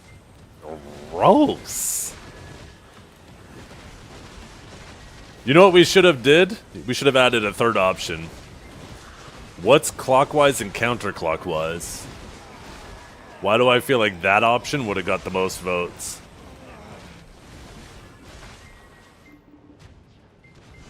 All you guys are probably used to your digital clocks. You don't even know what a wise and an unwise clock even looks like.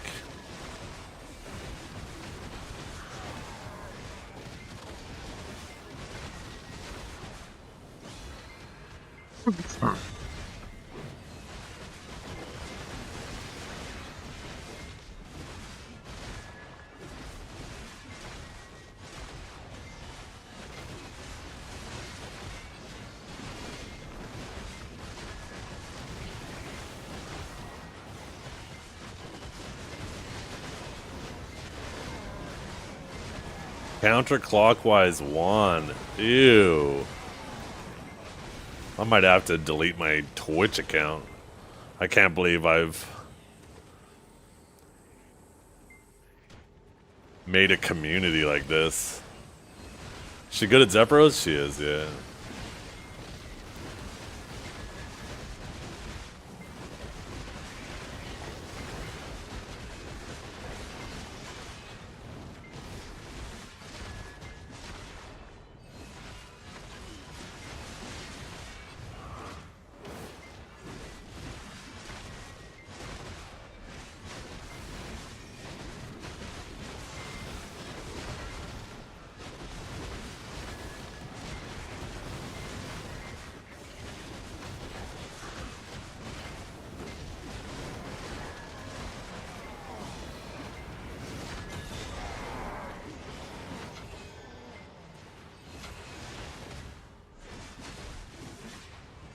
They'll use a Sundale?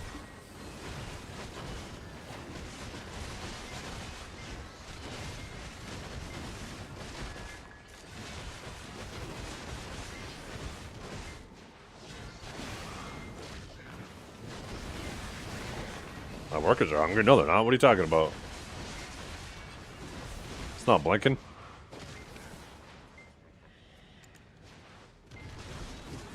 Although I am out of food, so they're about to be hungry.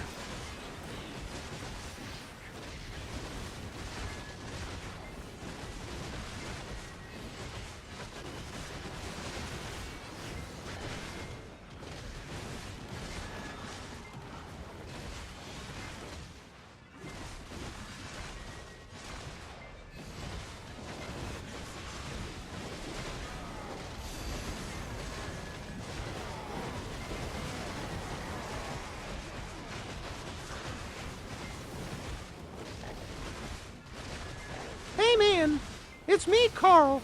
Remember me? I'm slaving away in the copper mines near Velia. Yeah, kinda wish you fed us more often. Bitch!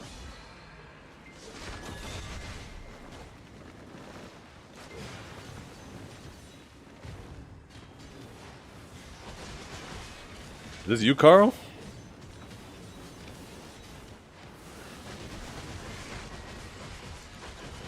You shut your mouth, Carl. You shut your mouth right now. We don't tolerate backtalk around here.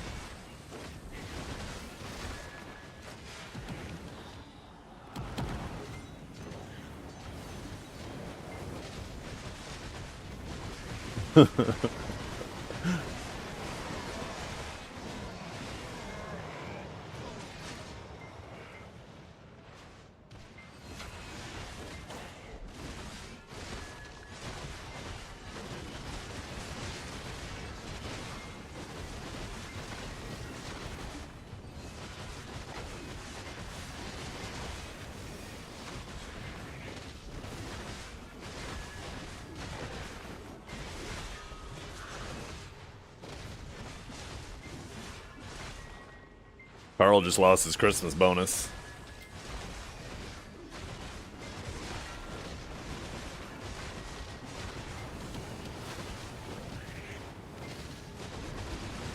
Now he's not going to be able to put in that swimming pool that he put a down payment on.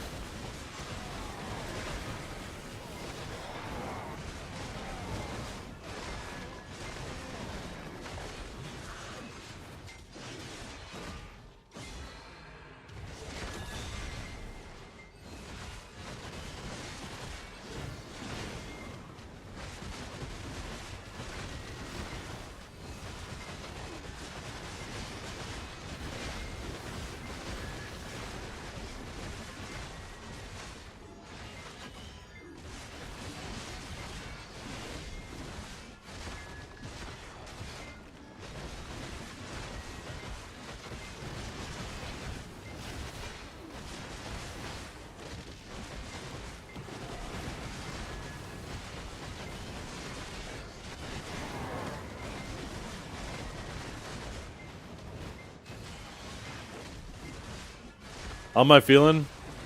Better today than yesterday. Yesterday was better than the day before. Still got a little bit of a cough in my chest occasionally. I'm coughing up some stuff, but it looks like I'm just getting the last out of it, and last of it out of me now.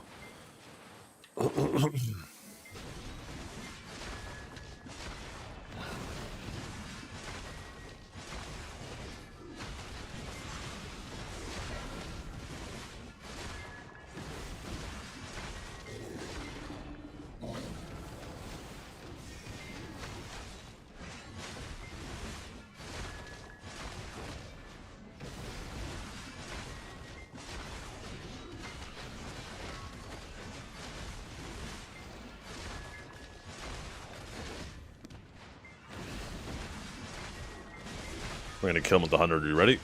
Wait for it. Wait for it. And boom! Boom! Assassinated.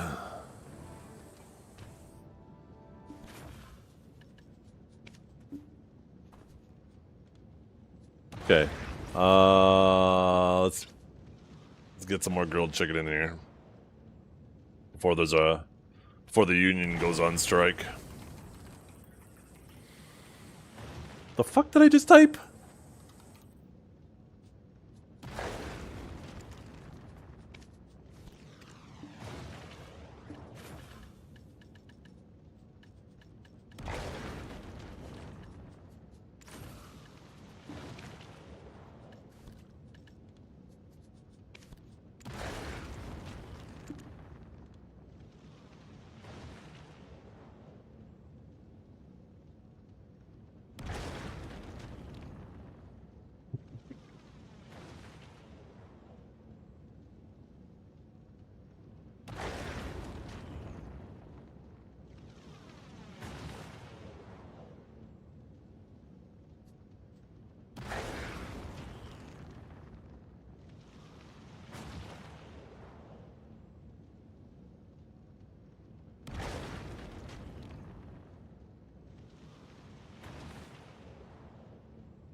I'm not sure, Complexity.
Man, if they didn't have the time gate on the alchemy stone, we could have actually just went crazy.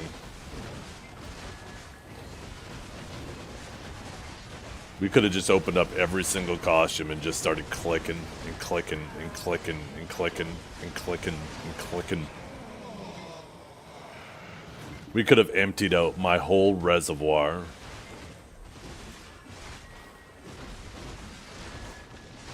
But why? That doesn't serve any purpose. It's not like I didn't work for that shit, right? Whether I worked for it before or I worked for it later, arguably working for it earlier is more detrimental, right?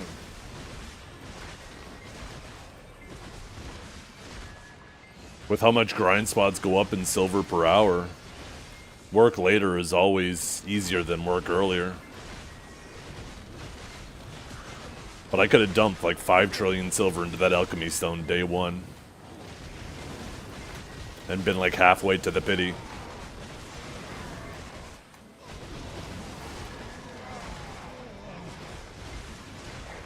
But that's the thing is, who cares if 1 or 2 people finish at day one? Guess what? People who get lucky are going to finish at day one anyways. So what's the difference if somebody who sweated their ass off and worked their ass off also finish at day one?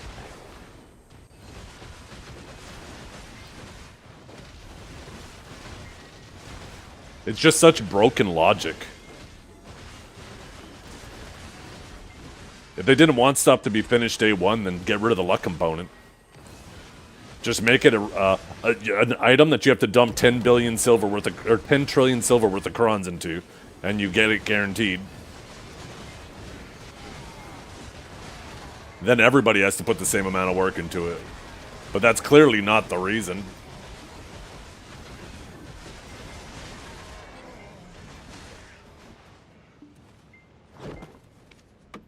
Like I said, I'm confident it's the two things.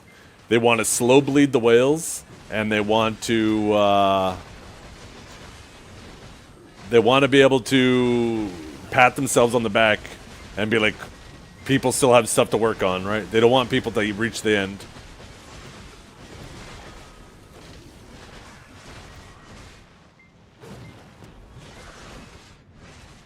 You think there are good arguments on both sides, but it doesn't affect me? How about contribute to the conversation? What are the good arguments? Instead of just saying nothing.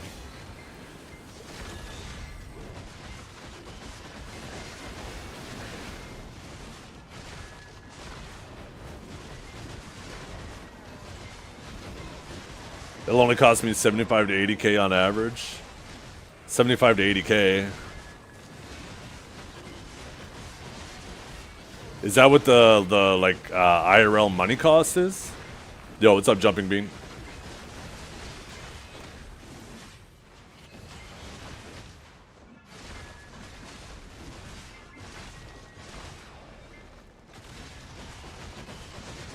But do you know why that mentality exists, Riot? The only reason, the main reason why people feel that way is they act like because somebody got it day one, that they didn't earn it.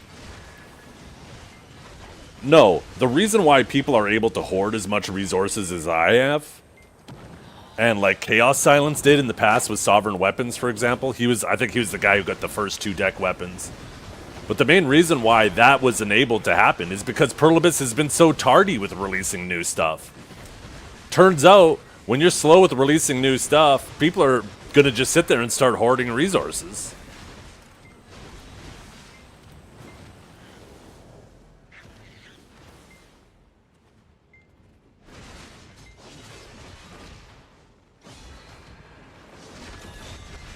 But the reality is, it's not like people like Chaos Silence just had it given to him for free. He put in that work. He just put it in before it came out.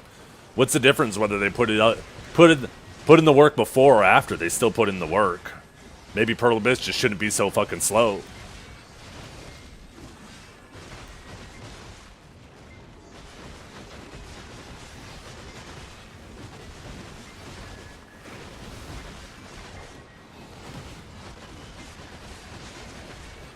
Yeah, but see, you're minimizing it though. Saying it's rather easy but just completely disregarding the like 2,000-3,000 hours of grinding the person did before that and act like it is meaningless is just completely obnoxious.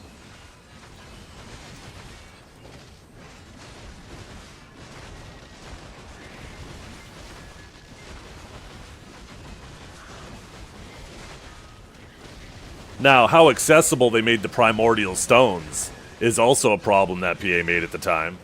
They could have made it so those stones took more time to get instead of just being, you know, flooded on the market in min price within 72 hours. Oh, don't even say no one's disregarding it because it's been disregarded so many fucking times.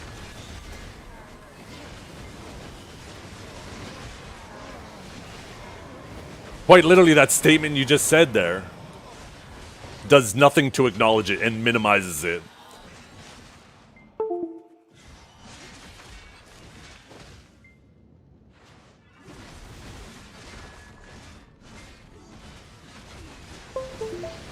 The fact that you guys are tunnel visioning on that specifically shows how much you minimize it.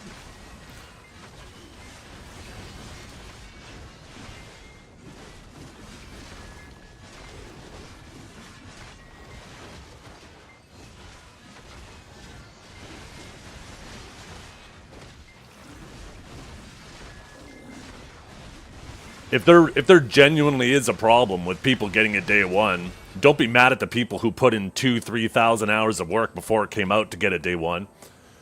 Put your focus on the people who get lucky. They just hit the one tap. They don't have to put in the work and they get it day one.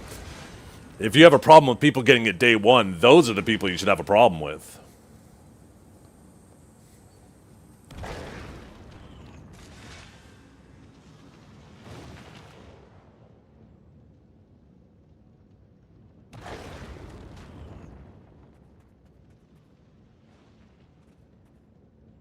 Is that a Valk? Oh no, it's a Guardian. I was like, damn, what is that weapon that Valk is holding?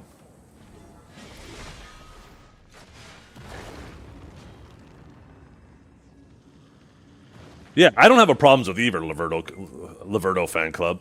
I'm just saying, like, this argument that the community doesn't want people to get it day one. It's like, this doesn't stop people from getting it day one. The only people that get it day one now are the people who are lucky.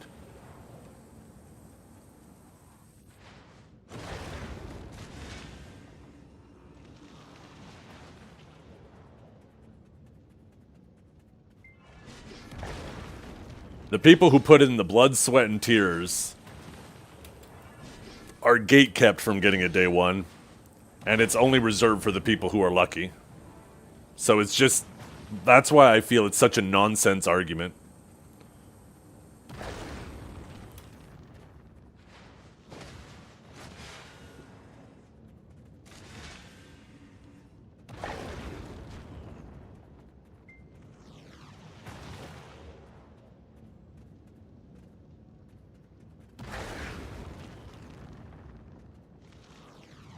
Yeah, I agree with that. It's jealousy, right? People get jealous and hate on people who get it day one. They blur the lines between the people who get lucky and the people who work their ass off. They just assume that they're the same.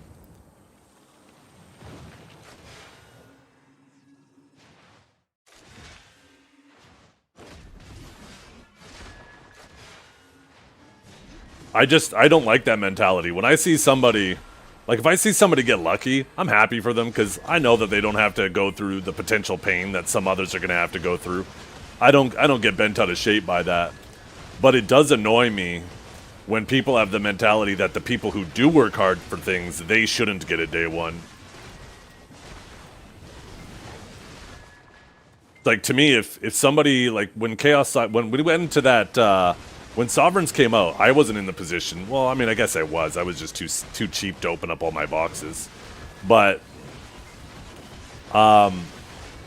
I didn't get day one, but then I saw Chaos Silence got both of his, and he didn't get lucky. Like, he did a reasonable amount of clicks on both.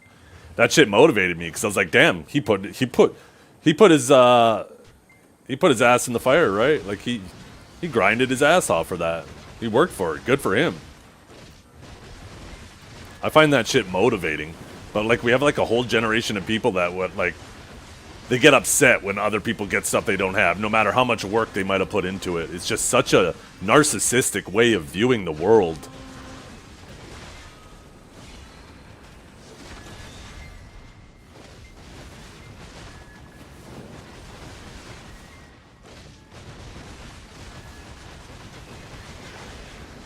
Yeah.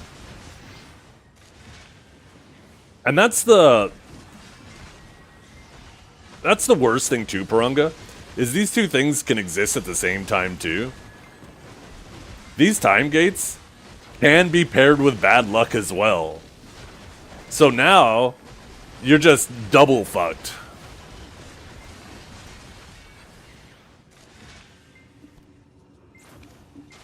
At least when there isn't a time gate, you can take ownership of your bad luck and you'd be like, okay, I'm unlucky, but you know what? I'm going to grind twice as hard to overcome it. I'm going to work twice as hard. You have like your own agency over the situation.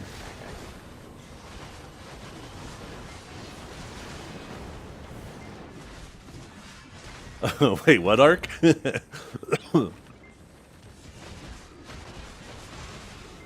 Now that pity's a thing? Yeah, pity is a good thing that they added to the game. I'm happy they added pity. I'm a fish twice as hard? Oh. I thought he said finish twice as hard. I didn't even read fish. That makes so much more sense.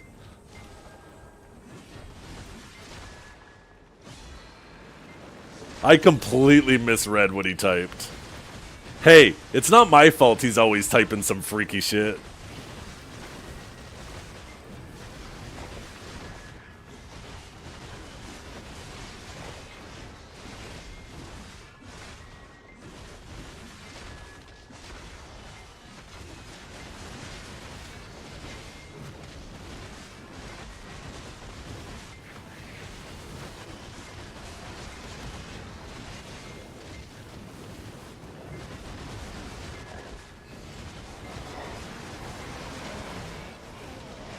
No, I don't. See, now, I understand I'm a different gamer. I like things that are hard that 99.99% of the population will never get. I personally don't like this mentality that everybody has to be able to get everything.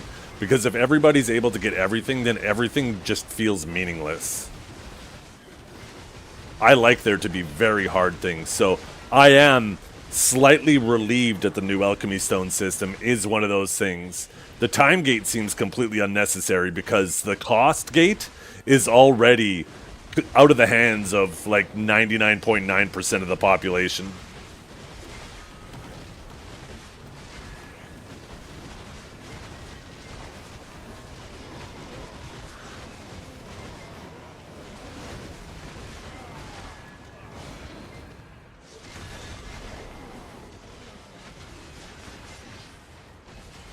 So I just don't understand the time gate on it. If you're going to make it that... Because I did the math earlier, right? You need, what? For Shining, you need 19,000 crons every 5 days to keep up with your clicks.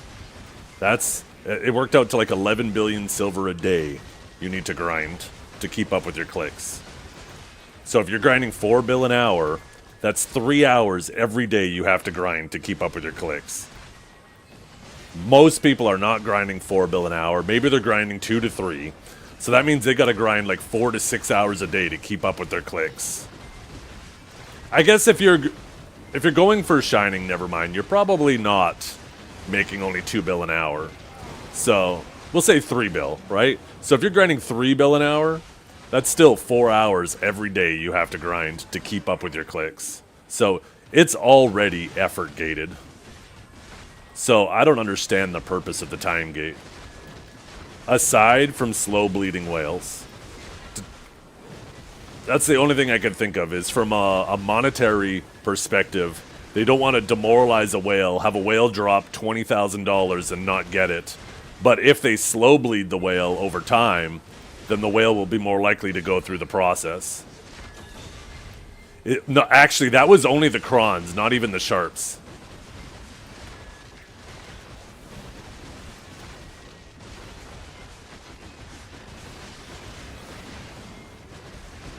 That price was crons exclusively, so good point. Add more on it, because it's 1,200 crons. I think it was 1,200, wasn't it? How many crons was it per stone? You needed 30 stones. Not crons, sorry. Sharps. It was 10 sharps per stone. So 300. I don't fucking remember. It's a lot of sharps either way. Okay, so 120. Yeah, oh yeah, so 1,200. That was right. 1,200 sharps.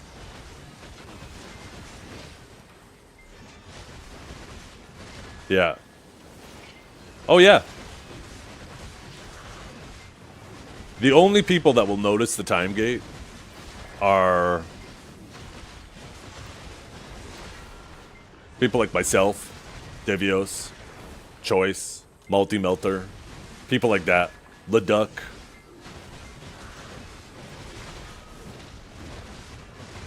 That's the only people that time gate hits.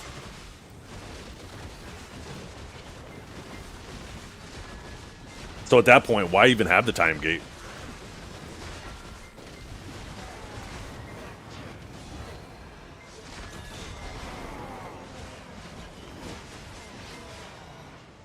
Shut up, bitch! Well, not even Biceptimus, because Biceptimus is still working on other things right now, right? He's not going to want to start working 12 trillion silver while he has other more important gains to get at the moment. I mean, he's close. He just has to finish his offhand, really. Which is going to go next click for sure. So yeah, him too.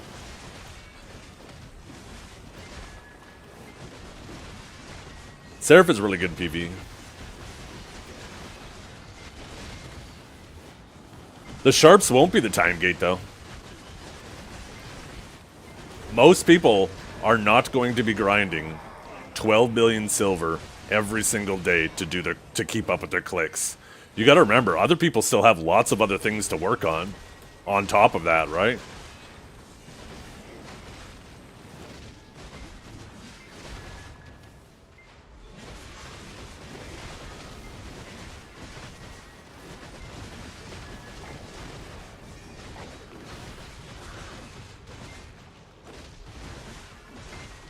Dragor thinks every single discussion is an argument.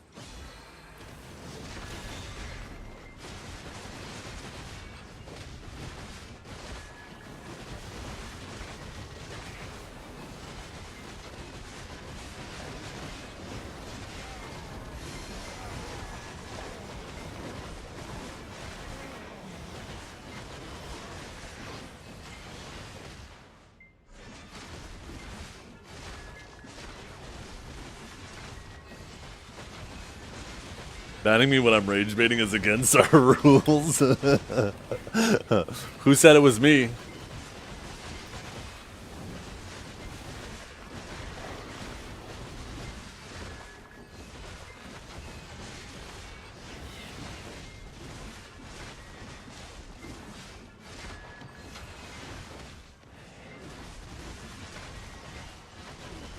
Yeah, I like... Now...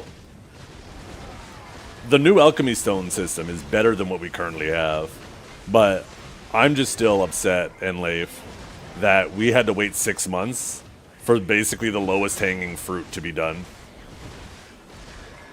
Why did we have to wait extra time for you guys to just do the bare minimum? That seemed silly to me. Because you guys delayed it, and maybe this is my own problem, but a problem with my own expectations, but I thought for sure you guys were cooking up something cool that was going to be tied into Adania Part 2.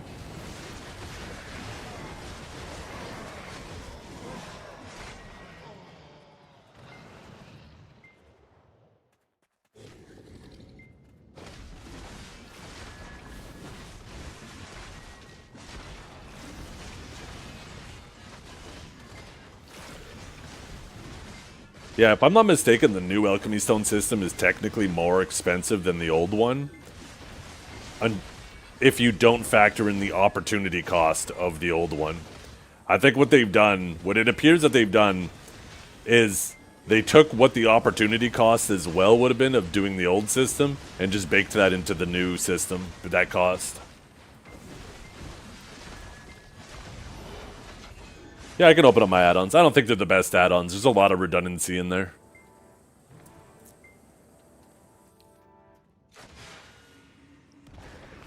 Yeah. I don't expect you to have an answer, Enlave. I just talk to you to vent because I feel like it's, you know, because you're the punching bag.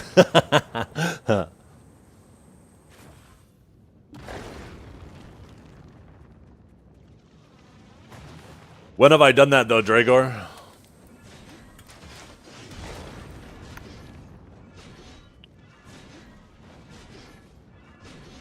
I didn't do that with the boots.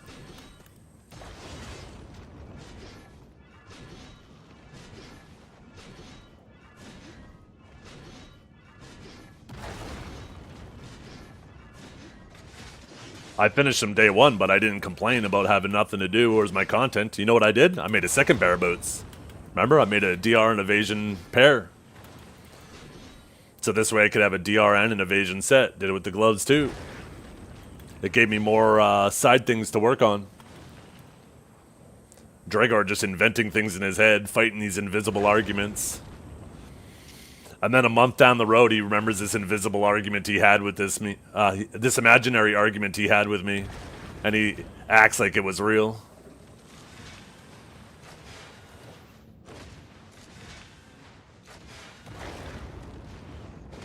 He built it up so much in his head that it's actually real to him. I don't even want to know how many arguments we've had in your head, Dragor.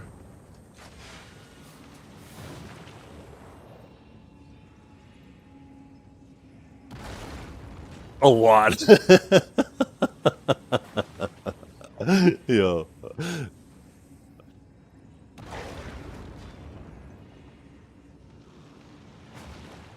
And I bet every time you make a good point, you cross your arms and you raise your eyebrows and you give me like a little smirk in your head, like looking all fucking, like a little bitch.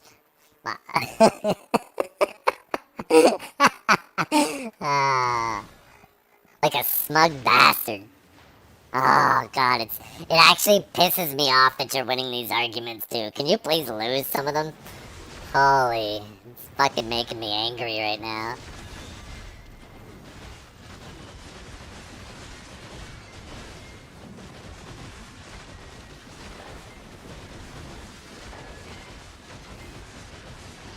Push up my glasses and grin.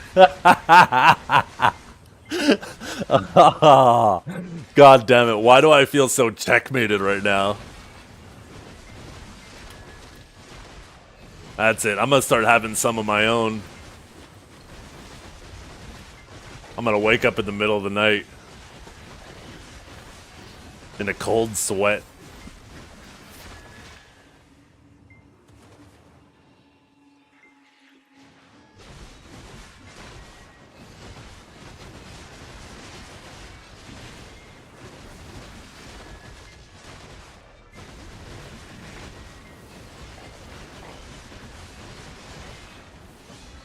How's it out there, girls? Yeah, is it like really slushy or? Ah, did you guys make a snowman? Like that gingerbread man? Two bottom things are like Could- Oh wow, the two bottom balls. So it's a snowman with two balls at the bottom. You guys. Oh, okay. Does he look like Giga Chad? Nice. You guys should have took a picture. Nah, probably better. Holy, you guys got snow everywhere. Oh my goodness. You guys got to do a better job kicking your shoes off. Can you guys try to pick up some of those big snowballs and throw them outside? So we don't end up with a bunch of wet spots on the floor? Just the biggest ones. Don't worry about the tiny little ones. They'll melt and evaporate quick. But some of those snowballs you could throw at somebody in my chat here that deserves it. No. Keep that away from here, right?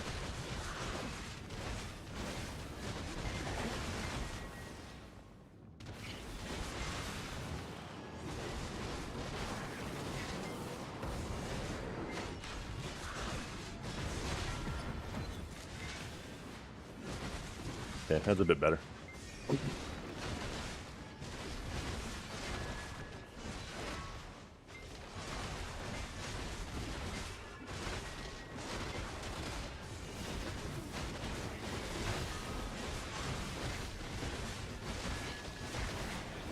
don't know if I even remember how to grind on Sage. I've been grinding on Sage in like, how long, chat?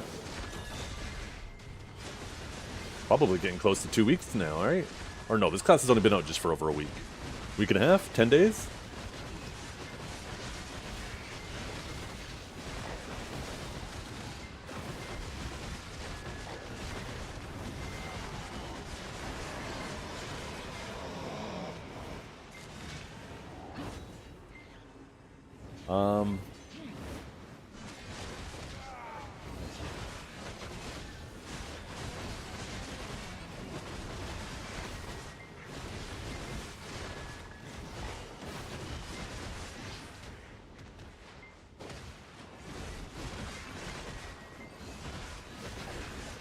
Let's see. I'm trying to scroll up. I know I got yapping about a bunch of stuff and I missed some messages. This has been my thought on BDO. I understand there are enhancement odds. I understand there's RNG, which I think is why the pity system was added. But the pure thought that there are some people who have put in thousands of hours making silver mats, creating stacks, etc. The pure fact that they could not get a single fucking thing from it is the most diabolical and disrespectful thing. Yeah, that's why in general I think the pity system was a good thing. Because there's a limit. People don't realize there's a limit to how lucky you can get, which is the one tap. But there's no limit to how unlucky you could get. And the amount of silver you saved, or sorry, let me rephrase this. The amount of silver, extra silver you could spend going for an item and not have it,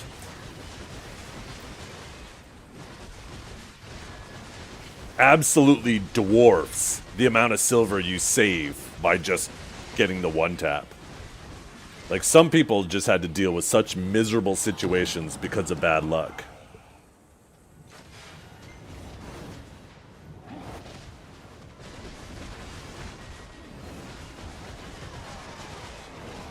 Well, no, I remember seeing the wall of text, but I was trying to finish off my thought, and then I got yapping about something else. Oh, I think that's because you came back in the chat, Drago, and I started yapping at you. Do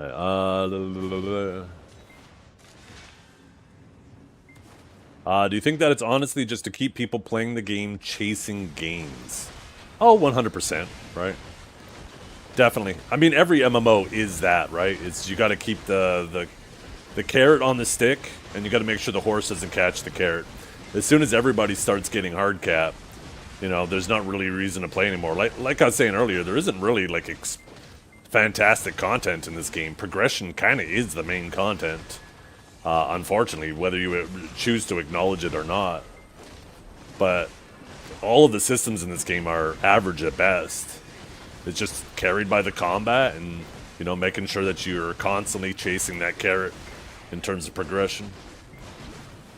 What was that item we had years ago where we did a weekly go guarantee accessory upgrade? They could have done that and reduced the orange. Oh,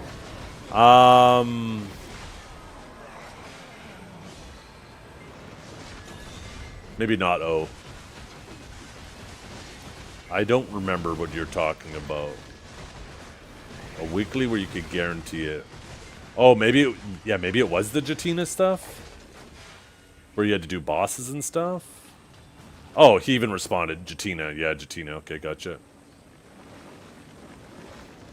Okay, yeah. Yeah, and exactly, that's where Dragor popped in. All of a sudden, I'm scrolling down and I see fucking Dragor's stupid face appear in my chat. Oh my god.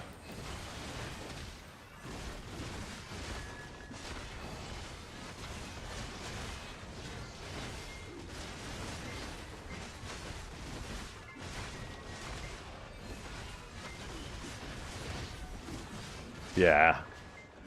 You better, Aga. Yeah.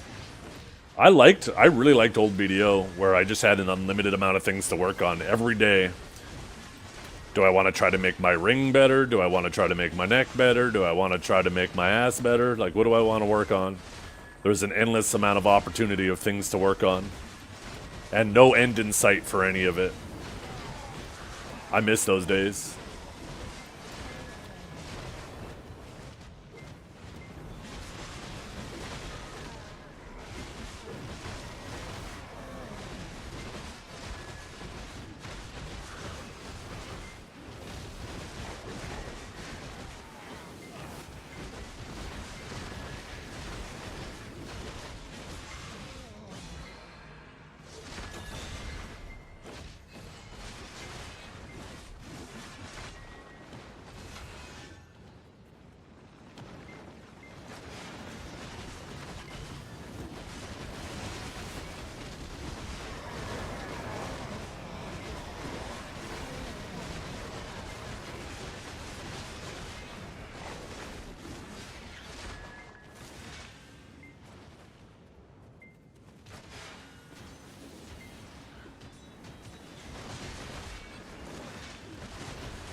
Did I lose one of the orbs? Did I? Oh, I did, yeah. I too much yapping. The frogs must have killed it. If you actually let the frogs kill all 3 of the orbs, then it just cancels the whole thing and you failed. What are your chances you craft your own Resplendent? I already have 3 Splendids, so I don't need to do it. But if you're talking about, like, what's the success rate? It is... One second, I have it open. Emotional damage. With the current system, it's a 3% chance for each level. So you have a 3% chance to hit Sharp, and then a 3% chance to hit Resplendent. So you have to basically hit 2 3% in a row. With the new system, it's a 3.3% chance, but you'll be able to cron it. Do they still blow up if you cron it? No, that would completely defeat the purpose of crons. Crons are to protect your item.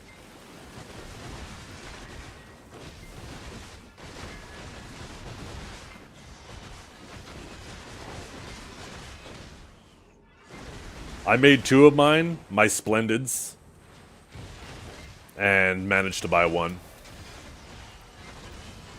But I made my alchemy stones when I could buy Resplendence off the market and click it, so I didn't have to hit 3% chances in a row. I just had to spend the money to buy it and then do 1 click, right? I was just aiming for 1 3% chance.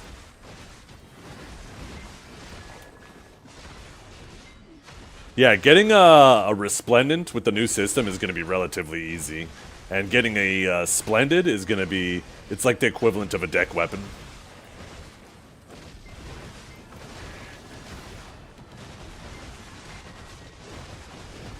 So, something that most people won't get, but, some will.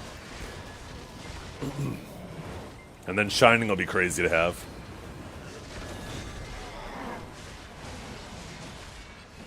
Having a Shining will be like having a Pen Fallen God before Adonias came around.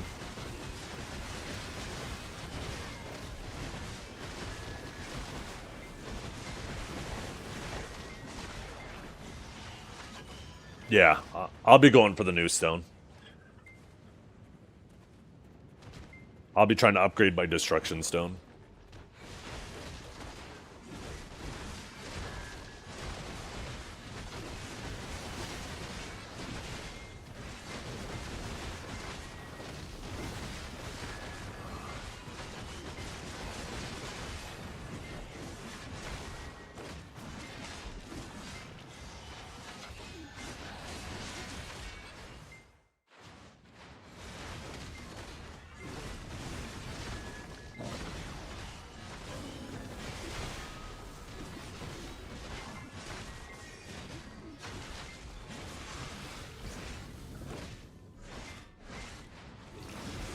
Well, you're still resource gated back then, though.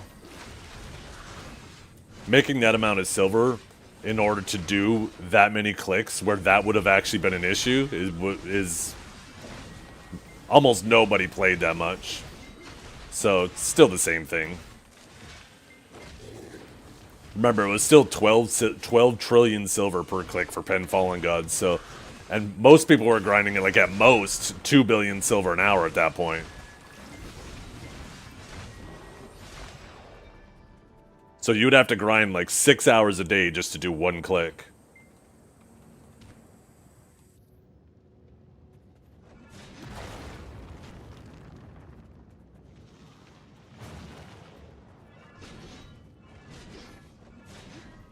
The thing about time gates is it doesn't make things harder, it just makes them longer.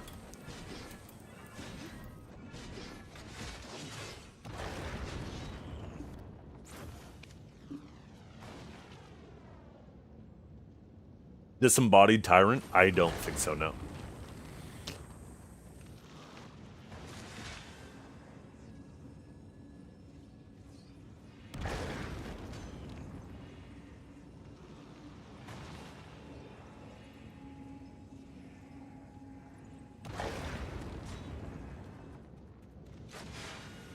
I do like the new class, yeah.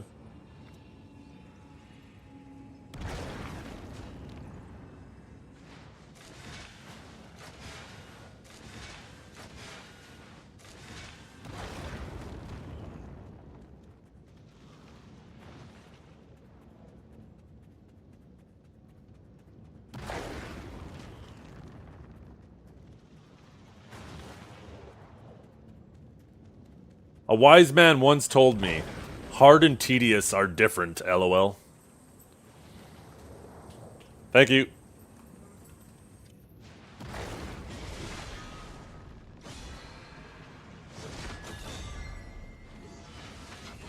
Shit, why did I just fucking 100?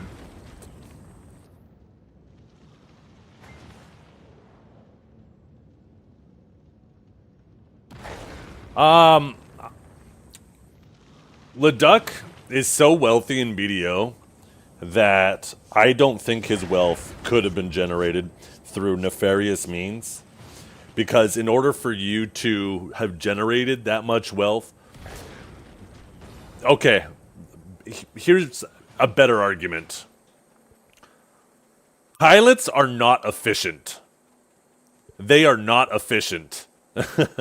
So, even if he did have somebody pilot on his account that whole time, there's no way they would have generated that much wealth. It takes somebody playing the game a fuckload very efficiently to make as much wealth as Leduc did. But there's no world where you could hire pilots to make that much wealth for you. Even if you had 3 different pilots cycling for you all day long. They are just not that efficient. How much wealth we talking? Well, he's one of the guys that I'm pretty sure came into this with 4 Pen Fallen Gods, right? Leduc is just, he's like, I know I referenced Gundle because he's somebody who stood out in the past of being one of these hyper-efficient guys. Leduc is like the guy that, he's basically the Gundle that kept on playing, but he's on EU? I can't remember what region Leduc is on.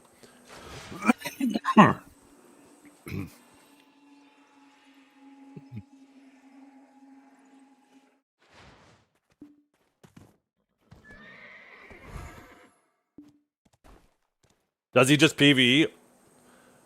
I can't imagine he just PvEs. I think he's probably just really smart with the market. And, because I think even if you grinded... Whoa! What does this outfit do? Yo, I didn't know it did that. Did you guys see that?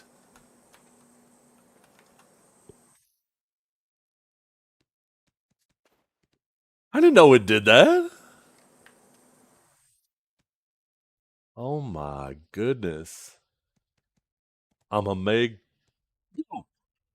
Holy. This is the Rosalind armor. Fuck, what was I talking about? Oh my god. Squirrel.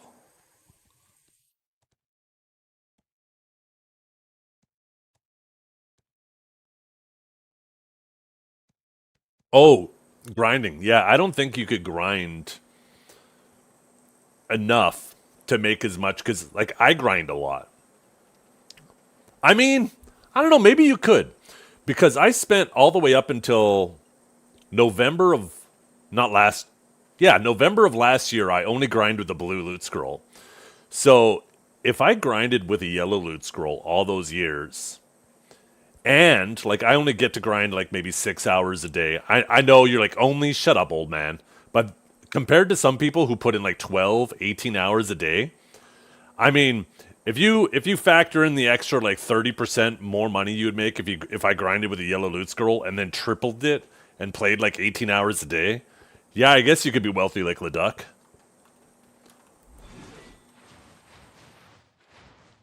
Oh, my God. The answer to that, Purunga, is too many. The ferry system is something that needs to be overhauled to be new player friendly. I hope you one-shot everything, because that is one of the most outdated systems in the game.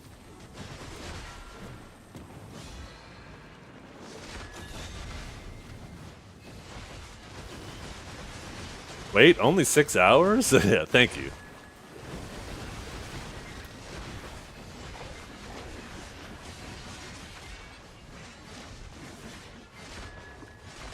Loot scroll running out? Ooh, appreciate you.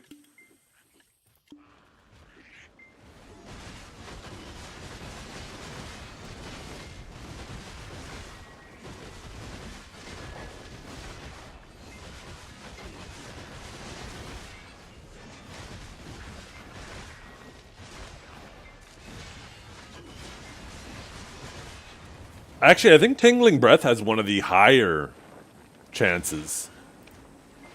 Or no, you're talking about Morning Star, right? Yeah, oh yeah, you have Tingling Breath, you want Morning Star. I think Morning Star is one of the cheaper things to go through because you're not trying to get a rank 5.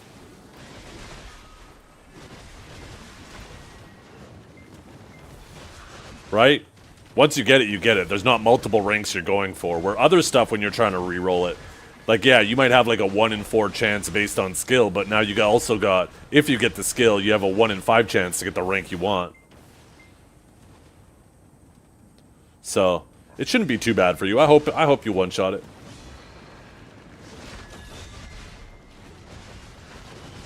Definitely a system that needs to be redone. When was the last time someone got banned for piloting? I wouldn't be surprised within the month. It happens all the time. Like, every single week, if you take a look at Perlibis's website, I'm pretty sure every week, at least every month, they do a little, they do bans.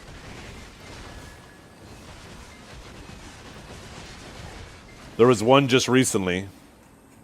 A popular person in Black Rose got suspended for 30 days for boosting.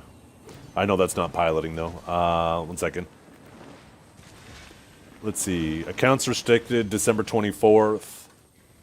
Let's see. Unauthorized use of programs and macros and boosting and cheating. I don't see anything for piloting. Let's see the next one before that.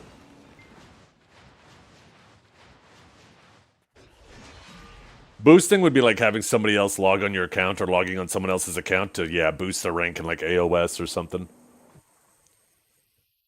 But an AOS season hasn't been going on, so I don't know where he would have been boosted.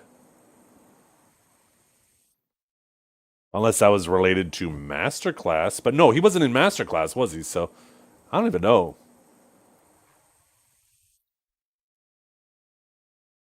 Okay. December 12th was RMT and boosting. December 5th. It looks like every week. Authorized macros, inappropriate trades, RMT. RMT and using macros and unauthorized programs are permanent bans. Inappropriate trades? What's an inappropriate trade? That's a 365-day suspension. That might as well be a ban. That man's gonna be long forgetting BDO by then. Boosting cheating.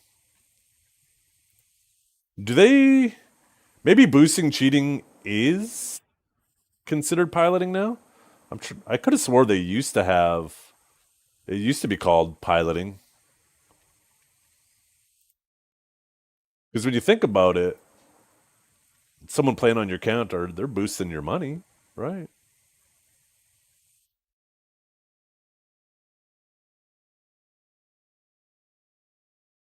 So maybe boosting is piloting?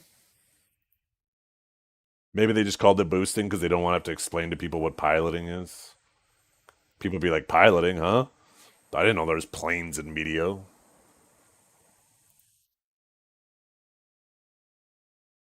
Yeah, only thing I see is boosting, inappropriate trades, and RMT. Oh, and unauthorized programs and macros. But yeah, it looks like every week, every single week, they catch some people. Every single week.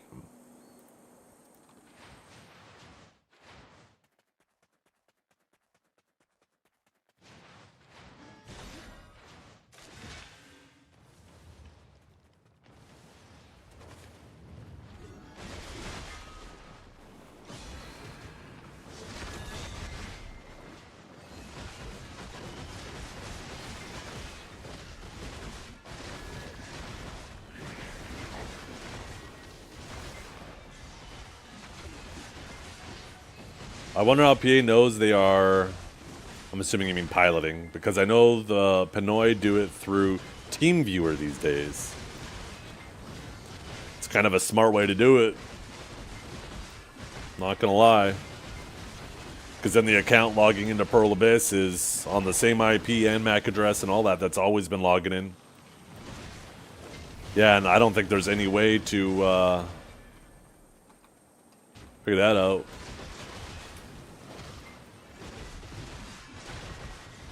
To detect that.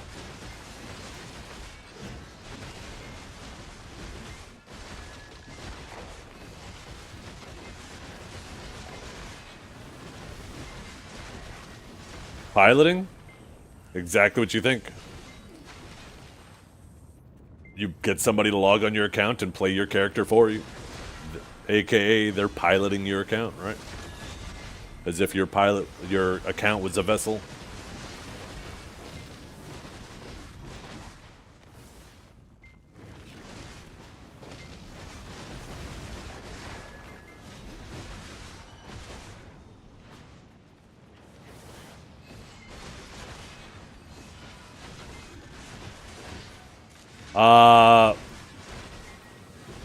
I think you completely misunderstand what Exit Lag does.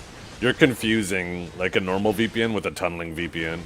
Exit Lag doesn't spoof your location. It directs you from your location and it takes a more direct route to the location you desire. But it doesn't spoof the starting location. You can see this. Start up Exit Lag, pick any one of the servers, log on. You can actually see on your Pearl Abyss account where the most recent login was from, and you'll see that no matter where you use no matter what server you set Exit Lag to, it still says your home location. Exit Lag doesn't spoof your location. You're confusing Exit Lag with a VPN that's designed for actual privacy. No, it doesn't for you. You're just misinterpreting it. You're doing something wrong or something else. There's an issue there between the computer and the chair. That's just not how Exit Lag works.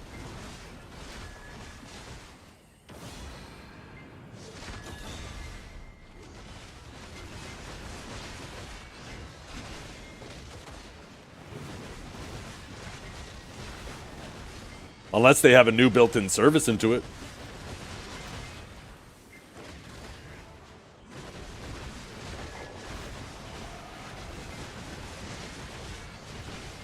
I know they're always trying to improve their service.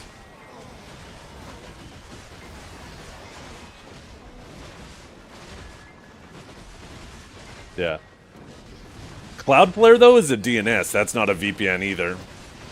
Cloudflare is like a way...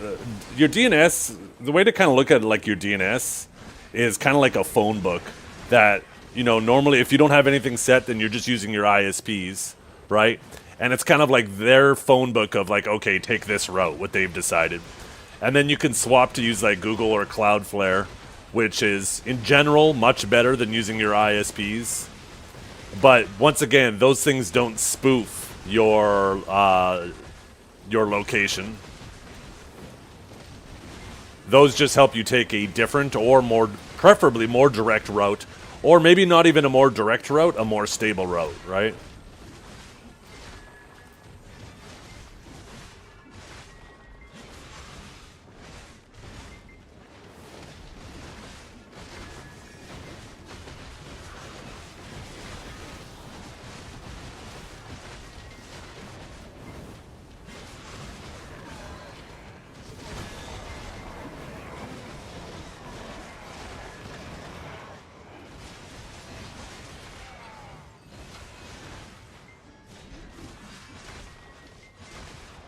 What's my savior's name? Zephian. So good. So clever.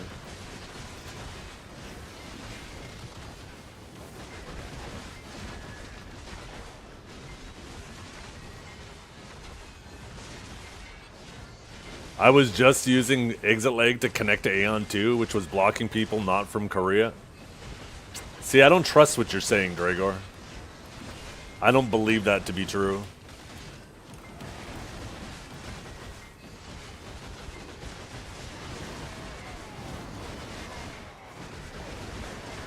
That's interesting then. Maybe Exit Lake does have something to spoof your location as well built into it now. Is there like a new setting or something on it?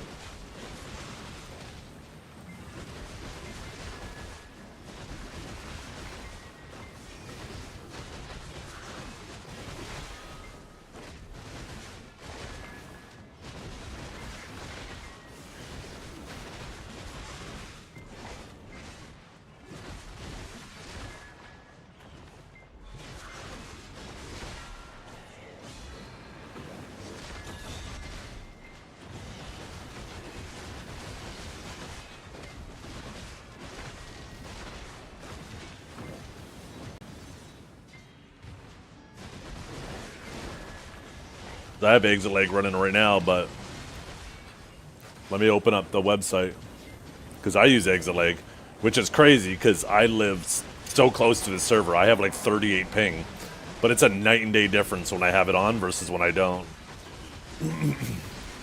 It was actually remarkable how much of a difference it was when fighting Kelb.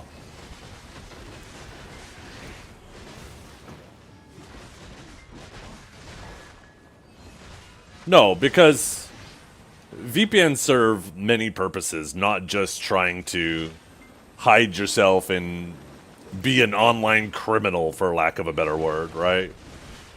There's a whole variety of reasons to use a VPN, so banning people for using a VPN would be goofy. And you can't just ban people for logging in other locations, too, because, like, what if you move, right? Or what if you travel for work and you want to bring your laptop with you? But when every night at 11 p.m. your account in New York logs out and all of a sudden the same account in the Philippines logs in for exactly 8 hours, then logs out and then all of a sudden is back in New York for months on end.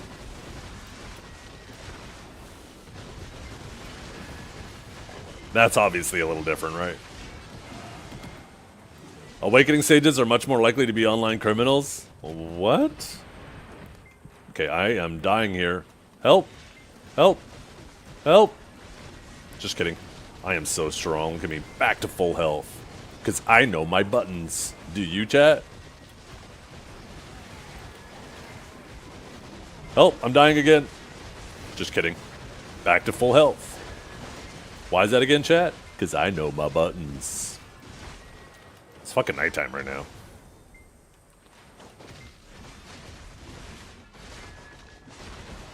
What button? Alt F4.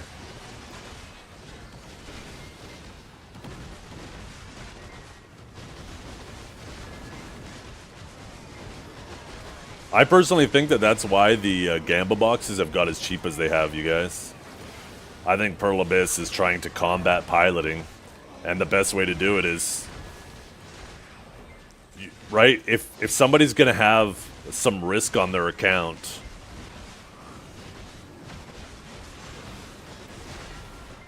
why would somebody risk their account getting banned and pay someone else to log in their account to play if they could just dump the money into the cash shop itself and then Pearl Abyss gets it and there's no risk of getting banned?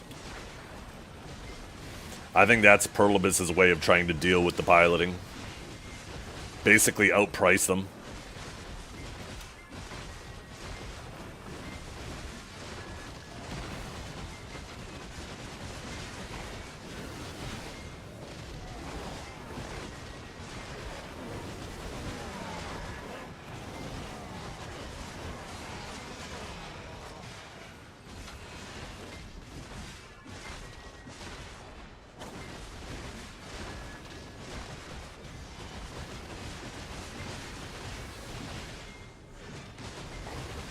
But the thing is they don't have to, like, when I say outprice them, that doesn't mean they have to beat them in price. They don't even have to match them in price.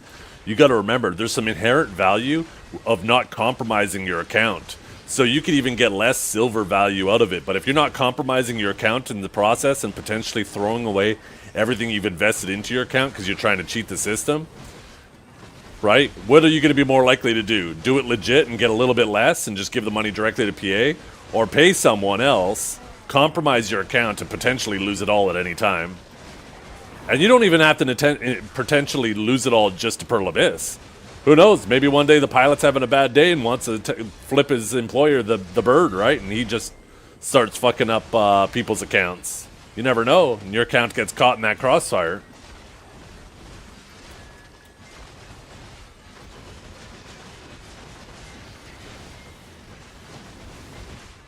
So they don't even... Pearl Abyss doesn't even have to match their prices.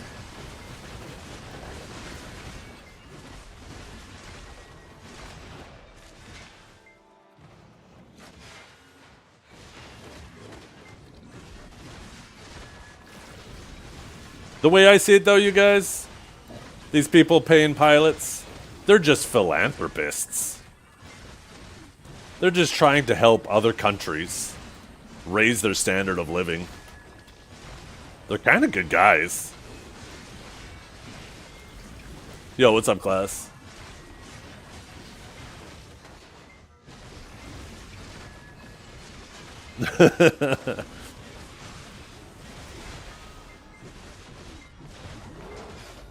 Do you have a problem? You might want to see a doctor. I can't help you get it up.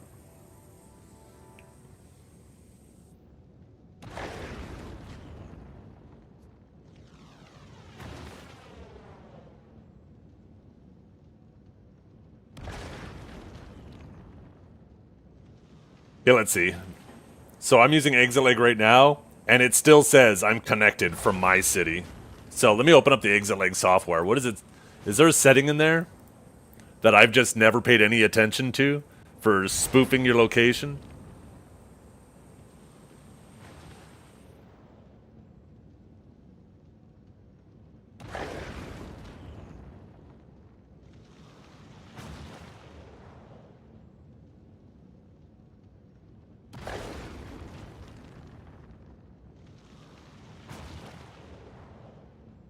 Because, yeah, if you're using it to bypass region restrictions on Aeon 2, there's got to be something in there then that I...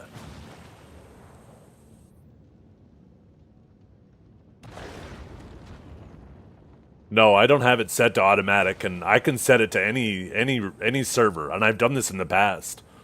Because I was curious, right? And I've set it to multiple servers, different places, and it's still all the same. Maybe Exit Leg's just smart enough to know for that game, if you're coming from a certain region, it has to pretend another region. I don't know if there's any documentation on that. Because that's interesting. I didn't know that this had that. There's got to be something somewhere about it.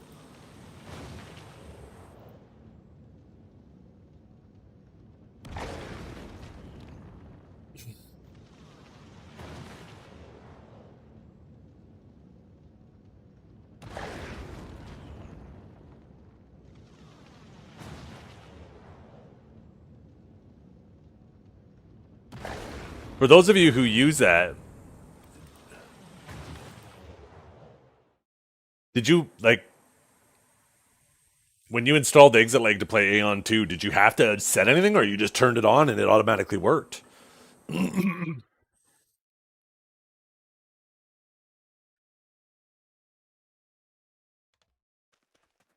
automatic win for Drigger? Well, no, it's a win for Nightcrawler, apparently.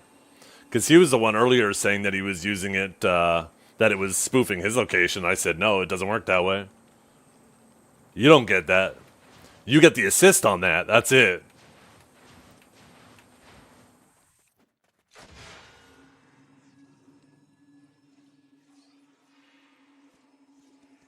I'll take it.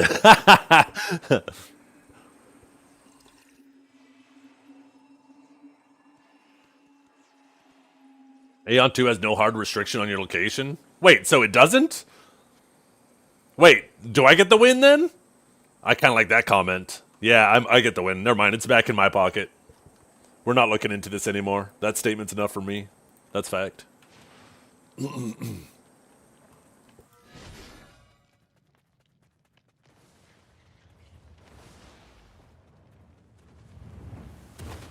Oh, interesting. So they probably still know that you're logging in from another region, but because Exit Leg is routing you through one of the servers in Taiwan, I guess it considers it more secure. Is it some shit like that? I don't know. There's obviously some nuance there.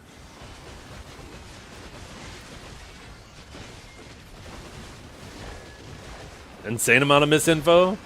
Well, why don't you explain to us or show us the documentation or something instead of just pointing your finger and saying misinfo?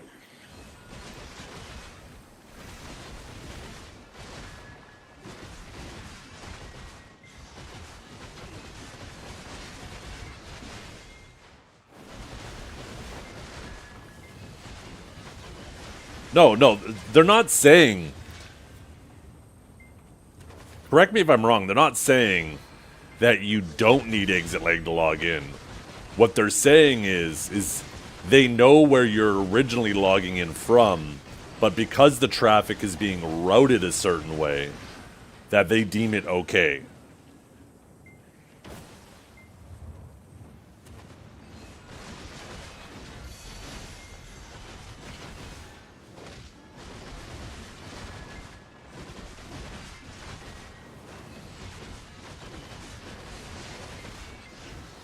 Well, if all you need is a Korean phone number, then you don't even need exit lag.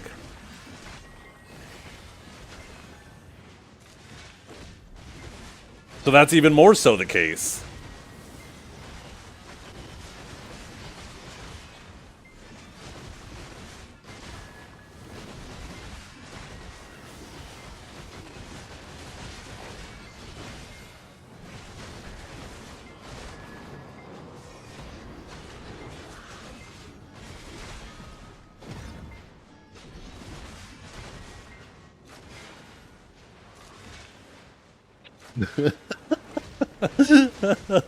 Oh.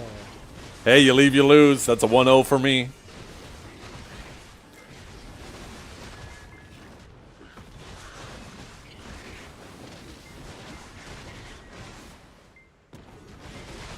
Duel out, and who wins is right.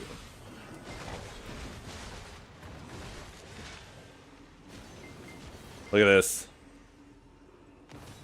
I win. You gotta remember, in this realm, I am the Lord.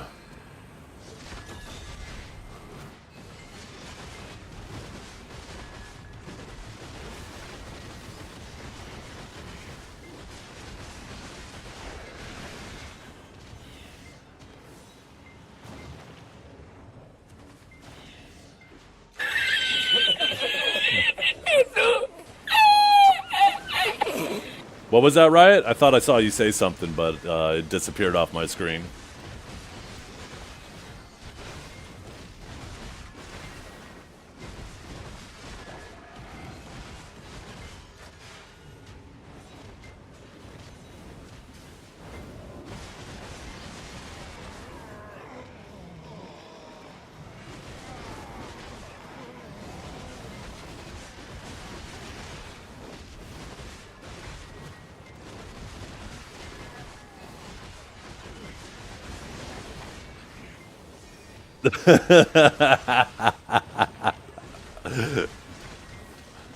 Yeah.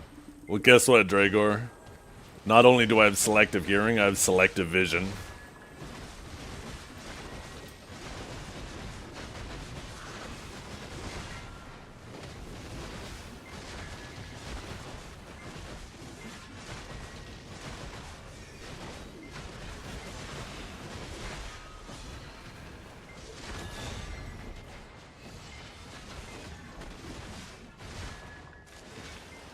By the way, I thought you were out of here with your 1-0. You're back, so I guess it wasn't a 1-0. I guess it was an 0-1 for real. On God, no cap. 6-7.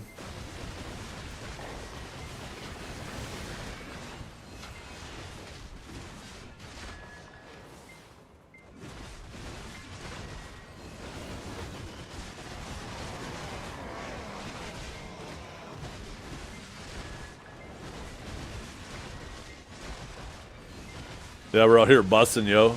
Get mogged.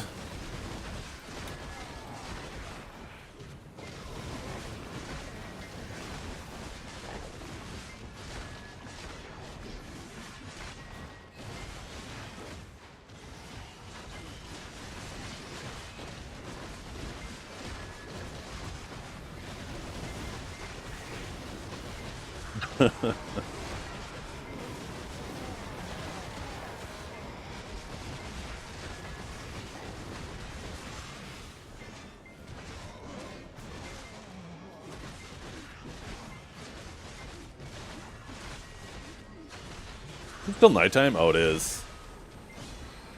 I'm surprised you guys with all your yapping haven't got me killed yet. You guys have been trying real hard. Why is it you guys always get most active during nighttime? This is a coordinated effort, isn't it?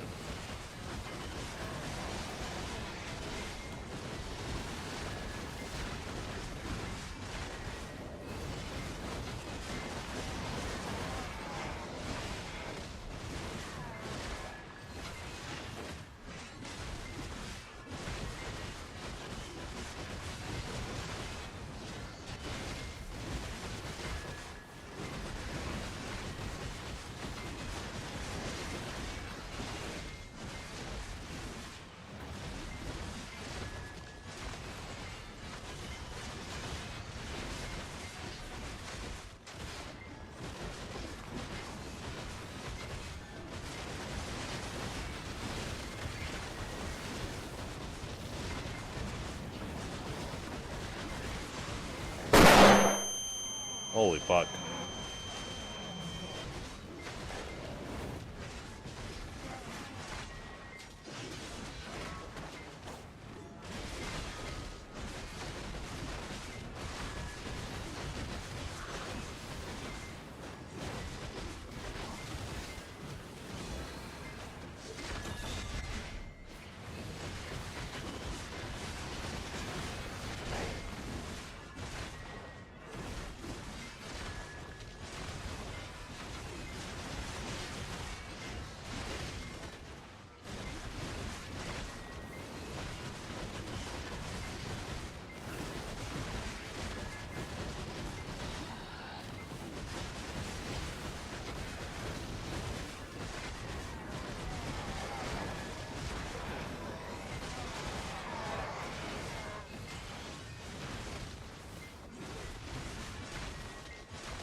Do I see it like you guys do?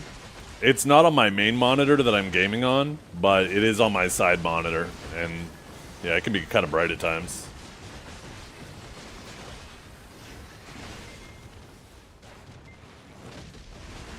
I know, I want my purple glow. I just want to hit people. I want to log back on my Sage and hit people with my purple veined love javelin.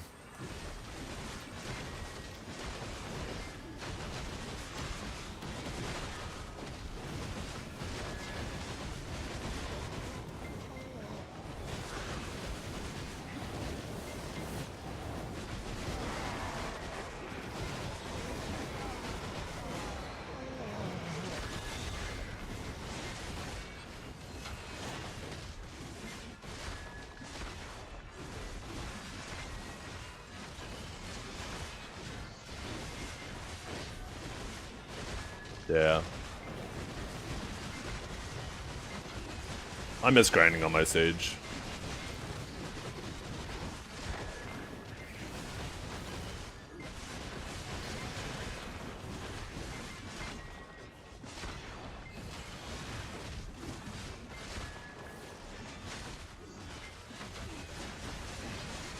Yeah. Well, I think what they're aiming for between the two specs is fine. Have the demon form really low effort and really low risk, but it shouldn't grind faster while being lower effort and lower risk. But it still feels clunky.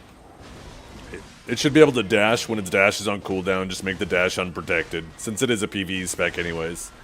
And then give it the ability to stay in demon form the full time.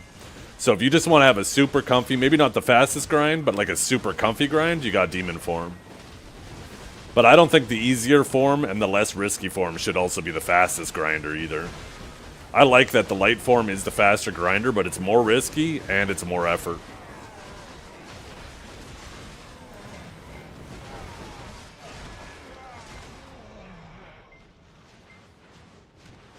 It's good for tower spots.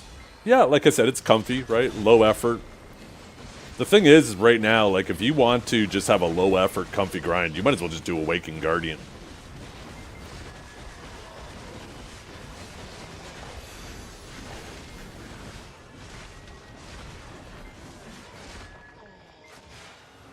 But big sword? True. Rome's doing a census because control issues. Mary's extremely pregnant, Joseph's stressed, and Bethlehem's booked solid.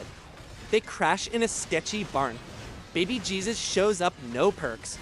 All destiny. Angels go full Skyrant. Shepherds ditch their jobs. And 3 rich weirdos follow a glow stick to bring overpriced gifts. Herod freaks out. World's still a mess.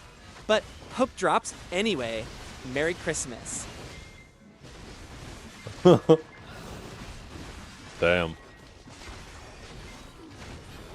How sketched out would you guys be if one day your girlfriend's pregnant and then on the day the baby's being born, 3 random people with gifts start showing up? I'd be looking at them all sus, like, huh? How do you know her? The fuck you here for?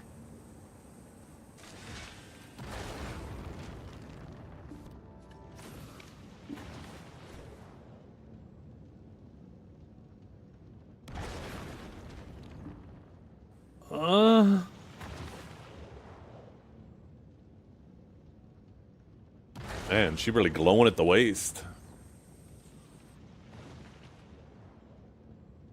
Why is that so bright right there? What is that?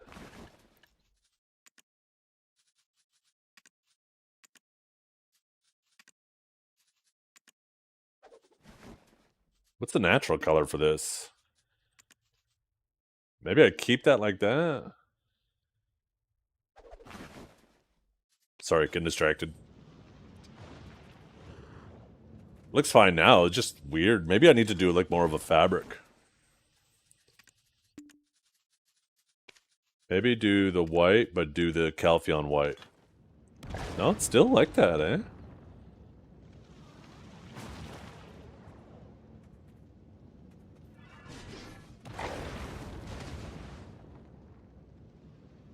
The thing is, though, is it's just the trim. As you zoom in, the edge gets smaller and smaller, right? So it's the outline there. But as you zoom out, the width of that like really bright pixel stays the same even as you zoom out. So it slowly overwhelms that whole section. It's definitely a texture bug, yeah. Definitely a texture bug.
I do not know.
I think there's a chance you can get a Splendid after. Like, if you guys don't want to fuck with the system, I think it's perfectly reasonable to save up 1 trillion silver and a half and just wait until you get a Splendid order.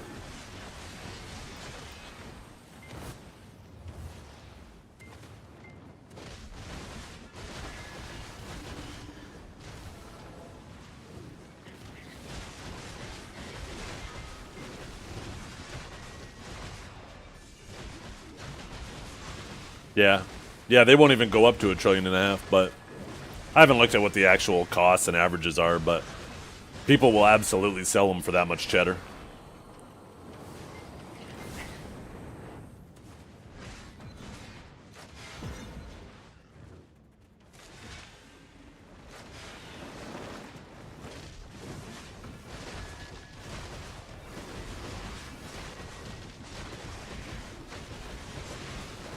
Honestly, maybe that's the play. Maybe I don't do any clicks. Maybe I just keep saving my silver and just wait for one day when a Shining gets listed. Just buy it. Because 10 trillion silver, that's a lot of money.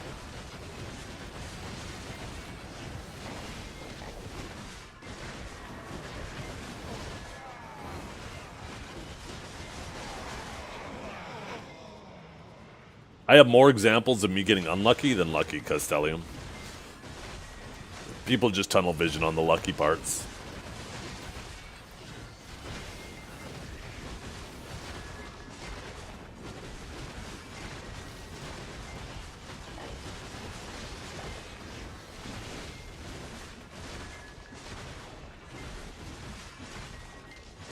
I hope so. You know what's kind of weird about my luck, though? Is when it comes to... It's like I have slot luck. Depending on the slot the item fills, I'm either lucky in that slot or I'm unlucky.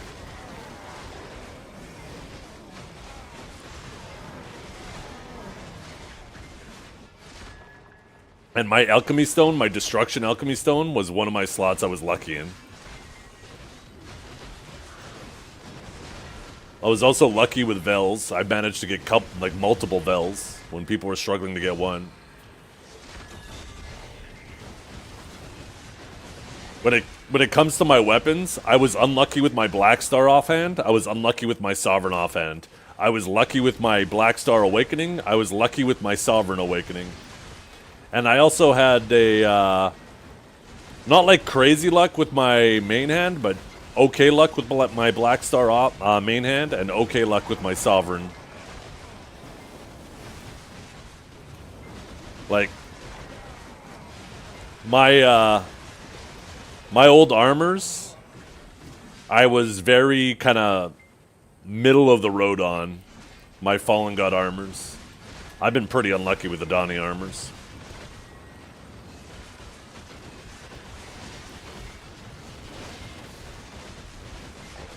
The stone's going to be Giga time gated, so I think you should go for your own as well. Well, the thing is time gated or not, people are going to get lucky. You got to remember, a 0.2% chance is just a 1 in 5,000. Or sorry, 1 in 500. What am I talking about? 5,000. There's going to be more than 500 people at least doing some of like the earlier clicks. I mean, first week everybody's going to be getting 4 clicks. Right? So, the first week, everybody who's potentially in the market of getting one is going to get to do 4 clicks. That means 1 out of 125 people that first week are going to get it. If 125 people are clicking for it, at least one of them is going to get it.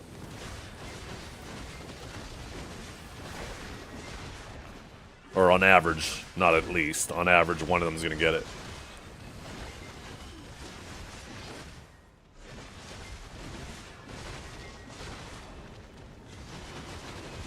And that's, you know, as the price for that goes up, that's 10 trillion silver.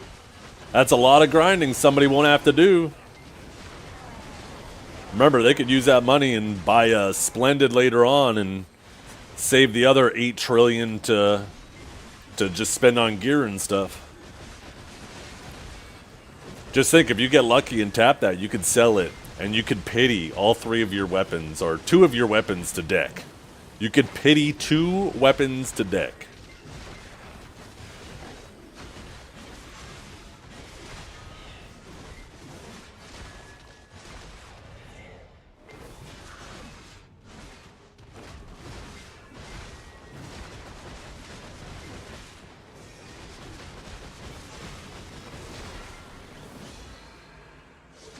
How many people have Splendids to click for Shining? Oh, I'm sure there's at least 100.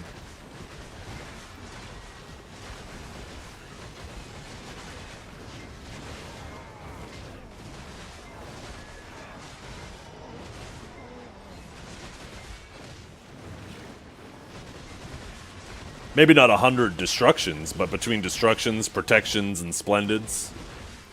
Sorry, lives. Yeah, not billion, trillion, yeah.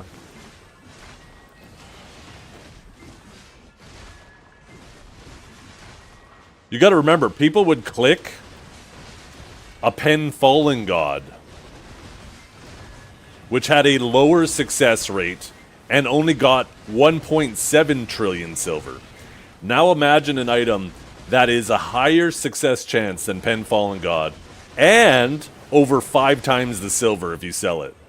Oh yeah, people will make them and sell them. The people who get lucky will definitely be extreme. If they're tempted to sell a Pen Fallen God for 1.7 trillion, they are absolutely going to be tempted to sell a Shining.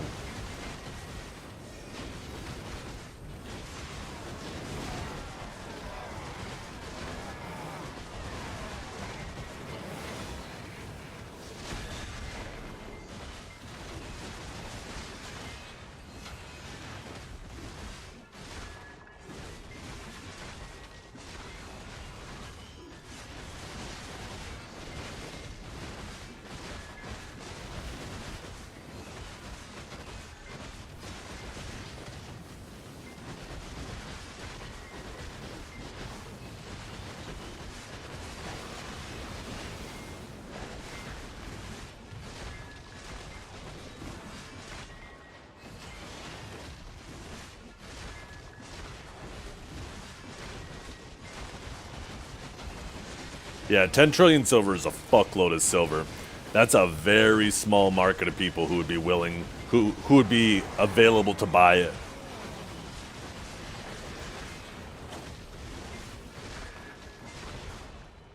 Shit, you guys know how much I grind, and I don't even have 10 trillion liquid silver.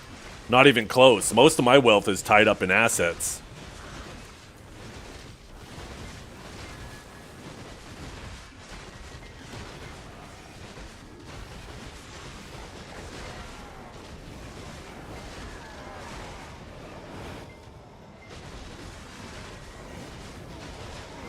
Yeah.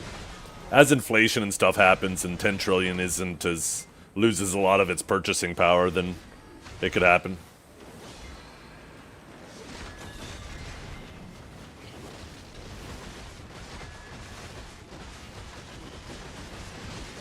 A turbo millionaire whale that'd be willing to buy it for 10 trillion. The thing is a turbo whale couldn't even get that much silver through swiping though. You can only sell 35 costumes a week. They would have to go crazy with the boxes and costumes, and it would still take, like, probably quite a bit of time. Definitely not something that could be done overnight, even with the fattest wallet. At that point, if a whale has that much money, they'd be better off just contacting the person and buying their account. That would be a way cheaper.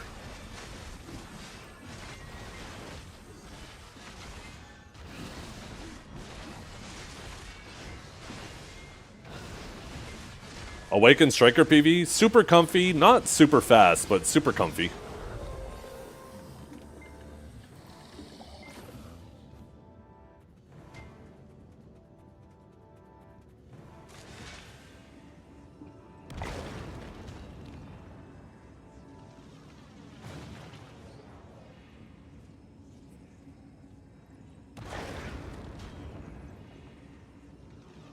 Even someone that has Pinoy's grinding 24/7, like, once again, they're not super efficient, especially if they're having to play on your account on your PC through TeamViewer.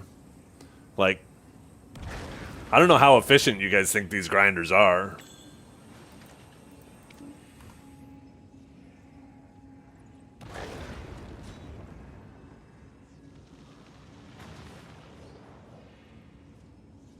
I'd be surprised if even if they're making like 2 billion silver an hour. Yeah, maybe they got those the premium plan. You gotta pay extra. You gotta throw them a pizza party once a year to get the premium ones.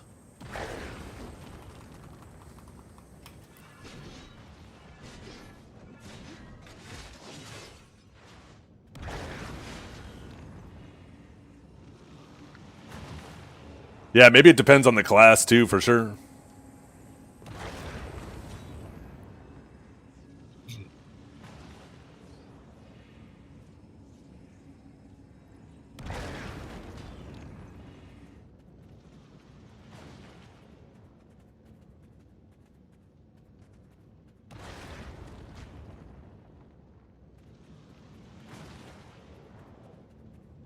How many people you know of pilot their accounts? Back in the day, probably about a dozen. These days, I don't know of anybody who does it. There's some people who joke around about it, but...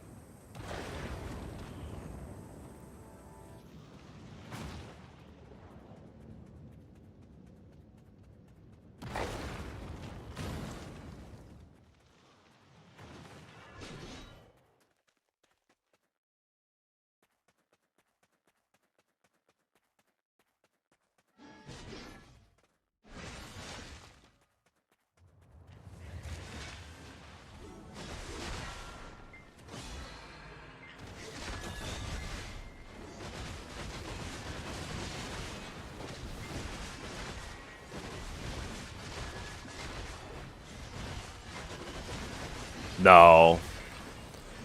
That's such a silly statement. Every high gear score player besides big streamers probably did it once. I think that's such a silly thing to say.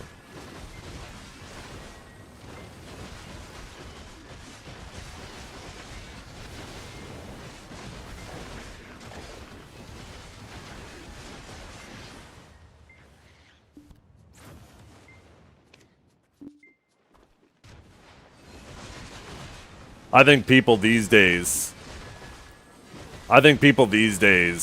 they vastly overestimate how many people are doing it, and a lot of it stems from jealousy. They say, oh, well, I grind this much, and how come I'm not geared? So therefore, anybody who's more geared than me, they must be cheating. They must be cheating the system by hiring Pinoys or something. The reality is this is also a luck-based game, right? Your progression can be extremely fast or slow or everything in between.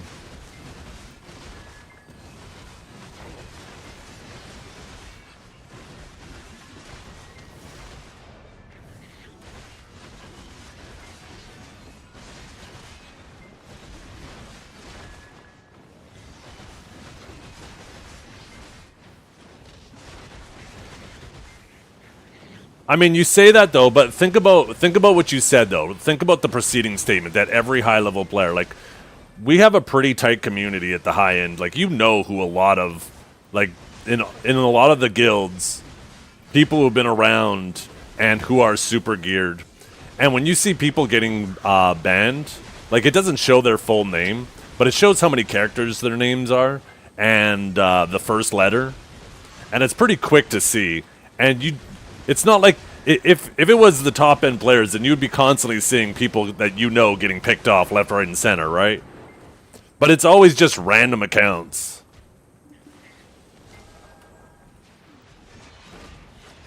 I'm not saying it doesn't happen, but to say that like every high end player has done it once is just no.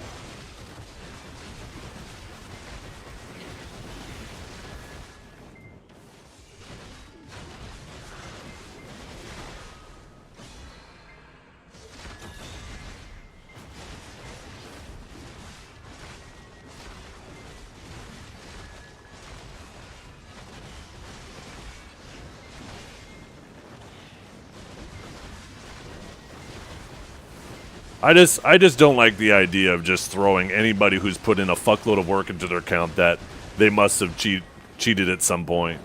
I just don't like that mentality.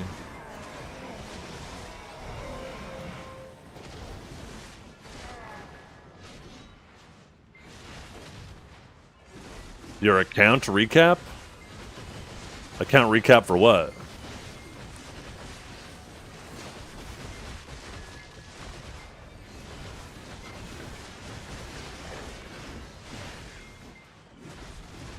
Where do you see that?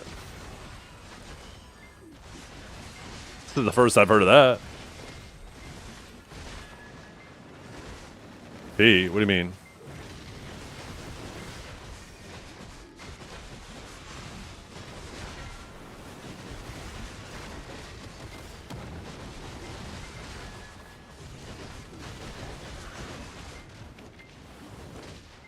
I do not see anything in my mail.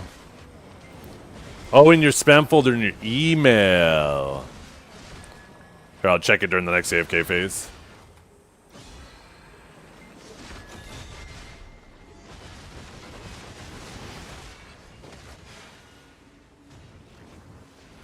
God damn it. I typed G and hit enter hoping Gmail would pop up, but instead fucking Garmov popped up. God damn it, I use that website way too damn much. I haven't checked my email today, so if it was something they sent out today, then that would explain why.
I'm curious what kind of information is in that recap.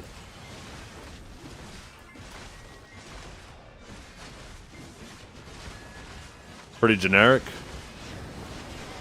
Like how many mobs you killed, how many hours played.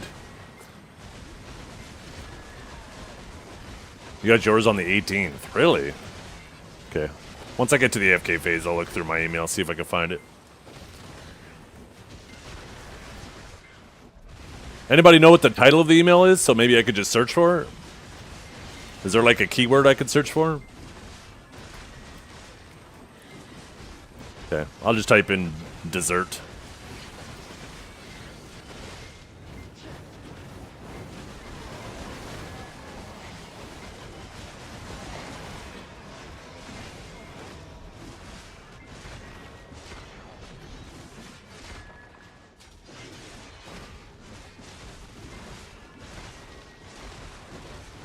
A cake ad? Oh, that sounds awesome. Nah, I'm really searching that.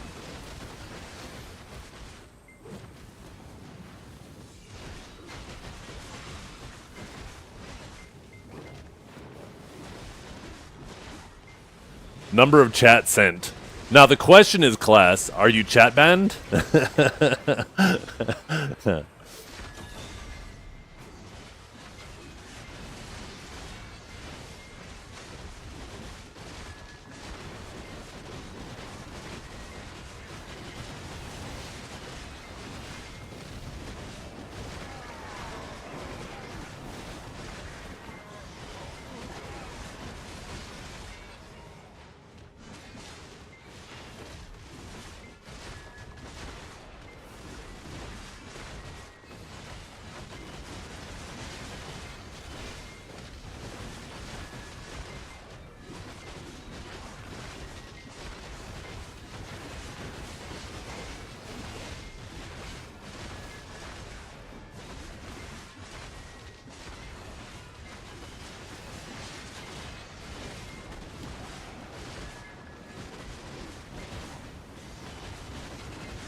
I really like Seraph.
Yeah, let's see if I can find this.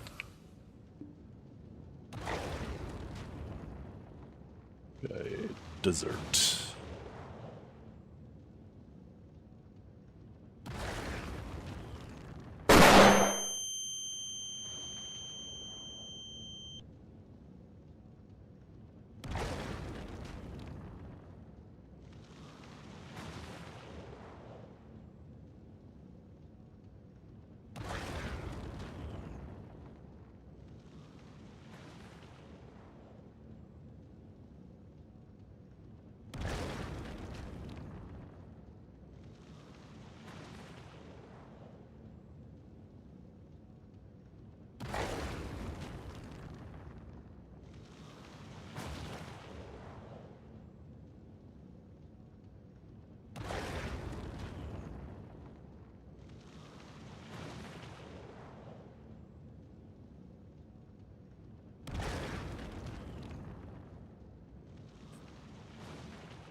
Okay, don't see anything there. What about this email?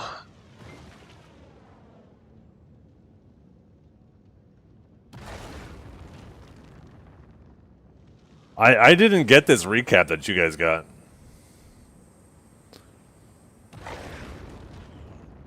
Yeah, I know. I have 2 emails linked to my account. Oh.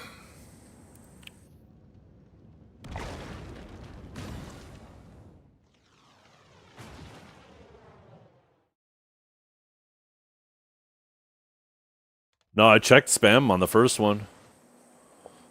I'm going through the different categories on this one to see if it got miscategorized.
Can't find it, chat.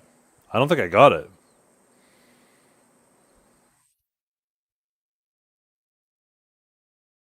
I'm not seeing it in either of the emails that I have associated with my account.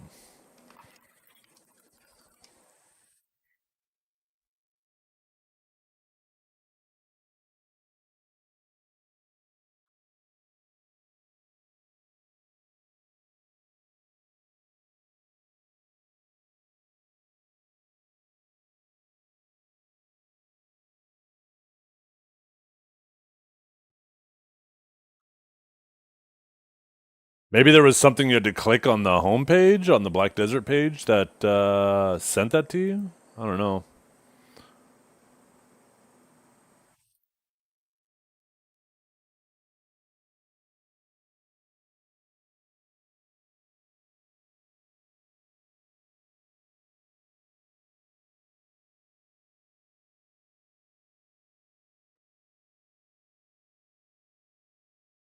Oh, chat. I found it.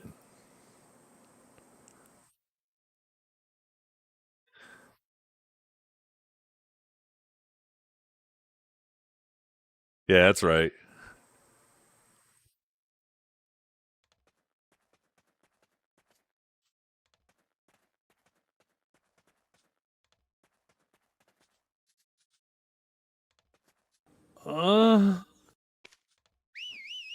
That looked pretty bad for a second there, eh?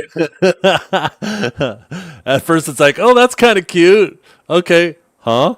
Wait a minute. Huh? Wait, what is that? No, no, no, no, no. Okay, thank God. Wait a minute, this son of a bitch. Oh, shit. I like that image. I'm going to keep that one. That's a keeper.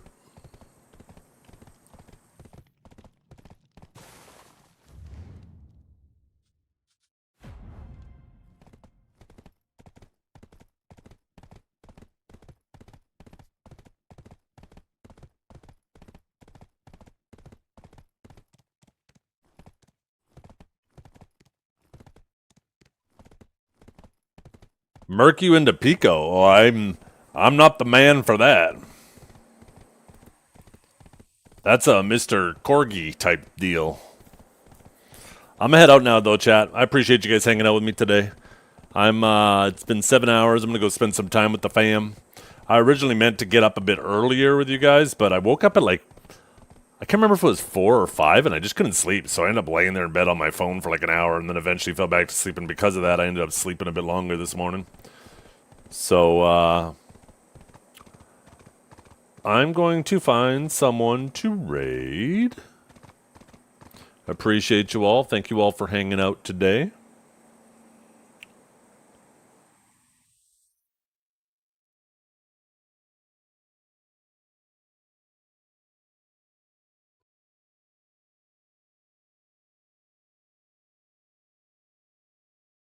There's like almost nobody on my list that's actually streaming right now. Normally my list is full. It's almost like they're off for the holidays or something.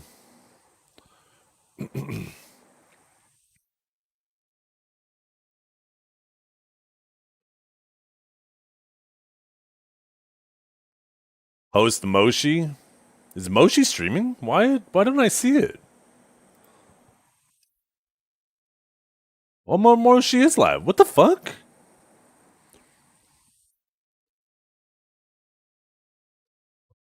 Okay.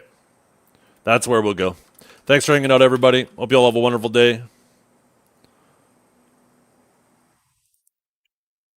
Make sure you all say hi. Be nice. Be respectful. Remember, you're agents of my community. You're a reflection of me, so go in there being nice, not mean. Then people will think that I'm nice. Have a good one, everybody.